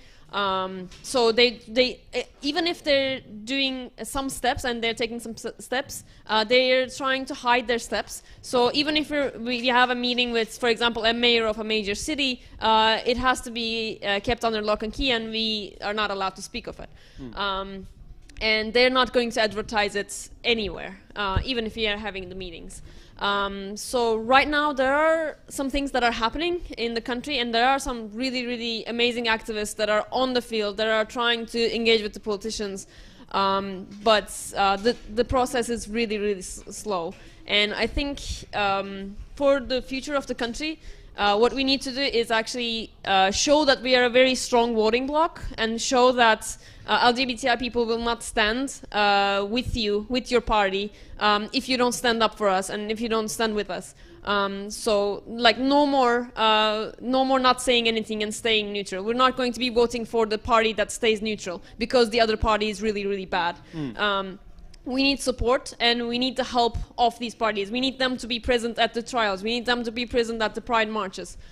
So the LGBTI organizations and groups need to come together and show that we will not be standing for people that are not going to be with us at the end. And maybe also create a social policy towards, but that's also a problem, I guess, that the opposition in Turkey doesn't have a clear and they don't have clear politics towards this. Like they haven't highlighted social aspects in this. It's good. Yeah. So yeah, that's okay. I also want to add something. Like now with the ruling government, they have so much power. Like they are controlling the media, the fair system, and they are controlling everything. So even with this pressure, we can change a lot of people's minds. So I think that's the outcome right now. And after this climate has changed, we will see the impacts. And then we can talk about like the legislations and so on. But right now we are just trying to resist, and we will do better in the future. I believe that. Also, coming to the politics side of it, like the ruling party or the opposition don't know the politics that they have to follow or the policies that they need to implement, but we do. So all they need to do is ask the NGOs about our needs, about what we need, and we have the proper things ready. So right now, there are a lot of groups that are doing political engagement that are trying to prepare like proposal for laws, proposal for constitution changes and other things, and all they need to do is just ask us about our needs and about what we are planning on doing, because like even our NGO, like we're new, but still we have a lot of plans for the next couple of years, and all they need to do is come to us and engage. And the civil society in Turkey is quite strong. We often forget that, but it's quite impressive at some point. Danny, do you experience that there are broader support from the international community towards LGBTI rights in Turkey? We do actually also have our challenges in Europe. I think Hungary is a very good example of what is happening within the EU. Yeah. But in Turkey, I think maybe you are more the right persons to ask. But I do know that in the Nordic group, we are 4 Nordic countries in Ankara, and we do work very closely together. We have organized several events. I mentioned some of them, but for example, tomorrow, together with the Swedish Consulate General in Istanbul, Denmark and Sweden are organizing an event where we will also be live streaming a human rights session during the Copenhagen 2021. And later next month, we will also host a movie night at the Danish embassy during the Queer Fest in Ankara, 22nd of September. But that's the Nordic countries, but I would say it even goes further. Also a lot of other EU countries, and I'm quite confident that you're also getting funding from EU countries. And yeah, I can just briefly mention that. Obviously, there's much more to do, and obviously we need more engagement. But we have a lot of partners around the globe, and like we've been very lucky that we were able to create a dialogue with them. And they come to our trials. They come to like our meetings. We hold meetings semi-frequently, especially during the COVID times. And we try to get them involved. Obviously, there is much more to do. So all of the NGOs around the country need funding because it's very, very hard to get funding in the country, and we can't get any funding from the government as well. So that's a huge problem for us. And we can't get funding from individuals because it's very hard to fundraise in the country. So we have to rely on international funds. So it's hard for the organizations to get funding, and also it's hard to make their voices heard, especially if there aren't people in the organizations that can speak English or reach out to international communities. Because the three of us and many more individuals are very lucky that we can speak English, we can engage with policymakers, we can use the internet fast and properly. But there are some really amazing organizations around the country that don't have these facilities, that are doing amazing work, but their voices are not heard. So we as Uniqueer, we are very dedicated in trying to amplify their voices, and we try to do podcasts with them, we try to do different events with these different organizations to make their voices heard, but it's very tough for us to do these things, so we need the international community's attention on the smaller organizations, and we need the international community to proactively seek these organizations, try to find them and try to ask for their support, because grassroots organizations are really amazing in the country. There's so much pressure in the country, as we mentioned, we're under constant surveillance, but there are tons of organizations, and even in the smallest cities there are people that are still fighting the good fight. So it's really amazing, and we need the international community present everywhere, not just in big cities. Sonia, did you experience during the protest in Boazici that there were awareness from international community, and that you received support from outside the protest, or how was it? Yeah, how was your feeling related to the protest? Well, firstly, we received support from the Uniqueer. I must mention that, because they contacted us, and actually I didn't know Melike or Özgür personally. We met through Boğaziçi protest and their support.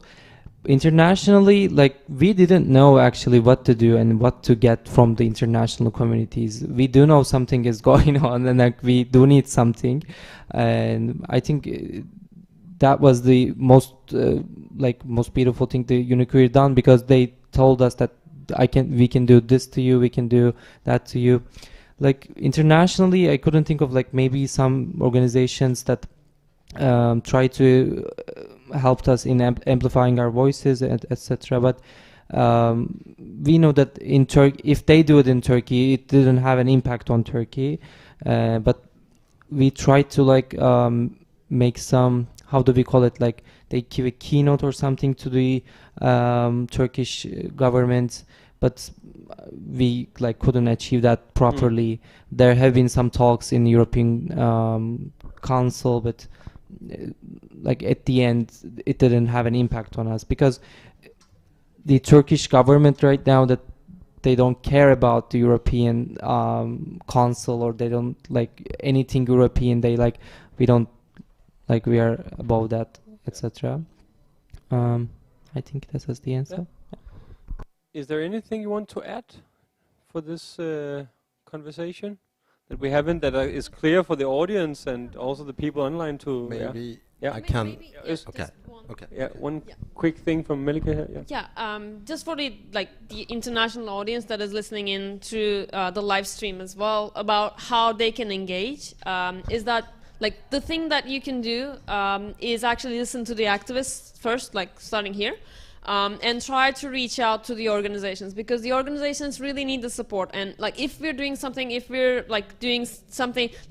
every time that we do something, we always do it through our website, post it through our Instagram or other posts and other things. So if you follow us, and then if you try to amplify our voices, getting it to your local station, getting it to your local news organization and other things, it really helps us. So every single news article is just one more thing that the Turkish government has to deal with. So that's really good. And also just creating awareness, like talking about these issues in your community and talking about the reasons for these issues is really, really helpful. Because this throughout Europe, we see this throughout Asia and other continents.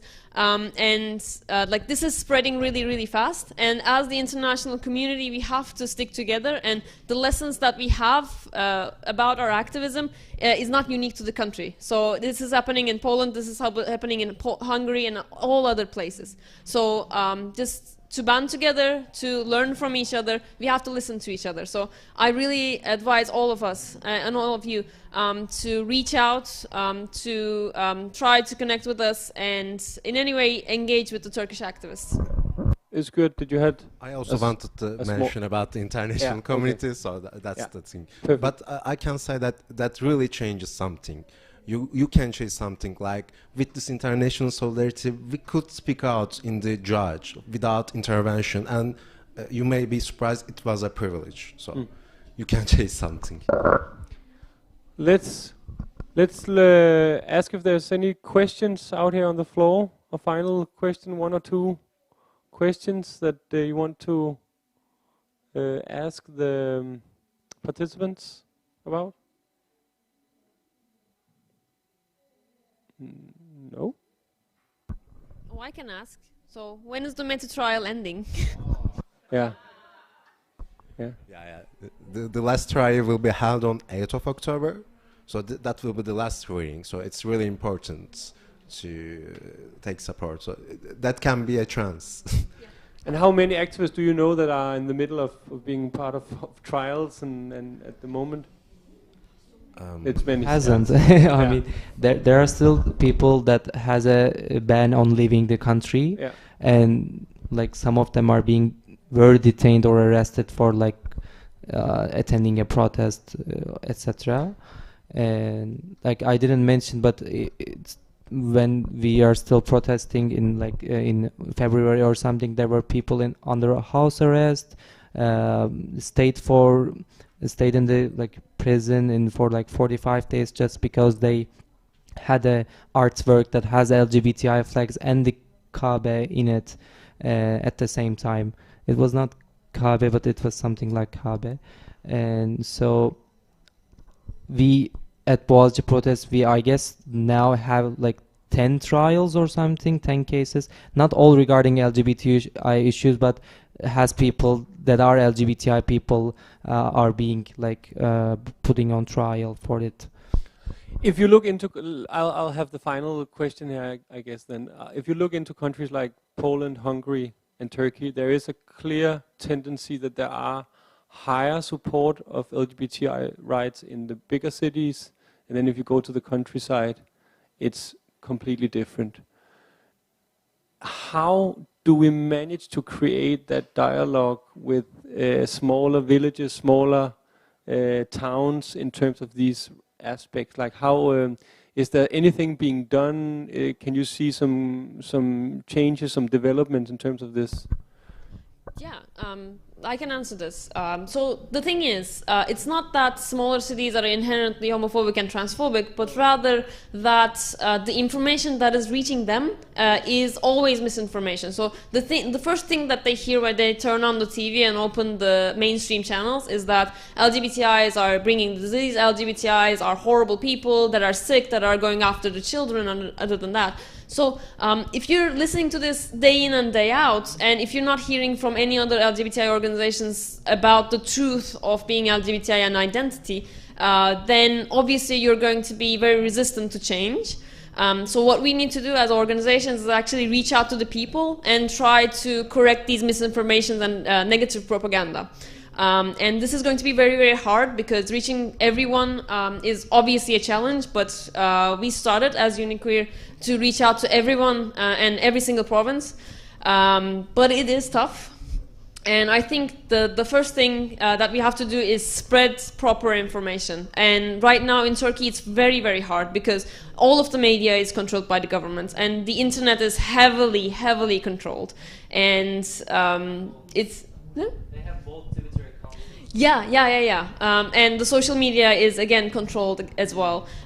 So it's very hard to reach the people, but once you do it, you see that it's not an inherent value system, but rather misinformation at the core. And I think like a lot of people have compassion in their hearts and know that like the principles of equality are very familiar to the people. We just have to explain that this is not a deviancy, but rather just a natural thing. So that's the information that we have to spread, and that's a very tough job on the Turkish LGBTI community, but that's a burden that we have to carry. On that final note, I think I'll say thank you very much, Melike, Özgür, Soner, and Dani. Thank you so much.